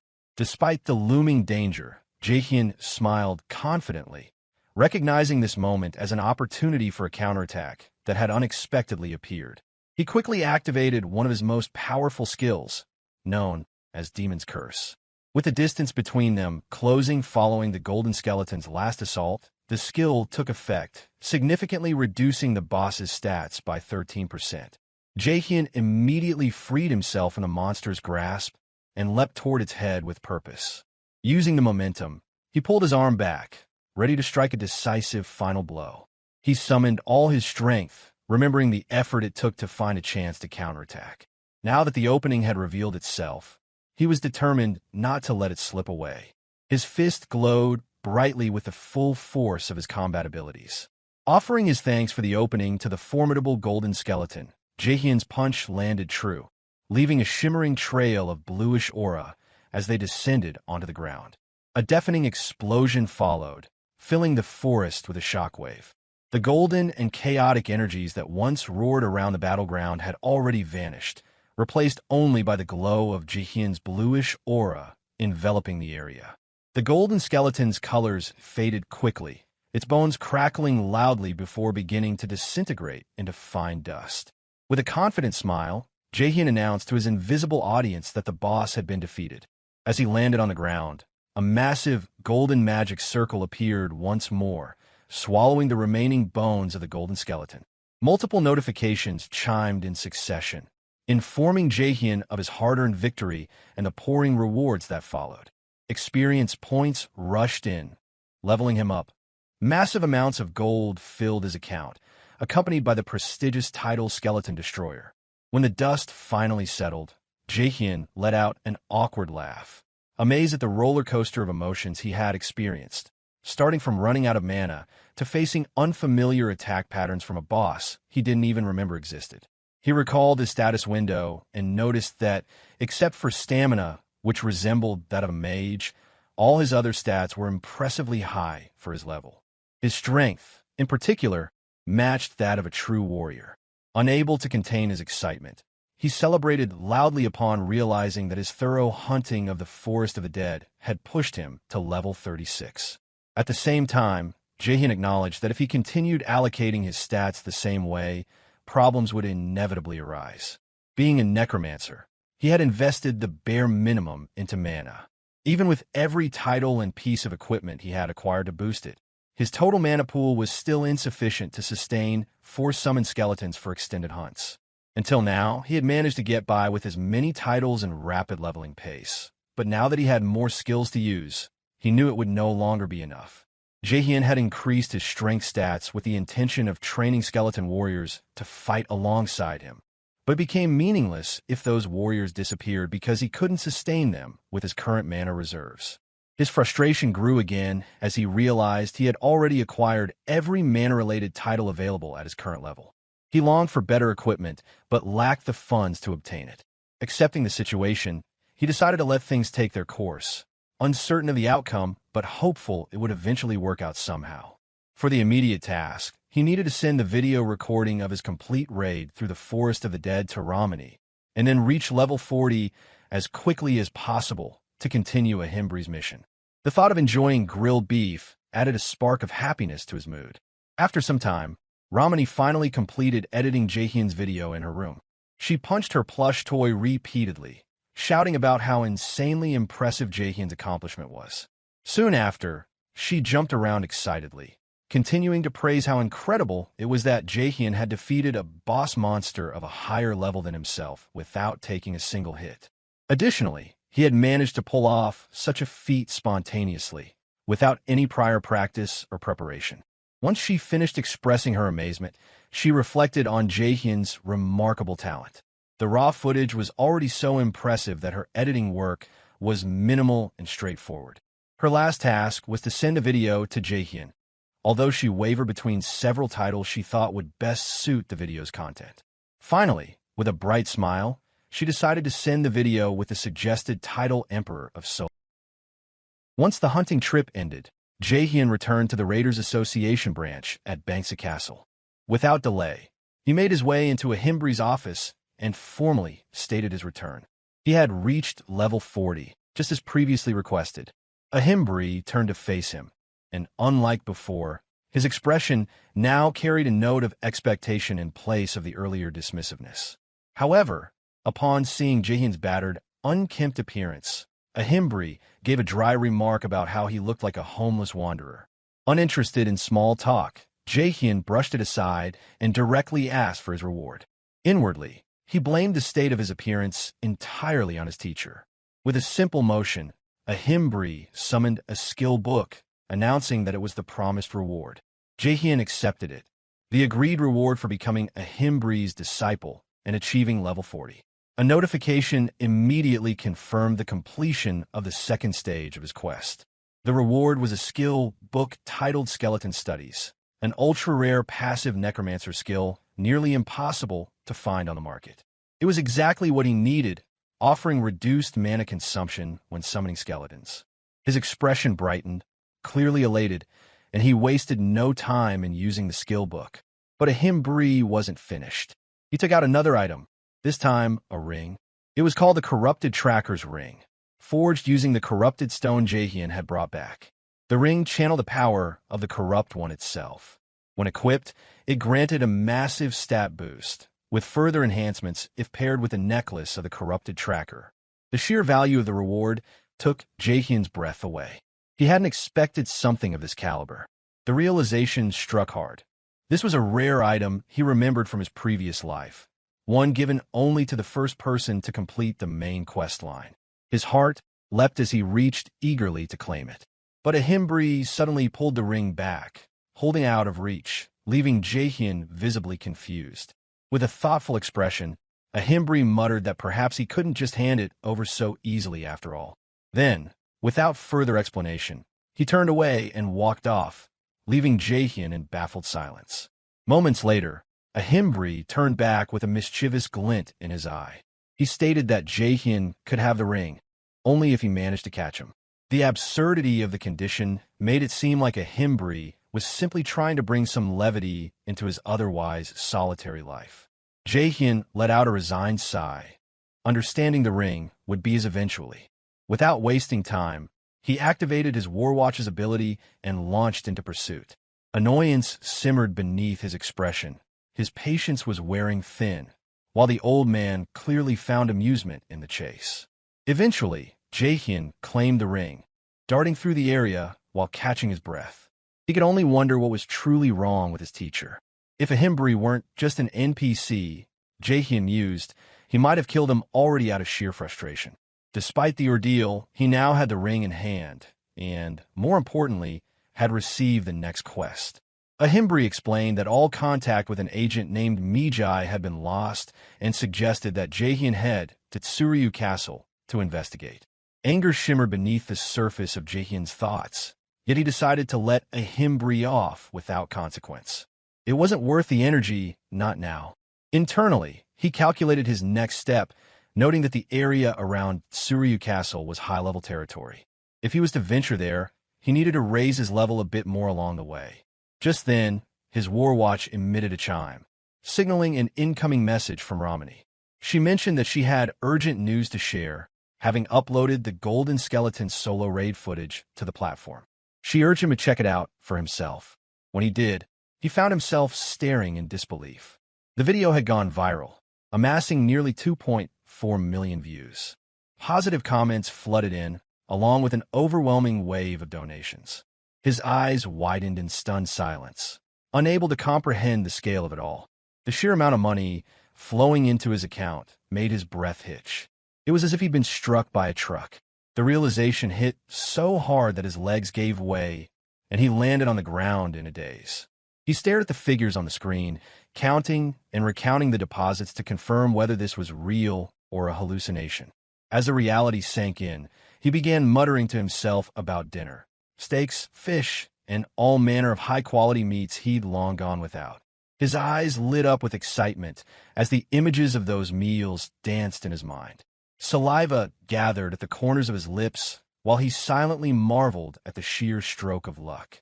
He had anticipated a good reaction to the video, but what he received had far exceeded anything he imagined.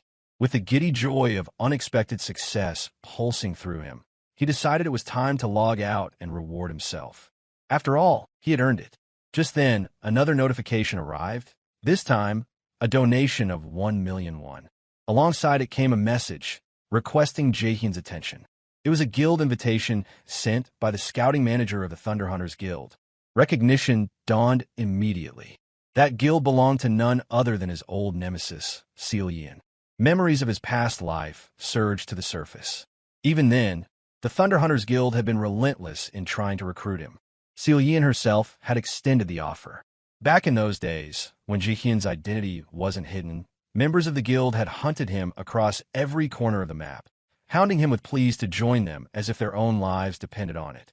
Now, he dismissed the message without a second thought. Frustration leaked into his voice as he voiced his resolve. He wouldn't join them, not even if his life depended on it. Yet, even as he said it, he remembered having said the same thing once before.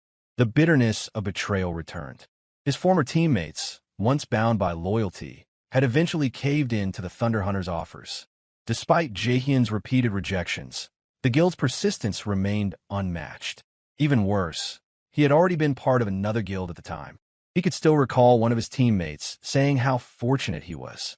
The Thunder Hunters Guild, after all, was among the best, ranked within the top 30. One of them had remarked that the Thunder Hunters Guild's leader came from a wealthy family, which meant that joining them would guarantee a six-figure salary. Another chimed in, claiming it made perfect sense that a player of Jaehyeon's caliber would be in their radar. He noted that in every one of their uploaded guild raid videos, the comment sections were filled with praise for Jaehyeon alone. That teammate seemed pessimistic, almost resentful, wondering how someone so skilled ended up in a lesser-known guild like theirs. Jaehyeon had cut them off sharply. He made it clear that no amount of money or salary would tempt him into joining the Thunder Hunters. Becoming the strongest guild would eventually bring the money anyway, so there was no need to jump ship for a shortcut. He preferred to remain with his current guild, to grow stronger alongside his teammates. Someone let out a nervous laugh. It suggested that perhaps the Thunder Hunters had already begun laying the groundwork. They were simply waiting for the perfect moment to make their move. In hindsight, that conversation echoed bitterly in Jaehyeon's mind. He had placed absolute trust in his team, giving his all without reservation, only to realize too late that they never held the same loyalty. Regret settled deep in his chest as he acknowledged the truth. It made sense why they were swayed so easily. While he had outperformed them, the gap in skill had only grown wider, leaving them to fall behind and reach for an easier path. Shaking the thoughts from his mind, Jaehyeon slapped both cheeks to collect himself. Now wasn't the time to lose his head over money. He rose to his feet with renewed purpose, telling himself there was still so much to do and it was far too early to feel content. The best way to use this windfall was to invest the money he earned in becoming stronger. With that thought, he summoned his skeleton squad. Blue flames twisted into form as the undead warriors emerged one by one. The original skeleton's eyes burned with unwavering resolve, while the others stood tall and intimidating.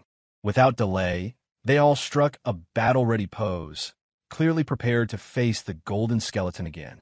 But Jaehyeon immediately shut down their enthusiasm, grumbling that the golden skeleton had already been taken care of. A slew of annoyed curses followed as he waved them off. He then laid out new instructions. From this point forward, it would be hardcore training. Optimal movement patterns would be drilled, and they wouldn't be allowed to repeat the same mistakes as before. With a slightly irritable expression, He asked if they could handle it. The memory of his former teammates surfaced. He had said the same thing once. Back then, one had begged for rest, claiming everyone was exhausted. Another had whined about the intensity of training, insisting they couldn't keep up with someone like Jaehyeon. In contrast, the skeletons now stood in silence, raising their hands in agreement. No complaints, no hesitation. They would follow any plan Jaehyeon had. A faint smile pulled at his lips as he reflected on that stark difference. This was the new reality, and unlike before, this team wouldn't betray him. With a rare skill he'd just acquired from a Himbri, Jaehyeon wasted no time. He ordered the skeletons to begin the hunt at once. He had started this journey with a single, clumsy skeleton, barely able to stand straight. Now, every step he took was flanked by 3 hardened skeleton warriors and a skeleton mage, each following closely behind as he marched toward his goal of becoming the strongest bloom amidst the battlefield. Abruptly, Jaehyeon stopped in his tracks and turned to face them. He announced that their next destination was Suryu Castle, and casually added that they should squeeze in some training along the way. The skeletons, as if understanding his point, simultaneously nodded in agreement. But in truth, not one of them knew what kind of training he meant. Confusion flickered in their hollow eyes. Jaehyeon then pulled a club from his inventory, holding it up as he explained the simplicity of their training plan. No drills, no combat, just a long run to their next destination. And if any of them lagged behind, they'd be reminded of their mistake with the business end of that club. Without delay, he took off after them, chasing the confused undead with manic determination.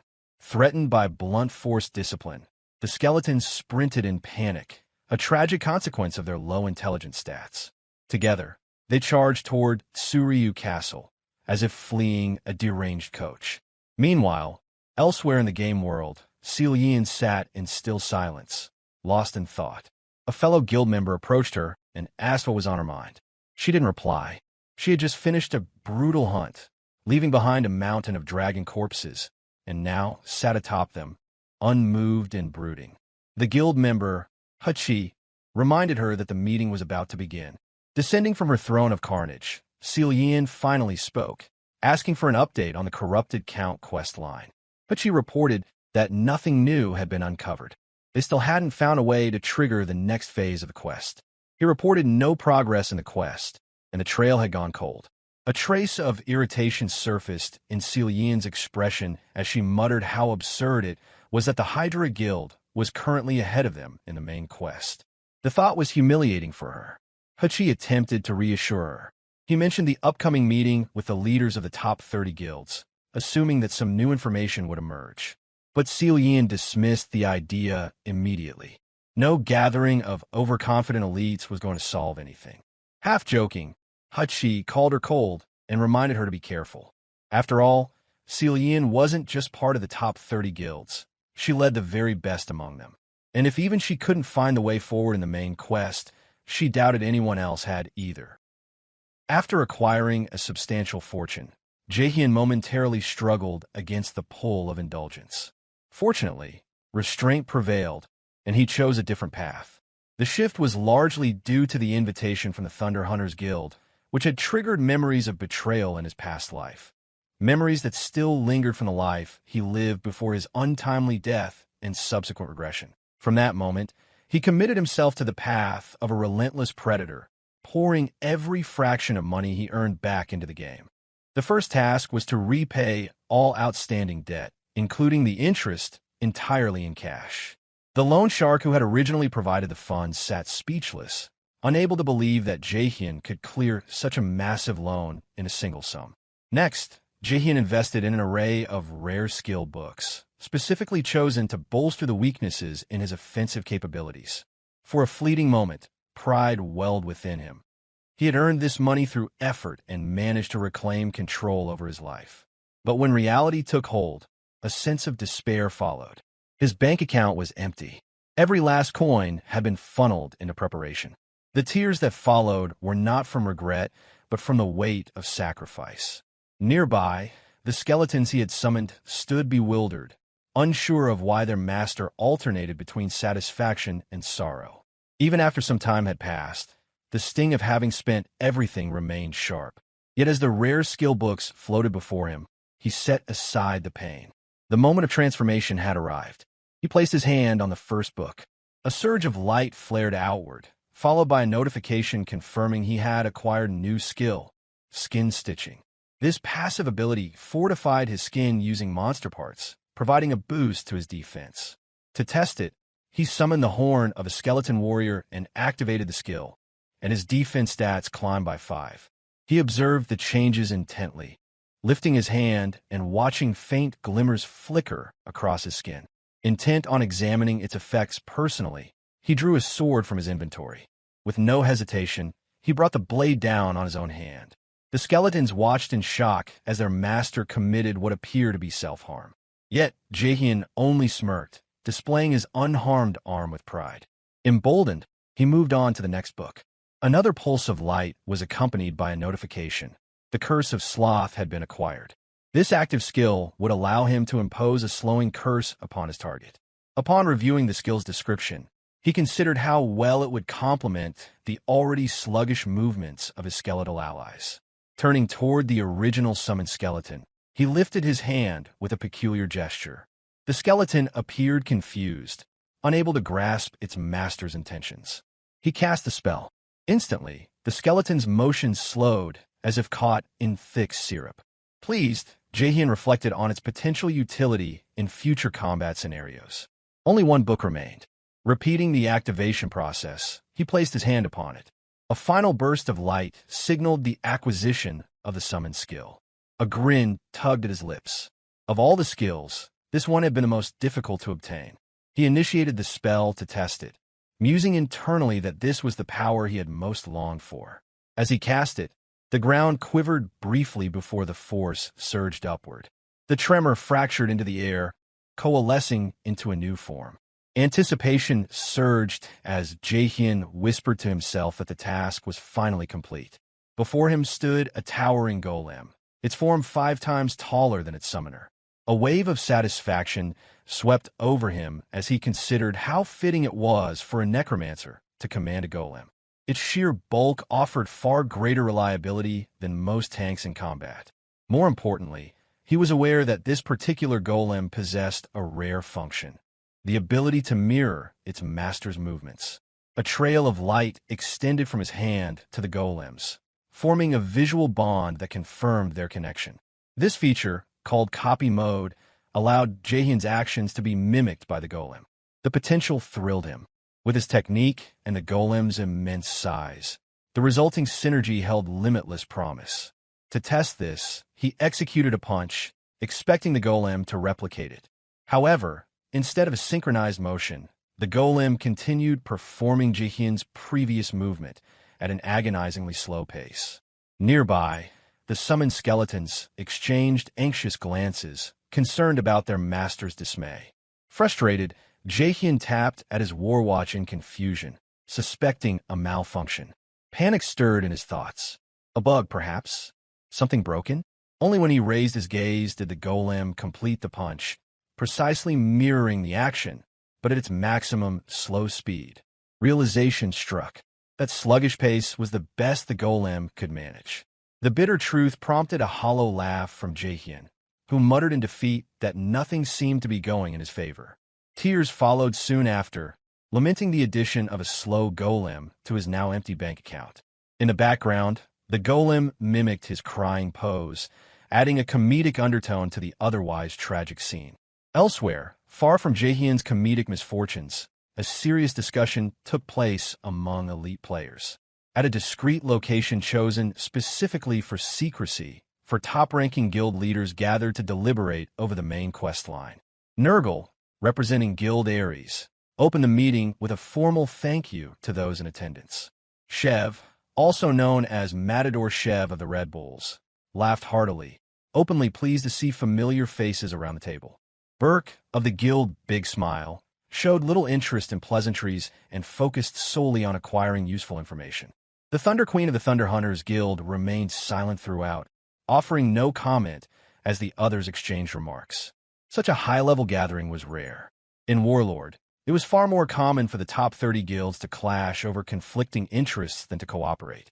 Nurgle acknowledged this, stating that normally, there would be no cause for a meeting like this. However, he revealed that Guild Hydra had uncovered the identity of the corrupt Count and was organizing a final raid, scheduled to take place in 1 month. Shev expressed surprise, recognizing the magnitude of the revelation. According to him, no other guild had even come close to solving the mystery. If Hydra succeeded in executing the raid, the benefits would be immense. Unable to contain his frustration, Burke slammed the table. He warned that if Hydra defeated the corrupt Count, they would seize exclusive control over future main quests. The resulting monopolization would grant them dominance over advertisements, sponsors, and narrative content. With a sharp and commanding tone, Jaehyeon silenced the room. Her displeasure with Hydra's progress simmered beneath the surface. If any of the guild leaders were too frightened to act, she declared, then they should step aside and refrain from spoiling the atmosphere with defeatist talk. Burke responded with unmistakable hostility, summoning a spectral claw into his hand. The challenge in his stance was evident as he asked if Jaehyeon wished to settle the matter directly, then and there. Before tensions could escalate further, Shev stepped in, raising his voice to urge calm. The purpose of the meeting, he reminded them, was negotiation, not bloodshed. Nurgle nodded in agreement and elaborated further, noting that any infighting would only provide Hydra with greater freedom to act unopposed. Seizing the opportunity to redirect focus, Nurgle laid out a formal proposal for an anti-Hydra alliance. From this moment until the Corrupt Count chapter came to an end, the 4 guilds present would abide by a pact, no physical hostilities among them, and full cooperation in the sharing of information tied to the Corrupt Count. He then asked whether anyone objected. Although clearly disliking the notion of cliques or alliances, Shev conceded that it was necessary this time. Burke dismissed semantics altogether, stating bluntly that unless Hydra was stopped, every other guild would face complete collapse. Though inwardly seething at the compromise, Jaehyeon acknowledged the futility of resistance. With the Corrupt Count already lost, she knew she lacked the standing to argue. Without offering another word, she let the proposal pass, allowing the meeting to conclude in silent accord. Once the gathering had ended, she logged out of the game and immediately retreated to the shower. The hot water did little to ease the sting of what she perceived as humiliation. It felt degrading to be forced into collaboration with those she considered rivals or inferiors. The idea that her guild had failed to defeat even a Chapter 1 boss gnawed at her sense of pride. And yet, despite the sting, she knew the decision was necessary. The Corrupt Count had slipped away, and there would be no second opportunity. She had to act with strategy, not ego. Drying off and regaining composure, she returned to her role as a guild leader. Orders were swiftly dispatched. From this point forward, every member of her guild was to monitor Hydra's activities relentlessly. Even the smallest detail was to be reported. Her message to her operative was absolute. No matter the cost, no matter the difficulty, the Corrupt Count would belong to them. They would not be denied again. Meanwhile, in the world of the game, Jaehyeon arrived at the Raider Association's Suryu Castle branch. Upon speaking to the attending staff member, he was quickly met with a directive that left him stunned. Upon learning that Jaehyeon had been sent by a Himbri, the staff explained the situation. Agent Mijai had gone missing while investigating the corrupt stones. The last known location, the perilous Babura Forest. Jaehyeon immediately expressed disbelief, stating that the forest was filled with level 70 monsters. Entering such a zone at his current level would mean certain death. But the staff remained resolute. Precisely because Jaehyeon was a Himbri's disciple, he was the one being asked to go. Refusal, he warned, would result in his title, Corrupt Tracker, being revoked. Reluctantly, Jaehyeon accepted the conditions. He couldn't afford to lose the title. It was the key to advancing the main storyline. Sometime later, he sat alone in the plaza, lost in thought. Everything had happened so quickly. He had only just begun his journey, yet now found himself cornered into undertaking a lethal mission just to retain the title he had barely earned. Frustration bubbled over as he cursed the situation aloud. Eventually, he opened his quest window. The prompt awaited him was to locate the missing agent Mijai and assume responsibility for the investigation into the corrupt stones. The path forward, dangerous as it was, had already begun. The reward wasn't particularly valuable, yet Jaehyeon had no choice. Losing his corrupt tracker title would mean being removed from the main questline entirely. Frustration took hold as he muttered complaints about the escalating difficulty of the quests. It became clear to him that his strategy of accepting quests well above his level had finally caught up to him. By all reasonable standards, those previous tasks should have been impossible to complete. Somehow, he had managed to survive and advance, but now the consequences had arrived. Following his meeting at Suryu Castle, he had been assigned a quest tailored for players at level 60 and above. Doubt clouded his thoughts. He couldn't afford to abandon the main storyline, not after making it this far, yet entering Baburu Forest remained an impossible option. As he sat immersed in uncertainty, a conversation between a male and female player nearby drifted to his ears. The man remarked on the possibility that Hydra Guild might soon complete the main quest line. If that happened, they would gain a significant advantage over all other guilds. The man then posed a rhetorical question about the fate of the other active main quests should the corrupt count be defeated. That passing remark struck Jaehyeon with unexpected force. A realization surged through him, an idea that instantly shifted his outlook. A smile curled across his face, the beginnings of a plan taking shape.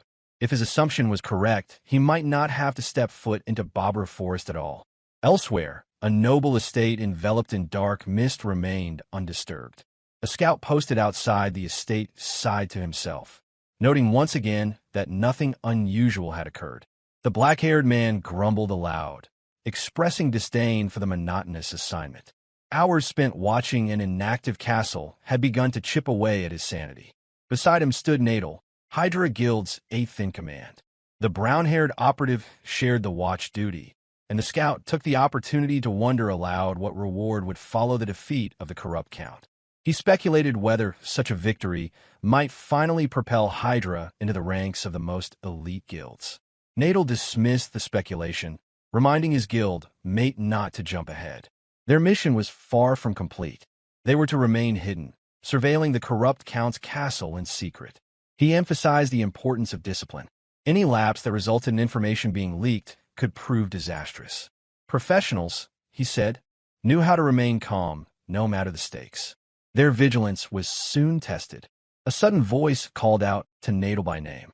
A player strode nearby, clearly not part of Hydra, and yet had somehow located them. The newcomer was Kim's, a third-ranked member of the Red Bulls Guild. He greeted Nadal casually, seemingly unaware of the sensitivity of the situation. Caught off guard, Nadal hesitated before questioning what a Red Bulls member was doing in this area. Kim's appeared momentarily puzzled, then offered an explanation. The mountain was home to a powerful boss monster, and he had come to challenge it. Turning the question around, he asked whether Nadal was also pursuing the boss. Nadal shared a glance with his subordinate, revealing their true objective was not an option. In the end, he claimed they too were here for the boss monster. However, Kim's didn't leave quietly. Taking note of Nadal's disheveled appearance, he joked about whether Nadal needed to relieve himself. Nadal's temper flared instantly, though Kim seemed oblivious to the insult he had delivered.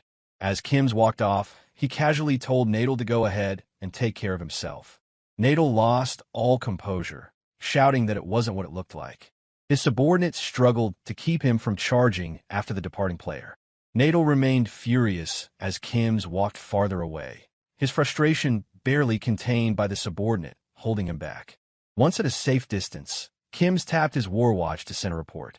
He reflected on the surprising accuracy of the anonymous tip they had received. It had been real. Meanwhile, at his own location, Shev lounged with Yell, casually musing about the improbability of the situation. An anonymous tip had turned out to be valid. Yell admitted she had initially thought the information regarding the corrupt count's whereabouts was a prank. They had only sent Kim's to investigate out of caution. Shortly after, she voiced a new concern: the motive behind such a significant piece of information being offered for free. Shev wasn't certain, but speculated it might have come from someone inside Hydra Guild who bore a grudge against their own. Continuing his communication, Kim's noted that the Red Bulls weren't in a position to be selective about such leads. Hydra Guild was on the verge of surpassing them entirely. He then suggested initiating a diversionary battle to buy time for the rest of their members to move into position. Shev rejected the idea, advising him to retreat for now. If that really was the corrupt Count's castle, then most of Hydra's top forces would be concentrated there. He emphasized that losing a key asset like Kim's at this stage would be too costly. Kim's acknowledged the reasoning with a joking tone, feigning flattery. He noted that it wasn't as if the Red Bulls would collapse without him, though he appreciated the sentiment. He remained unaware that a shadow was already closing in. A figure had leapt silently into the air, aiming an ambush at his position. An explosion shattered the ground as a blade struck, throwing dust and energy into the air.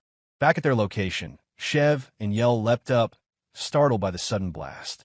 They struggled to get a clear view of the skirmish. Now pinned with a blade pressed to his neck, Kim's murmured with grim amusement that apparently the Red Bulls weren't the only ones who had received the information tip. He relayed to Shev that the Princess of the Thunder Hunters, whom he mockingly referred to as the Crazy Chihuahua, had also shown up. Standing before him with a bright and unwavering smile was Thunder Princess Jaehyeon. Without losing her cheer, she made her demand clear. He was to tell her everything he knew or die. Elsewhere in the game, Jaehyeon's golem faced a powerful wild bear. The creature attacked without pause, hammering at the slow-moving golem with sharp claws. Yet the golem remained solid, its posture locked in defense. It absorbed every blow without yielding. Suddenly, the golem's eyes lit up with an intense glow. In the brief pause that followed, it reared back to throw a punch. But its motion was glacial. The skeletons, observing from a distance, looked on as if they were watching a clumsy, sparring match. The bear regained its momentum and once again slammed its claws toward the golem, which reflexively raised its arm to defend itself, still not having completed the earlier punch. Perched high on a tree branch, Jaehyeon paid the clash little mind. His focus remained fixed on his internal calculations. Below, the skeletons munched on popcorn, treating the battle like a theatrical performance. Jaehyeon glanced at the search results he had been monitoring. There were no hits. Still, he felt confident. The emails he had sent containing the anonymous tips had reached their destinations. Responses, he believed, were simply a matter of time. Jaehyeon mulled over the situation and concluded that the only way to avoid entering Babaru Forest was to forcefully end the quest. He speculated that if the corrupt Count were defeated, the quest tied to him would vanish along with it. He recalled that the main quest line in Warlord was divided into multiple chapters. The one currently active was Chapter 1, centered around the corrupt Count.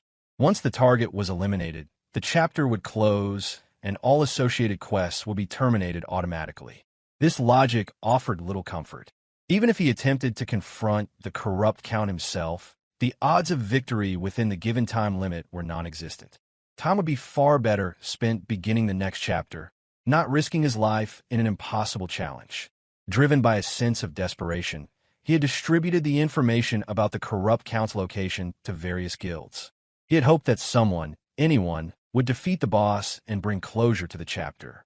His growing frustration stemmed from the silence that followed. No replies came to his emails, and no action seemed to be taken. Just then, a notification alert grabbed his attention, snapping his focus to the screen. His gaze locked in as the message appeared. Hydra Guild's official channel had launched a live stream. At that exact moment, a loud crash echoed as his golem's arm detached and hit the ground.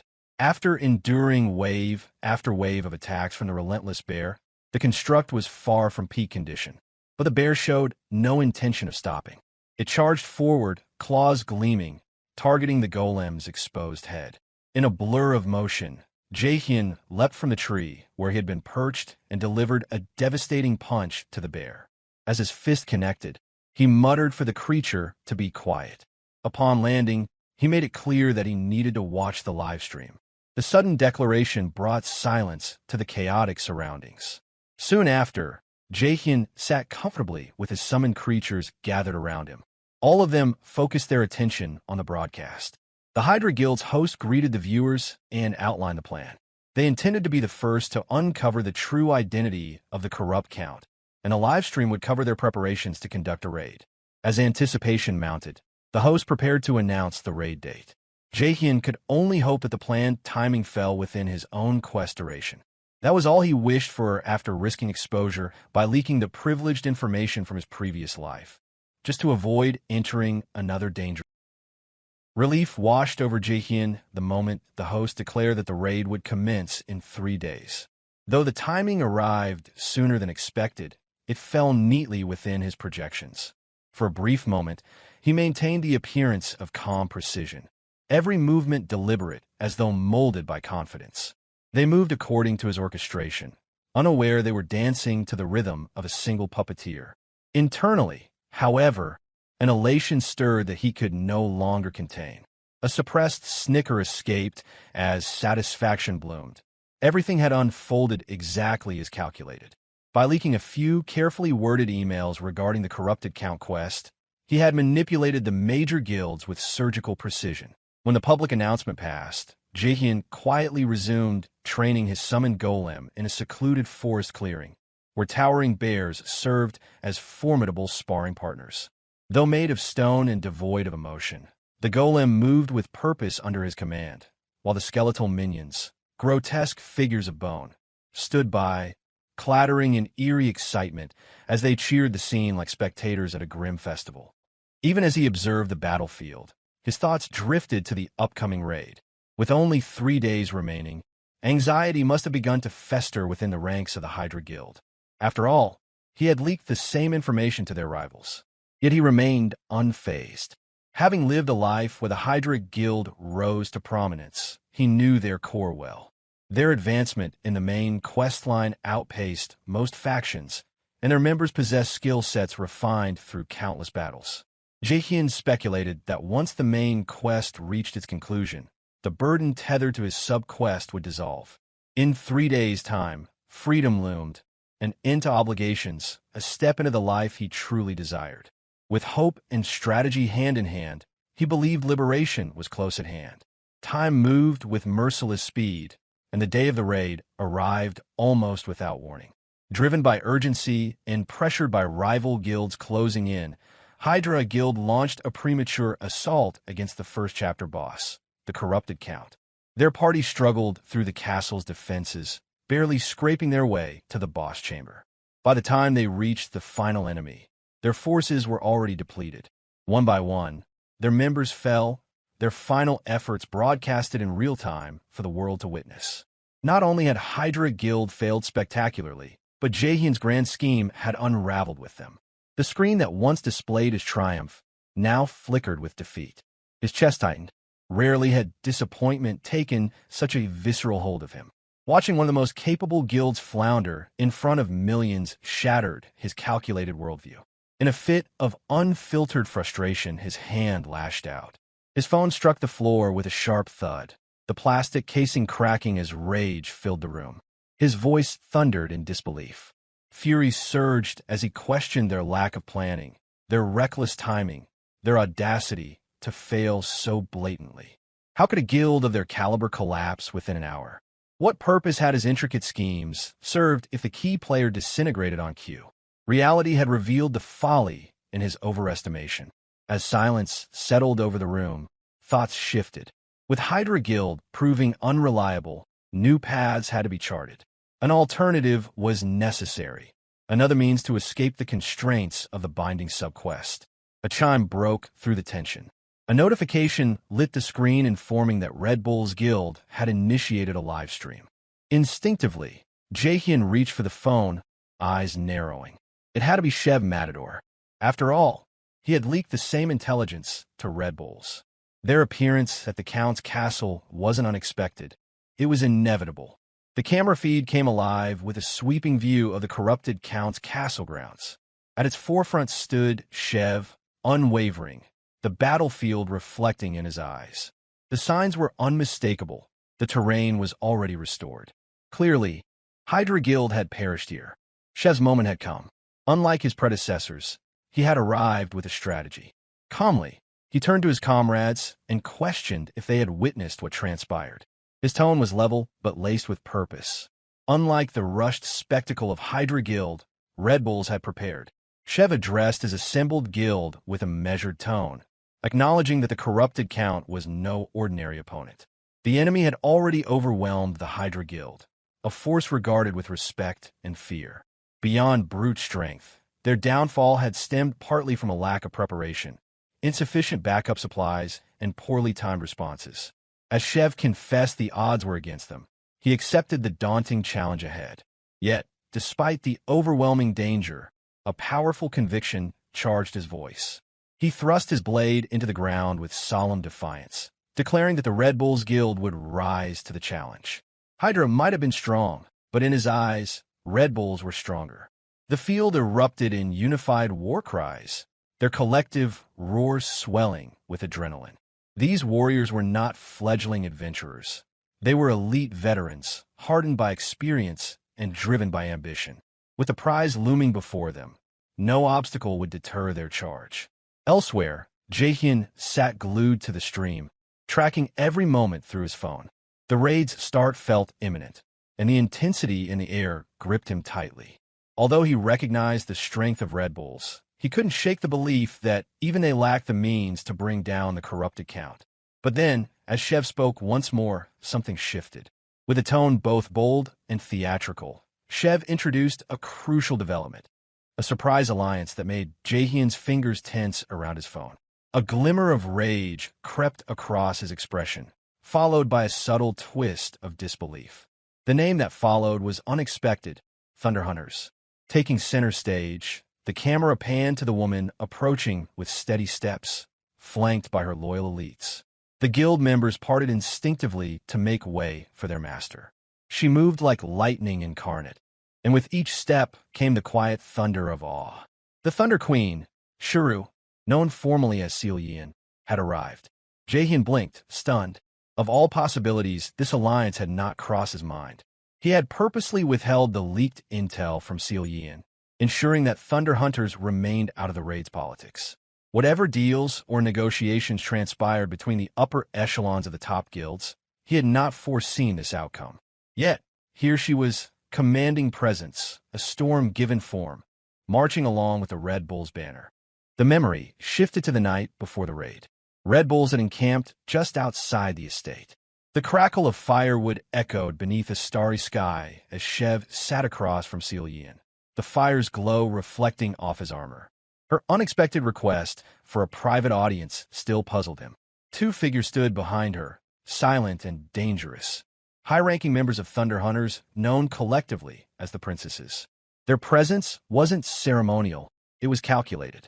Despite the tension, Shev broke the silence with a half-joking accusation, wondering aloud if Jaehyeon had come to declare war. With calm detachment, Jaehyeon denied the claim. In her eyes, they were allies, nothing more, nothing less. Shev pressed further, mentioning the unfortunate incident involving one of his members. He gestured to Kim, who still bore bruises from a fierce encounter with one of the princesses. Without missing a beat, Jaehyeon dismissed the event as a cultural misunderstanding. A simple greeting, she claimed, the faintest of smirks forming on her lips. Behind her, the princess responsible sneered in open amusement. With the false pleasantries cast aside, Jaehyeon cut to the point.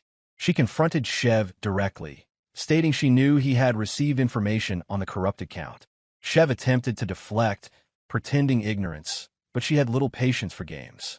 With sharp precision, she revealed her awareness that several top 30 guilds had acquired the same data.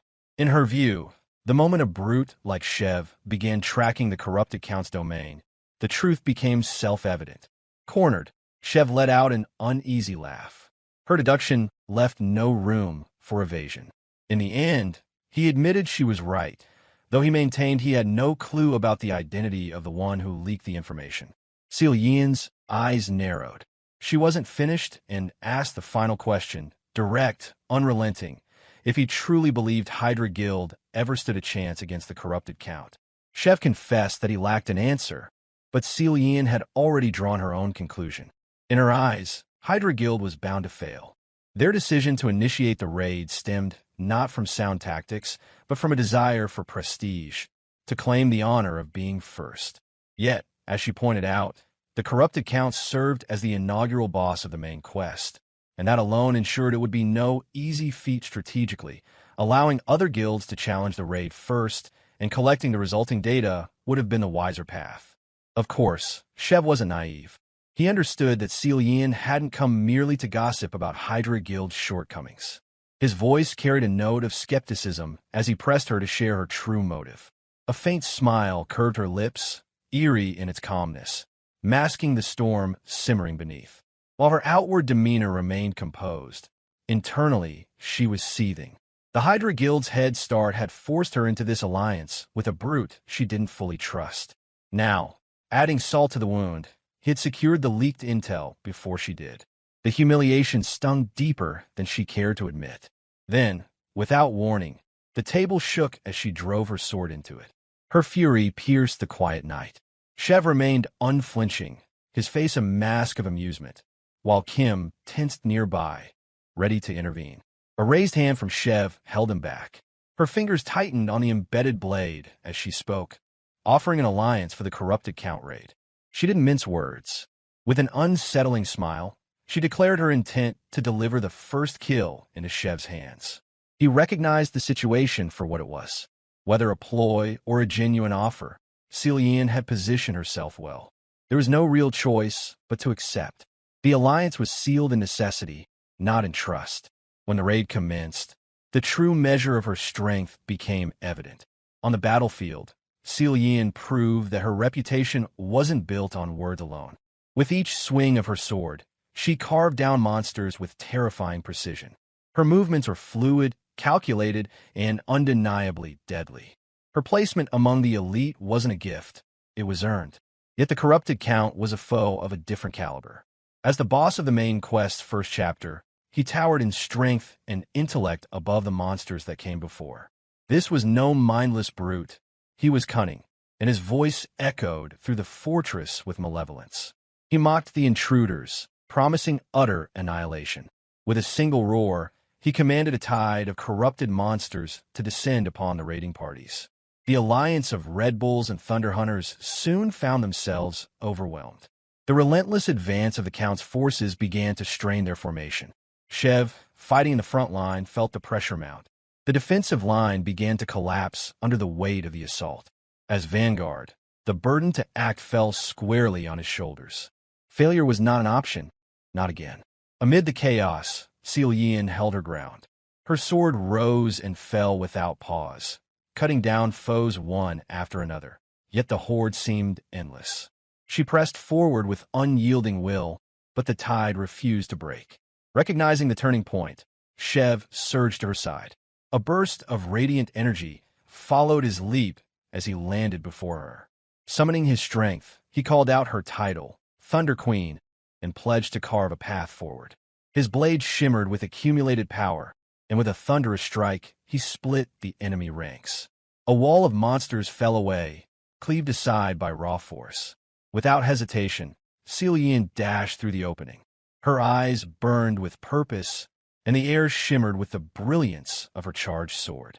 The corrupted Count bellowed in fury, his grotesque form writhing as he summoned his tendrils.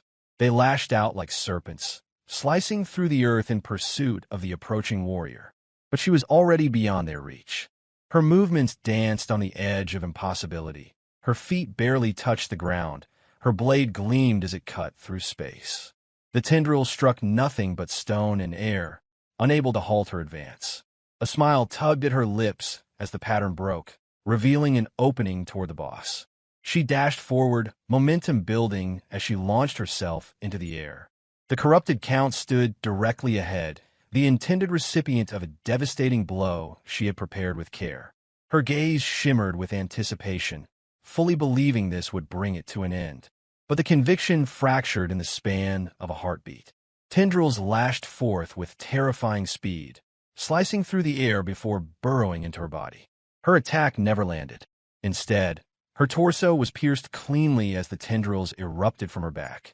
They hoisted her into the air, suspending her above the battlefield. Blood spilled in steady streams, splashing the ground below with every passing second. Shev's voice tore through the chaos as he shouted her name. He understood, then, that she had been the only one with the speed and strength necessary to truly challenge the corrupted Count. Suspended and bleeding, Her lips moved faintly. Words too quiet to hear passed from her mouth as blood stained her armor and trickled from the corners of her lips. Then, in a single instant, blades of light burst from her hands, strikes that cleaved the tendrils apart. Her body dropped free and immediately charged forth with seething fury. Despite the pain, she stood tall again. Her body trembled, not from fear, but from the rage ignited by the threat of failure. To falter now meant disgrace. Her eyes shone fiercely, a mixture of pride and desperation fueling her next movement. With a swing of her blade, a golden line of her sword descended with terrifying precision, slicing across the corrupted Count's head. The monstrous wail that followed shook the air as his grotesque form writhed in agony. His defenses crumbled beneath her relentless assault. That strike served as the turning point. The remaining forces of Red Bulls and Thunder Hunters closed in, now emboldened by the sight of their foe defeated. Behind her, Shev smirked to himself. The Thunder Queen, he mused, had revealed herself to be more formidable than anticipated. When the final blow fell, she stood alone before the Count's broken form. Her breath slowed as she lowered her weapon. The light of victory reflected coldly in her expression. No triumph, only stillness. Moments later, a notification echoed through every player's interface. The corrupted Count had been defeated by the combined forces of Red Bulls and Thunder Hunters. Not every onlooker shared in the elation. Elsewhere, Jaehyeon sat quietly, the defeat settling in with crushing finality. The raid had succeeded, but the glory had not gone where he intended.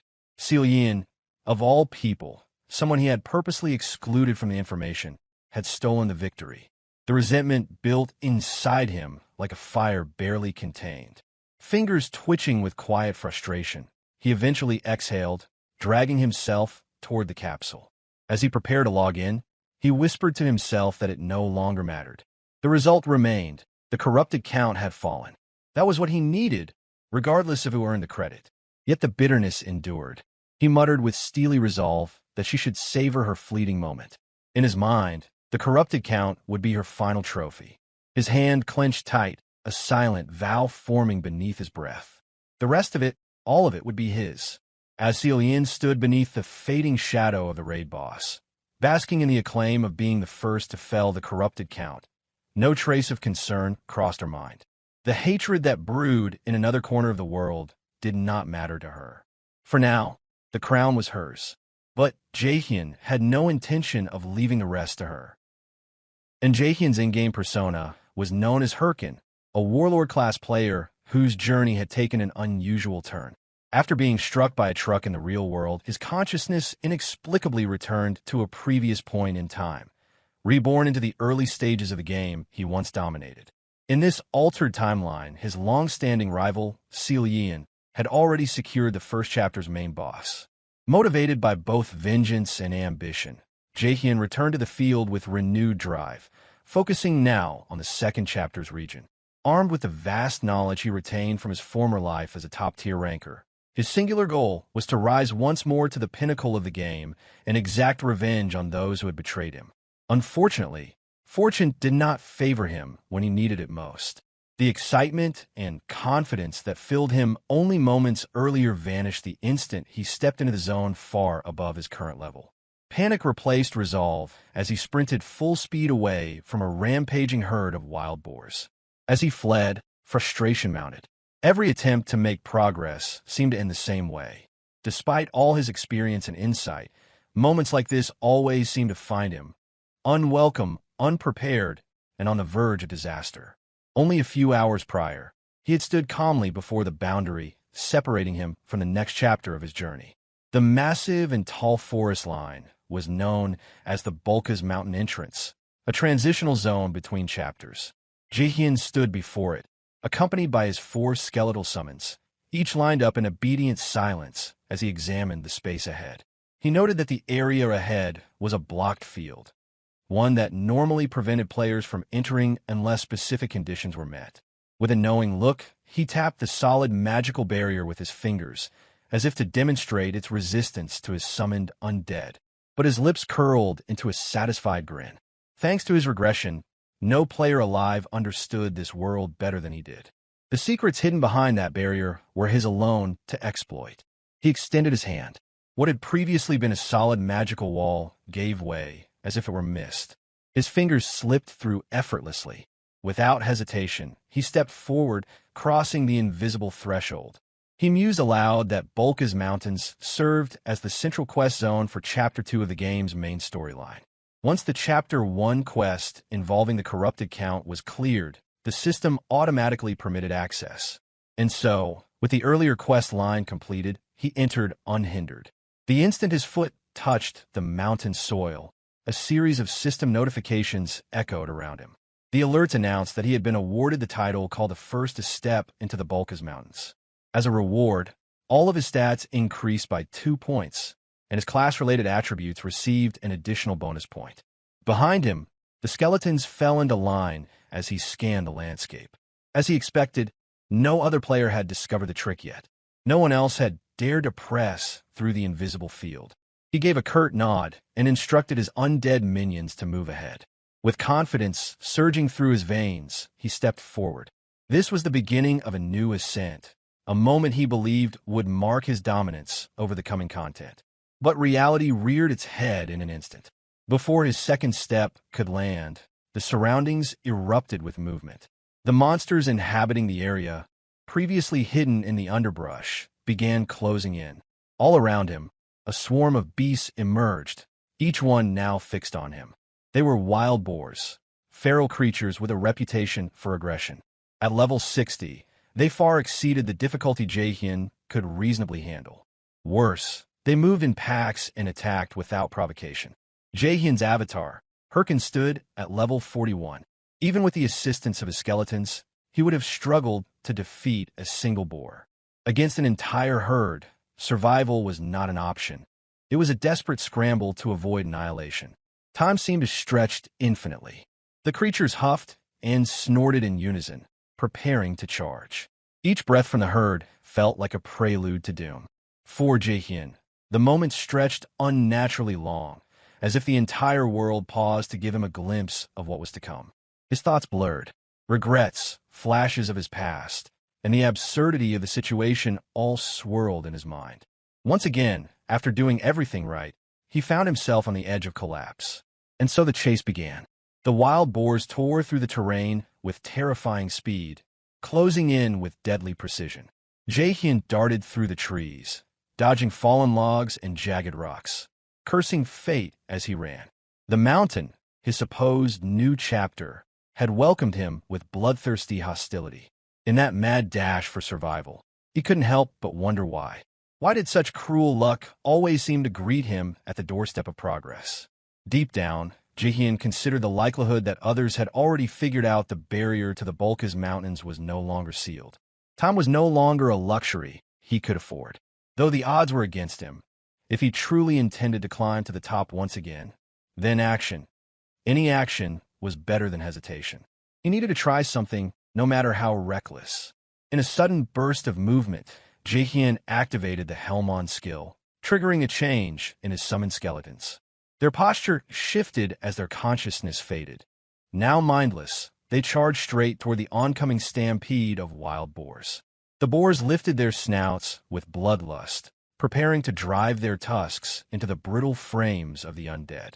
The moment the two forces collided, the result was exactly what Jaehyeon had anticipated. It was a massacre.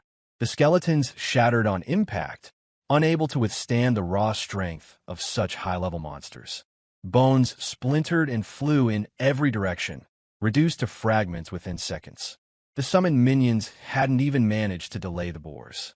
Jaehyeon skidded to a halt just a few meters away as a series of system chimes rang in his ears.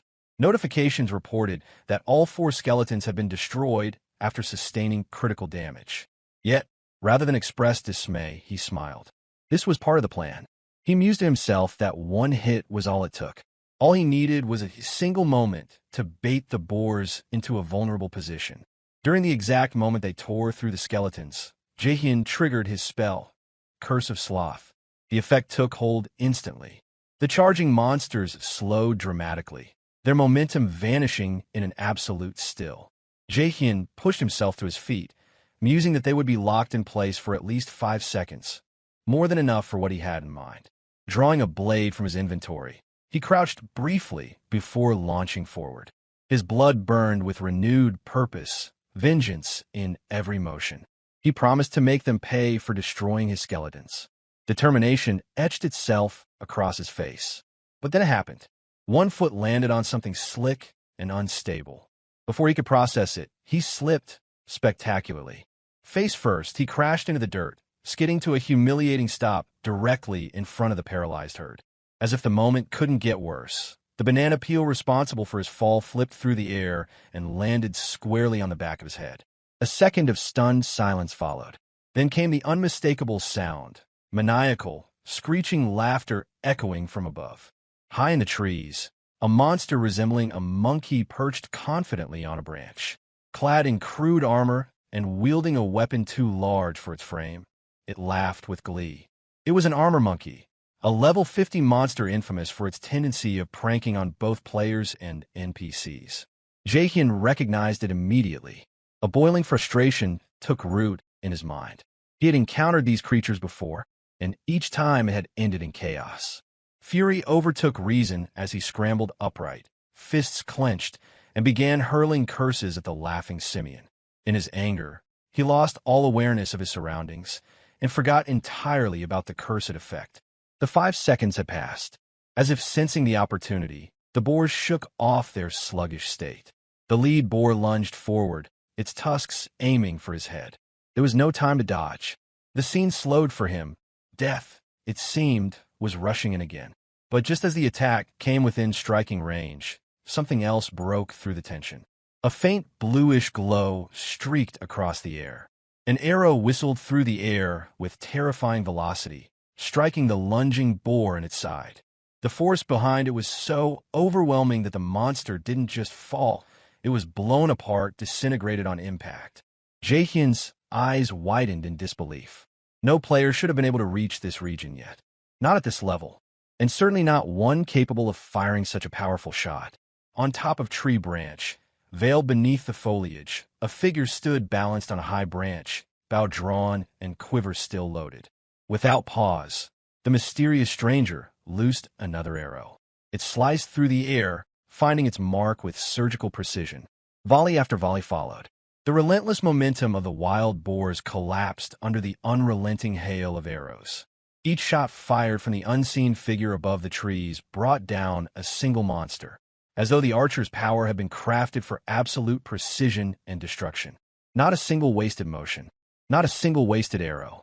Jaehyeon stood rooted in place, a mix of disbelief and admiration settling over him. Jaehyeon stood rooted in place, a mix of disbelief and admiration settling over him. At this point in the game, there should have been no one capable of such a feat. A level 60 monsters were no trivial threat, certainly not to be felled with a single projectile. And yet, this person had done just that, repeatedly. As the final arrow struck true, the remaining monsters fell silent, their forms disappearing into particles. The archer descended from the treetop, landing with practiced ease. Jaehyeon turned, curious and cautious, as the figure stepped out from the shadows. It was an old man. No player, just an NPC. A patrol unit, most likely wandering the mountain zone. Somehow, fate had brought this character to Jaehyeon at the exact moment he needed help the most. For the first time in a while, it seemed fortune had smiled on him. Elsewhere, far from the forest, Tsuryu Castle buzzed with life. Since the defeat of the corrupted count, the region had grown even busier. Players gathered in greater numbers, hunting for quests, sharing rumors, and assessing their competition. Within the central plaza, 2 players turned their attention to an imposing figure in the crowd. Standing in full view was a knight adorned in the unmistakable Mamba armor set, an extremely rare and expensive equipment ensemble, one only high-ranking players could afford. One of the players wondered aloud if the knight was a ranker, though neither could place him. The knight, however, did not idle. He spoke in a hushed voice to a contact in the shadows, a guild operative named Michelle. Hidden beneath the shade of an alley, she reported quietly that there had been no progress in tracking the identity of the individual who leaked the corrupted count's true name. None of the guilds, she added, had any idea who was behind the sudden spread of such vital information. It made sense, she admitted, considering that this mysterious person had knowledge about a secret so heavily concealed that even the largest guilds in the game had failed to uncover it. Whoever they were, they had not only obtained the information, but distributed it freely. A ghost among thousands. Shifting the conversation, the knight asked about a player known by the alias How Mask. Michelle responded that the only content available tied to that name was a collection of hunting videos featuring giant bears, mundane uploads with no apparent connection to any in-game character. This further deepened the knight's frustration. Rage coiled beneath his expression as Michelle suggested that there was no way a new player, one barely beginning the main quest line, could possibly be involved in orchestrating something so elaborate. Without answering directly, the knight turned to leave. Michelle called after him, asking where he intended to go next. He replied curtly that he had joined the Sweepers Guild for their next helper assignment. Michelle only shook her head, remarking that it would be another stretch of busy work. He acknowledged this with a nod, but told her to stay focused on locating the mystery player. That task, above all, remained the priority. The knight walked off, seething with silent rage. Plans he had carefully laid were now in shambles, thrown into chaos by a single anonymous act. He did not yet know the identity of the one who had ruined everything, but he vowed that, when he found them, he would make them pay. Back in the forest, Jaehyeon had been led to a secluded cabin nestled deep among the trees. For reasons he couldn't explain, the area felt safe. No monsters roamed nearby. Even the ambient pressure of danger that hung throughout the Bolkas Mountains seemed absent here. Inside the wooden home, Jaehyeon answered with enthusiasm when asked if he was a Himbree's disciple. His voice rang with pride as he nodded, unable to conceal the grin on his face. This encounter, unexpected and unbelievably fortunate, could change everything. The man before him was no ordinary NPC. It was Mawoon, the central figure of Chapter 2's main questline. The very NPC Jaehyeon had dreamed of meeting at this stage. Mawoon handed him a warm cup of something herbal and steaming. He mused aloud that it was lucky he had come across Jaehyeon when he did, while on patrol. If not, a Himbree's pupil would have surely perished there, surrounded by monsters too powerful to overcome. Within himself, Jaehyeon recalled Mawoon's reputation with clarity. In the game's lore, Mawoon had once held the prestigious position of swordsmanship instructor to the royal prince, a man of unparalleled martial skill. However, due to an unfortunate incident, he had been stripped of his title and banished from court. From there, he took on a new role as the captain of the rangers who patrolled and protected the untamed expanse of the Bolkas Mountains. Knowing that Mawoon was the pivotal NPC tied to Chapter 2's main questline, Jaehyeon could hardly contain the thrill bubbling in his chest. Fate had led him to exactly where he needed to be. Suddenly, Mawoon turned serious and told him to return. The abrupt command took Jaehyeon by surprise, prompting him to ask why. The old ranger explained that he wasn't sure what had brought a lone traveler this deep in a monster-infested land, but warned him sternly, there was nothing here but danger. Monsters and nothing else.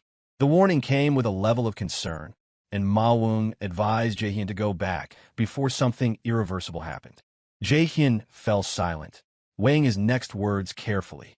From his perspective, this moment was exactly the perfect hook for the main quest to begin. Then, with a faint smile touching the edge of his lips, he broke the silence. He revealed that the corrupted Count had been defeated.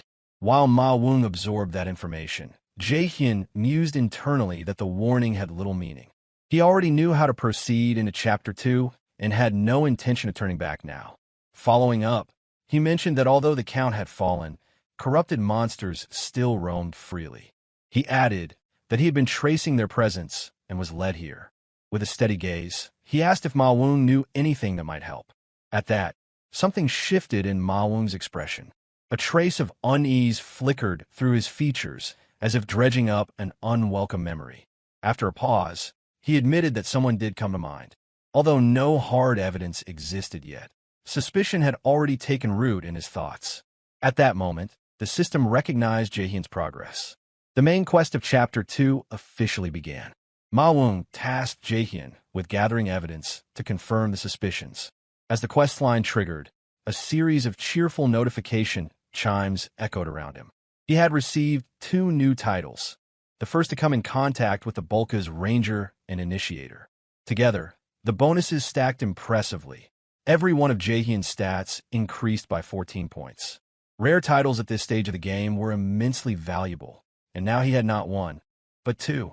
Jaehyeon barely contained his excitement. Without hesitation, he responded with fiery enthusiasm, affirming that of course he would help. With eager eyes, he asked what needed to be done first. Ma Wung told him to calm down. Then, with a more measured tone, he gave the first assignment. Investigate the monsters roaming near the area and thin their numbers. The quest required Jaehyeon to defeat 50 monsters within the Bulka's mountain region. Though the reward offered seemed modest in relation to the effort required, he understood its purpose. This was an introductory quest, part of the main questline's foundation, essential for progressing into deeper content. A pale stretch of cloud moved slowly overhead as Jaehyeon stepped out from Ma Wung's cabin. The forest beyond awaited. He took a breath and stretched, muttering aloud how great this development was. The quest aligned perfectly with his immediate goal, leveling up his character. Slaying monsters would bring experience, and experience meant strength. Yet reality soon tempered his excitement. He reminded himself that hunting the higher-level creatures, like the wild boars or the terrifying bear warriors, was still out of reach. They were far above his current capability. At least for now, he would need to focus on easier targets first. That's when an idea struck. The incident from earlier returned to mind. The wild boar ambush, the humiliating slip, and the source of that misfortune. The armor monkey. It was that level 50 prankster monster that had flung a banana peel into his path and nearly cost him his life. The armor monkeys would be his first targets. With clenched fists and narrowed eyes, he made his way into the underbrush, determined to purge every last one of those laughing fiends from a mountain. If anything was going to serve as a stepping stone in a Chapter 2, it would be the creatures that had dared to make a fool out of him. This was no longer just about leveling. It was personal. Beyond the threshold of Bulka's mountain stretched a vast, dense redwood forest. The moment the barrier fell with the corrupted Count's defeat, adventurers poured in to explore the newly opened territory. Yet nearly all of them fell victim to the same humiliations Jaehyeon had once suffered. Even among the elite, none were safe. A high-level knight, brimming with confidence, found himself helpless the instant he stepped into the forest, slipping spectacularly on a banana peel tossed onto the path by the mischievous armor monkey. A heavily armored tanker, covered head to toe in iron plating, suffered no better fate. The moment he lost his footing on another of the cursed peels, he crashed face first onto a jagged, razor-sharp rock that protruded out of the ground. Even a mage, who should have been able to sense danger with heightened magical perception, fell for the same trick. She stepped cautiously into the deeper part of the redwood forest, only to have the armor monkey materialize from a branch above, gleefully flicking a banana peel perfectly onto her path. As soon as her foot struck it, she lost all grace, sprawling awkwardly on the forest floor while the monkey erupted in shrieking laughter. The monkey never seemed to tire of its creative pranks, its cackles echoing through the dense canopy every time a new victim crossed its path. That day, another challenger arrived, an assassin-class player gliding silently through the path. Though her instincts warned her of something off, she couldn't pinpoint exactly what was lurking. From the branches above, the armor monkey waited, restraining its gleeful snickers with great effort, clutching another banana peel in its furry paw, eager to humiliate yet another intruder. The moment it spotted the perfect chance, it raised its hand, fully prepared to toss the peel in her path. But behind it, a far more dangerous predator had arrived. Jaehyeon had climbed quietly onto a nearby branch, his expression twisted in a mix of dread and unrelenting rage. Memories of the humiliating slip and the boar stampede from days earlier burned through his mind, fueling his determination. The monkey turned its head and froze, startled to find Jaehyeon glaring right at it with eyes that radiated murderous intent. Jaehyeon raised a finger across his own throat, drawing an invisible line to signal the monkey's impending doom. The monkey hesitated, a nervous squeak nearly escaping its lips, realizing with horror that its karma had finally come home to roost. Jaehyeon wasted no time. Drawing his sword in a single smooth motion, he lunged forward across the branch, a lethal glint flashing in his eyes, intent on repaying every ounce of humiliation and blood. The armor monkey, infuriatingly unfazed, paused only to pick its nose, as if mocking Jaehyeon one final time before twisting and leaping out of the way, dodging the strike with ridiculous ease. Jaehyeon's blade cut nothing but air, and before he could recover, the monkey had already bounded to another branch, its laughter dancing through the forest like cruel music.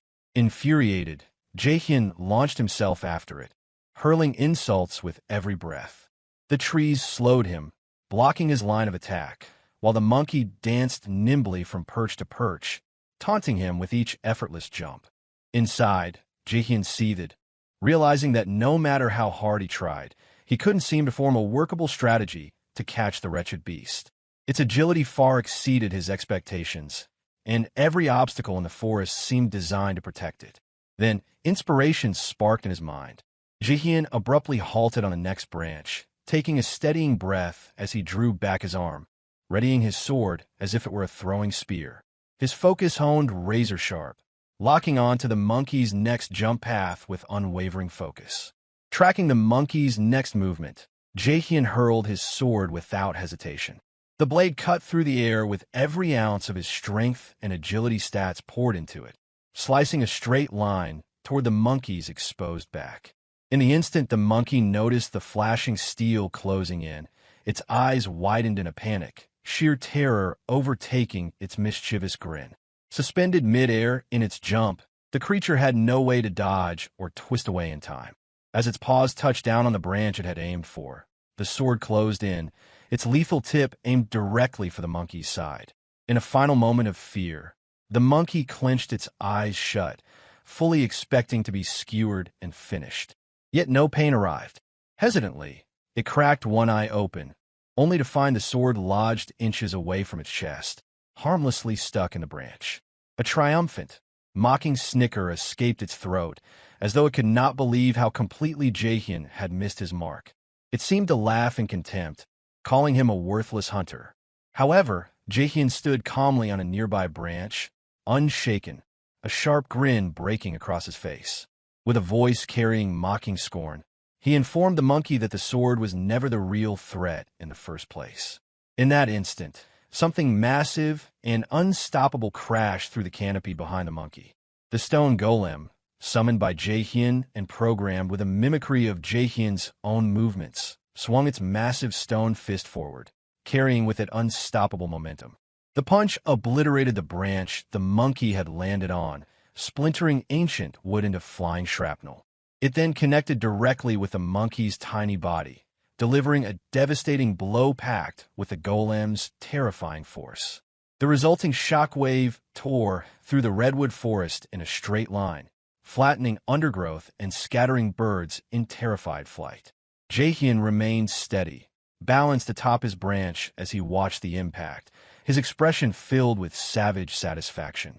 All that training he had forced the stone golem to undergo by battling forest bears had finally paid off. The monkey's lifeless body eventually crashed down to the forest floor, while a familiar chime sounded in Jaehyeon's ear. A notification appeared, awarding him the title, the first to hunt down an armor monkey. He reached into his inventory, drawing out the Haho mask and turning it over in his hands as he reflected on how wise it had been to hunt these monkeys for his quest. His grin widened at the thought of all the points he would earn next. It was time to chase down the rest of the armor monkeys infesting the redwood forest. At the same moment, far removed from Jaehyeon's fierce hunt, a completely different scene unfolded elsewhere. A grand press conference was underway, celebrating the successful alliance between the Red Bulls and Thunder Hunters guilds. Their crowning achievement was the defeat of the corrupted Count, the powerful boss that had ruled Chapter 1 of the game. Standing at the forefront, Shev and Jaehyeon represented their respective guilds. Their presence dominated the gathering, though they kept their speeches brief and factual, choosing not to brag about their strategy or how they pulled off the raid. As the crowd of reporters buzzed with questions, one voice broke through, directing itself to Jaehyeon. the famed Thunder Queen. The reporter politely requested if she would like to say a few words for their fans. Jaehyeon answered with a perfectly crafted smile, her voice gracious and practiced. She explained that their victory came down to luck more than anything, and promised to continue working hard in the future to deliver even greater results. Once the conference had ended and the lights faded, Jaehyeon walked through the long marble hallway, the flawless smile gone from her face. A sourness settled on her expression, a dark contrast to the mask she had presented before the cameras just moments earlier. One of the Thunder Princes trailed after Jaehyeon, eager to praise her for her commanding performance. She offered glowing words, telling Jaehyeon that her courage had been beyond inspiring and that she had genuinely thought they were finished when the final wave of monsters surged in. Watching Jaehyeon rush forward alone to defeat the corrupted Count had left her spellbound. Yet, even with the genuine admiration shining through her guild members' praise, Jaehyeon's mood did not lift. Her expression remained dark and brooding, as if a heavy stone weighed down her thoughts. She responded with a subdued tone, admitting that their victory had ultimately come down to luck, nothing more. The Thunder Princess listened closely as Jaehyeon elaborated that they could not have succeeded if the Red Bulls Guild hadn't been there to back them up. She confessed without hesitation that Shev, the warrior who had carved open the battlefield, had been crucial for their success. Without him, her own final blow would never have landed. Jaehyeon's mind drifted while she spoke, recalling another player altogether. The memory of Haho Mask, who had boldly posted a video of a solo raid against the Golden Skeleton, returned vividly to her mind. His aggressive, relentless style left an impression on her. That style, she believed, was exactly what her guild needed if they were going to progress through the tougher battles that awaited. Without another thought, Jaehyeon turned to the Thunder Princess and ordered her to contact Hatch. The princess nearly jumped in surprise, blurting out her confusion. She demanded to know why they would ever need a useless player like Hatch. Jaehyeon's eyes sharpened, and her voice took on a tone of urgency as she explained there was something important they needed to hunt, something they couldn't leave to chance. Meanwhile, deep within the redwood forest, Jaehyeon's sword broke off. His skeletons clashed with armor monkeys all around him, bone and steel ringing through the massive trees. A notification appeared before him with a cruel chime, announcing that his sword's durability had reached 0 and that the weapon had been destroyed. Though he had seen it coming after slaying countless monsters, Jaehyeon still felt a surge of frustration boil through his chest. He spat out a curse, annoyed at how quickly equipment broke down when it faced true battle conditions. Inwardly, he scolded himself for once again running headlong into the same problem that had haunted him through both lifetimes: a lack of funds. After investing everything he had into gear for both himself and his skeletons, he didn't have enough money left to buy a replacement sword. He paused where he stood, catching his breath as he racked his brain for an answer. That was when an idea sparked in his mind: gems. Monster gems, to be precise. They had a notoriously low drop rate, but they were incredibly valuable as crafting materials and item enhancers. Even this early in the game, monsters could drop gems with potent effects, like a green goblin's gem that boosted dexterity by a point, or a werewolf's gem that raised attack by 2 points. Other rare stones granted all manner of additional enhancements, depending on a monster. Jaehyeon recalled from his previous life that armor monkeys dropped a particular gem with high value, excellent for crafting stronger weapons. At the very least, he could sell those gems for quick in-game currency and use that to buy new equipment. Resolved, he called out to his skeletons with renewed energy, rallying them to his cause. A manic laugh erupted from his throat, carried on the wind through the redwood forest, as he declared that they would hunt down every last armor monkey until none remained. In some twisted way, the maniacal laughter of their master left the skeletons themselves looking dejected, as if even they questioned the darkness brimming in Jaehyeon's grin. For 9 relentless hours, Jaehyeon poured every second of his playtime into scouring the entire redwood forest, hunting down every living armor monkey until none dared show their faces. His skeletons tore through the undergrowth, slashing, smashing, and shredding dozens upon dozens of their kind. Yet despite mountains of monkey corpses piled around him, not a single monster gem had dropped. Exhausted, Jaehyeon crawled across the torn-up earth toward yet another monkey body, desperation painted on his face. Maybe, he thought, just maybe, the next one would finally reward his effort. His entire luck seemed to have evaporated the moment he met the quest-triggering NPC, leaving him a hollow shell of misfortune ever since. He dragged himself forward, tears practically welling up as he clung to the faintest spark of hope, refusing to surrender. It was in a voice cut through his pitiful crawl, snapping him out of his spiral. A player in dazzling full armor stood over him, asking if he was truly Hahomask. Jaehyeon looked up, blinking in confusion as he took in the shimmering figure. The stranger wore a suit of fire lizard gear, its iron plates polished to a mirror shine with blood-red gemstone accents gleaming at every joint. A matching blade, an orc hero's sword, hung proudly across his back. The entire ensemble radiated power and presence, an unmistakable sign of a player who had reached at least level 70. Jaehyeon's exhaustion evaporated under a wave of suspicion.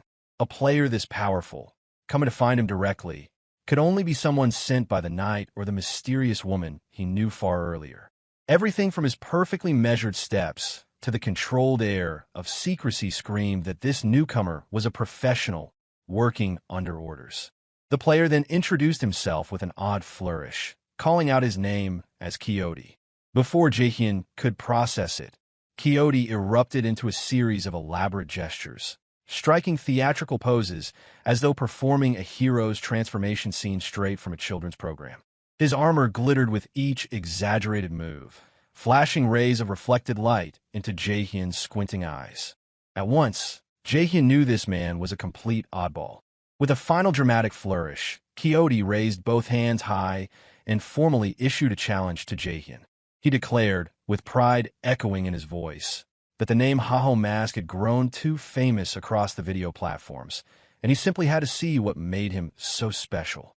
Jaehyeon stayed quiet, sizing up this bizarre character in silence. Inside, he simmered with frustration.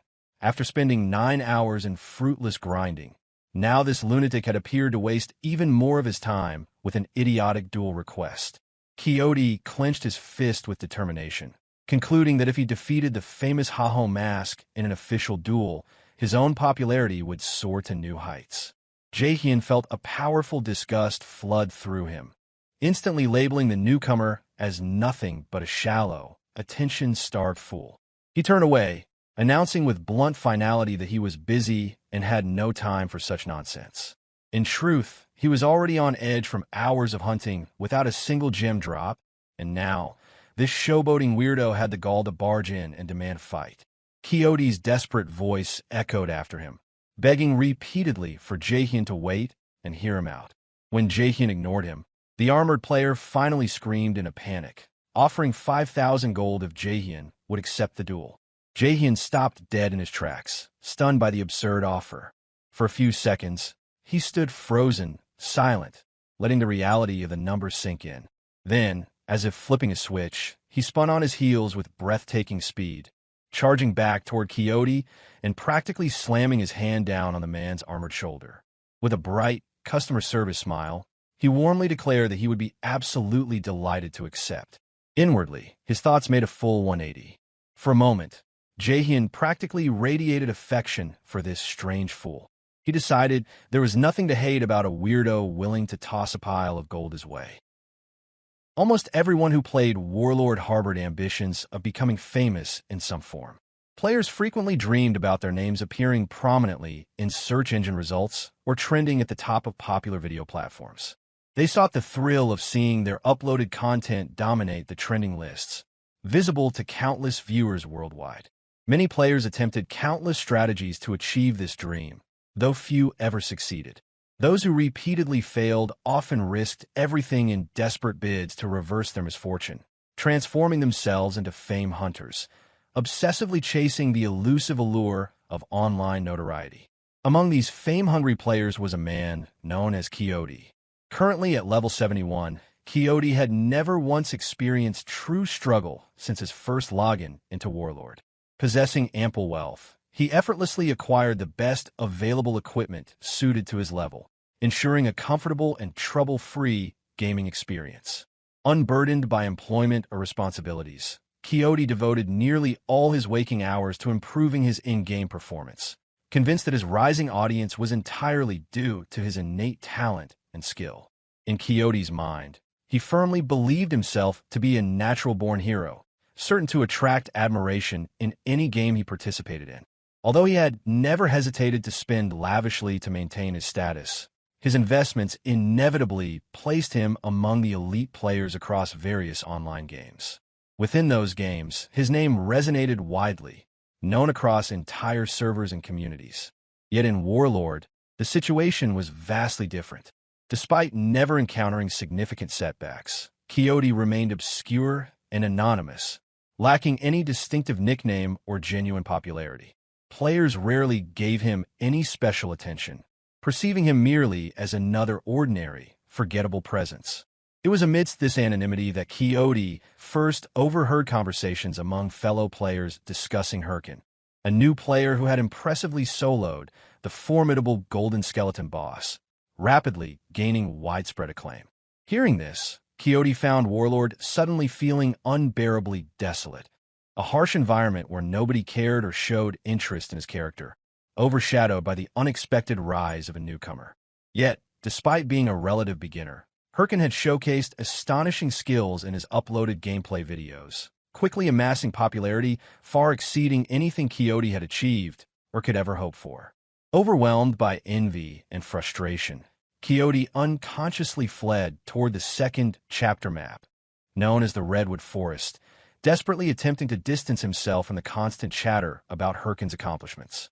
As Quixote journeyed deeper into the unfamiliar forest, resentment continued to gnaw relentlessly at him.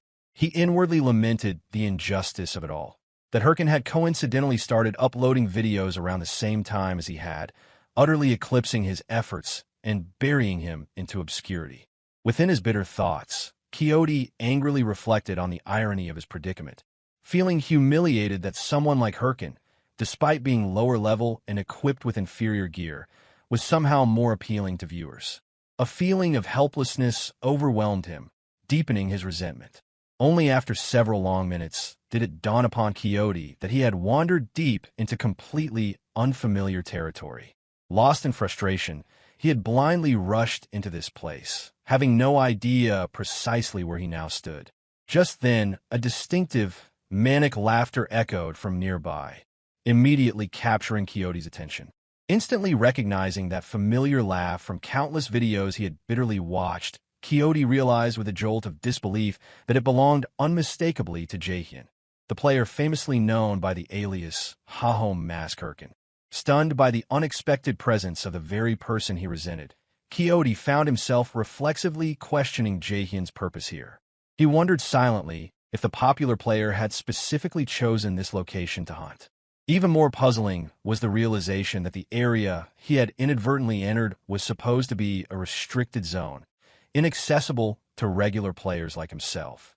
Quixote's curiosity mingled uneasily with lingering bitterness, as the uncomfortable truth of the situation sank deeper into his mind. An idea suddenly occurred to Quixote. If he managed to defeat the now infamous Hyrkan on the spot and upload a video capturing the event, his popularity could surge instantly. To Quixote, Hyrkan represented an exceptionally tempting target, someone whose defeat could catapult him to fame overnight. Moreover, since Hyrkan belonged to no guild, defeating him wouldn't invite any troublesome backlash afterward. Given that Quixote had started playing Warlord much earlier, he believed he deserved all the recognition that would inevitably come from triumphing over Hyrkan. Without further hesitation, Quixote boldly emerged from hiding, immediately issuing an explicit challenge to Jaehyeon. Yet, this time it was not simply a straightforward invitation.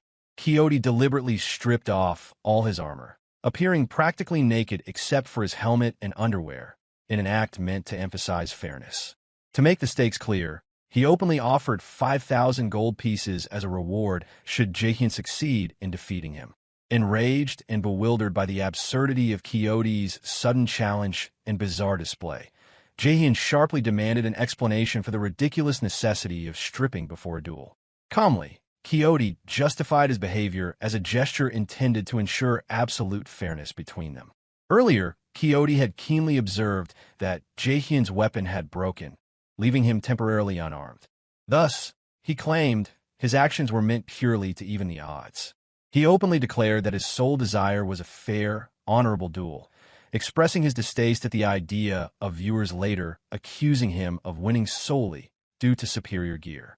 He encouraged Jaehyeon, without hesitation, to fight with everything he possessed as well. Jaehyeon openly scoffed at such a bizarre notion, expressing disgust at the absurdity of dueling someone stripped down to their underwear. Despite his apparent revulsion at the proposal, Jaehyeon realized he couldn't simply dismiss the challenge, especially considering he urgently needed the promised gold. Without warning, Quixote abruptly charged forward, impatiently proclaiming that there was no need for further discussion as he lunged at Jaehyeon. Yet, despite being significantly lower in level, Jaehyeon effortlessly ducked beneath the attack with practiced precision, irritatedly admonishing his challenger to pay attention when others were speaking. Undeterred, Quixote quickly followed up his initial strike with a rapid punch from his right hand, then spun fiercely, swinging his leg wide in an attempt to catch Jaehyeon off guard. But Jaehyeon's superior reflexes allowed him to dodge each strike smoothly and gracefully. Frustrated, Quixote swung downward with his left fist, only to punch empty air, striking harmlessly at the ground where Jaehyeon had previously stood. Jaehyeon had already skillfully leaped away, dodging effortlessly once again. Driven by frustration, Quixote continued swinging wildly, attempting yet another powerful blow with his right fist. Yet Jaehyeon, reading his movements with apparent ease, shifted slightly, calmly avoiding each incoming strike. With mounting anger and desperation, Quixote furiously shouted for Jaehyeon to stop dodging and fight him fairly, continuing to unleash strike after strike in relentless pursuit. Unbothered and increasingly amused, Jaehyeon continued dodging the attacks effortlessly, as though toying with his opponent. Mockingly, he advised Quixote to at least put some pants on, implying how disgusted he felt engaging in combat with someone behaving so indecently. This taunt served only to intensify Quixote's already seething anger and frustration at being openly ridiculed. Losing his patience entirely, he focused intently, channeling his inner energy into a visibly ominous glow around his hand as he activated one of his signature techniques. Instantly, the speed of Quixote's movements increased drastically, allowing him to deliver an impossibly swift strike aimed directly at Jaehyeon. This time, Jaehyeon found himself unable to react quickly enough, caught completely off guard as the lightning-fast strike closed in relentlessly toward his face. Only at the very last possible instant did Jaehyeon manage to raise his arm defensively in a desperate attempt to block. Despite his defensive move, the sheer force behind Quixote's attack proved overwhelming, knocking Jaehyeon violently backward, sending him hurtling helplessly through the air. Quixote's strength, significantly enhanced by his activated skill, overwhelmed Jaehyeon completely, sending him crashing violently against a tree several paces away. Though he kept his reaction hidden, Jaehyeon couldn't help but inwardly marvel at the impressive burst of power Quixote had just unleashed, a warrior-class skill designed specifically to dramatically enhance one's speed and strength in an instant. Surrounded by a fierce, reddish aura of energy, Quixote appeared every bit the formidable warrior he was, despite his ridiculous, almost naked appearance.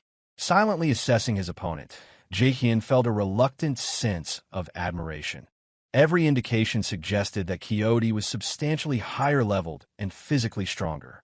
Realizing quickly that attempting to compete head-to-head based solely on raw strength would be futile, and more than slightly frustrating, Jaehyeon's mind swiftly formulated an alternative strategy, recalling tactics perfectly suited to defeating a stronger, higher-level opponent. As Jaehyeon carefully rose to his feet, Quixote immediately recognized a noticeable shift in his rival's demeanor. Observing this change, Quixote felt a rush of anticipation, sensing that his opponent had finally begun taking the duel seriously. Enthusiastically encouraging Jaehyeon to fight him using everything at his disposal, Quixote eagerly charged forward once more, this time even faster and more aggressive than before. Determined to decisively prove his strength to everyone, Quixote readied his fist again, fully intending to repeat the crushing blow he had successfully landed moments earlier. However, just as Quixote closed the distance, Jaehyeon unexpectedly hurled a handful of dirt directly into his opponent's eyes. Although Quixote wore a protective helmet, the sudden, dirty tactic nonetheless impaired his vision significantly, leaving him briefly stunned and vulnerable. Temporarily blinded and unable to react, Quixote had no choice but to helplessly endure what followed next. Jaehyeon swiftly ducked low, swinging his leg powerfully across the ground in a sweeping tackle, knocking the warrior cleanly off balance. Despite his class as a necromancer, and being at a considerable disadvantage due to his lower level, Jaehyeon demonstrated remarkable skill in physical combat, clearly holding his own despite the odds stacked against him. Effortlessly landing on his feet several paces away, Jaehyeon watched with satisfaction as Quixote crashed unceremoniously onto his back. Seizing this opportunity, Jaehyeon immediately pressed the advantage, swiftly moving to capitalize on his enemy's vulnerable state. He understood clearly that if raw strength failed him, he could simply rely on strategy and unconventional tactics instead. Without hesitation, Jaehyeon charged in again, mercilessly kicking Quixote while he was still down. Following up swiftly, Jaehyeon delivered a punishing uppercut with his left fist directly into Quixote's jaw, stunning him further. Before his opponent could recover, Jaehyeon followed this strike with a decisive jab aimed precisely at Quixote's chest, forcefully propelling him backward and sending him crashing again into a nearby tree. Dazed and struggling to regain composure, Quixote inwardly fumed, deeply frustrated by Jaehyeon's use of underhanded tactics. Angry and humiliated, he bitterly accused his opponent of cowardice, claiming that resorting to such dishonorable tricks was both dirty and pathetic. Yet Jaehyeon remained utterly unfazed by these accusations, firmly convinced that in a genuine life-or-death confrontation, concepts like cowardice simply cease to exist. Slowly, Jaehyeon summoned an item from his inventory, its ominous glow illuminating his surroundings as it materialized. Calmly, he explained that Quixote's true downfall stemmed from his obsession with superficial notions of fairness and personal image rather than the crucial goal of victory itself. Without hesitation, Jaehyeon activated his special skill known as skin stitching, confidently selecting Armor Monkey's leather as the sacrificial tribute required by the spell. A surge of sinister energy emanated from Jaehyeon's hands as he prepared to decisively end the duel, determined to make Quixote understand the bitter lesson he had chosen to ignore. As the effects of the skill settled over Jaehyeon, his defense stats surged, and the ominous energy radiating from his body began to concentrate in his hand. The dark aura strengthened his fist with a terrifying level of power, enough to flatten any opponent standing before him. Quixote recognized the danger immediately. If that attack connected, there would be no chance to resist. He would be forcibly logged out and flung into the Shadow Realm with no mercy. While Jaehyeon raised his hand to prepare the decisive strike, he reflected briefly that it was Quixote who had initiated the challenge. Now, that decision came with consequences. The aura wrapped tightly around his fist intensified, pulsing with concentrated force as he readied himself to bring down the blow upon the near-naked challenger standing before him. Panic overtook Quixote. Realizing the impending doom he had invited upon himself, he pleaded frantically for Jaehyeon to stop. He had no armor equipped, no defense to absorb the impact, and nothing left that could possibly shield him from what was coming. Tears welled in his eyes as the fear overwhelmed him. With his voice cracking, he screamed out his surrender, hoping the fight would be called off before the blow was delivered. But Jaehyeon's fist remained unwavering, charged with unrelenting energy. The skill activated. The coalesced power released in a torrent. The destructive beam of energy slicing through the forest with a thunderous roar, obliterating everything in its path. Yet at the last possible moment, Jaehyeon tilted his fist just slightly. The attack missed Quixote's head by a razor-thin margin, leaving him untouched, though the threat had been terrifyingly real. Quixote collapsed backward, breathing raggedly, his entire body trembling as he tried to make sense of what had nearly happened. He sat there in stunned silence, gripped by the sheer panic that had overtaken him. For a few moments, He had forgotten it was all just a game, the fear far too real to be dismissed. As the dust settled, Jaehyeon's voice cut through the quiet. He casually asked whether that meant he had won. A wide grin stretched across his face as he reminded Quixote of the agreed-upon wager, 5,000 gold. Jaehyeon gave him a choice. Either pay up peacefully or get forced into a 2-day logout. His tone remained light, but the threat carried unmistakable weight. Quixote continued trembling, the realization of defeat beginning to take root in his mind. Something shifted behind his expression.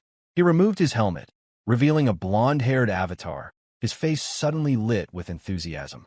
What followed left Jaehyeon increasingly unsettled. Quixote began praising him effusively, marveling at his strength and unique fighting style. What was meant to be a duel had, in Quixote's mind, apparently transformed into a moment of admiration.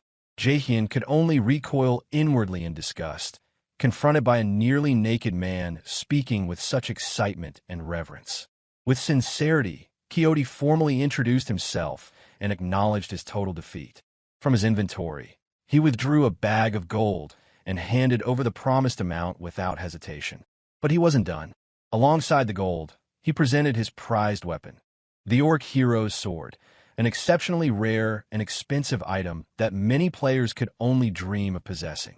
Jaehyeon froze where he stood, stunned by the unexpected offer. He immediately recognized the weapon and understood its value instinctively. All feelings of disgust evaporated in an instant. Jaehyeon's mind raced through the stats.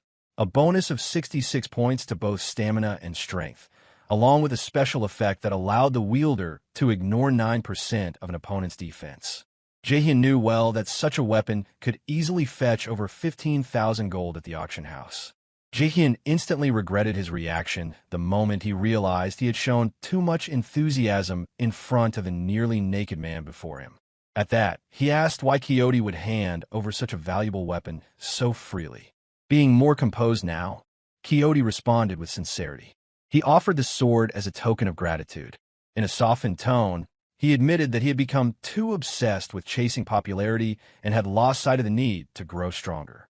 Jaehyeon, through this brief encounter, had reminded him of that forgotten purpose. The sword was his way of expressing thanks. Quixote then urged Jaehyeon to accept the gift. To him, Jaehyeon wasn't just a formidable opponent. He was someone worthy of being called a friend or even a brother-in-arms. Internally, Jaehyeon struggled to process the absurdity of it all. It seemed utterly ridiculous that anyone would give up such a rare and powerful item over something so sentimental. The entire situation struck him as painfully idiotic, but another thought intruded, one he couldn't ignore. He didn't want to repeat the mistakes he had made in his past life. In an abrupt flare of frustration, Jaehyeon lashed out, landing a sharp kick directly between Quixote's legs. The outburst came with a declaration that he would not be taken in by sentimental theatrics or sudden vows of brotherhood. Quixote immediately crumpled to his knees, groaning in agony. Jaehyeon's summoned skeletons surrounded the collapsed figure without delay. With an indifferent expression, Jaehyeon gave them the order to stop. The redwood forest echoed with wild screams as a full-grown blond man was subjected to an unrelenting pummeling by a group of summoned skeletons. Moments later, Quixote's face was battered. Despite the beating, he dramatically declared himself as Don Quixote, vowing to return one day, stronger, worthy of standing beside Jaehyeon as his sworn brother. He was left tied to a tree, shouting declarations of reunion into the woods, calling out to Jaehyeon with dramatic reverence. Jaehyeon, still convinced the man was completely deranged, walked off, his squad of skeletons following in line. Yet as they moved, a wide grin crept across Jaehyeon's face. The OG skeletons noticed the change in his demeanor. Jaehyeon mused quietly about his envy, noting that even someone as bizarre as Quixote seemed to be enjoying the game to the fullest. Still, Jaehyeon had come away with a powerful reward, a rare, formidable sword now in his possession. With it in hand, he felt confident that his days of grinding armor monkeys might finally be behind him. After hours spent hunting them, he was already considering moving on to his next quest. His mind wandered to massive monster he had previously avoided, but now, armed with newfound wealth and equipment, he believed he could handle it. Just as swiftly, his thoughts took a turn. The temptation of finding a rare gem still gnawed at him. Maybe 10 more armor monkeys wouldn't hurt, he reasoned. The drop rates had to favor him eventually, especially with how lucky he had been just now. The skeletons collectively froze in silent horror at the implication. Fueled by reckless hope and the sweet intoxication of chance, Jaehyeon set his sights once more on the armor monkey spawn zone. His skeletons scrambled to stop him, trying in vain to restrain his growing obsession.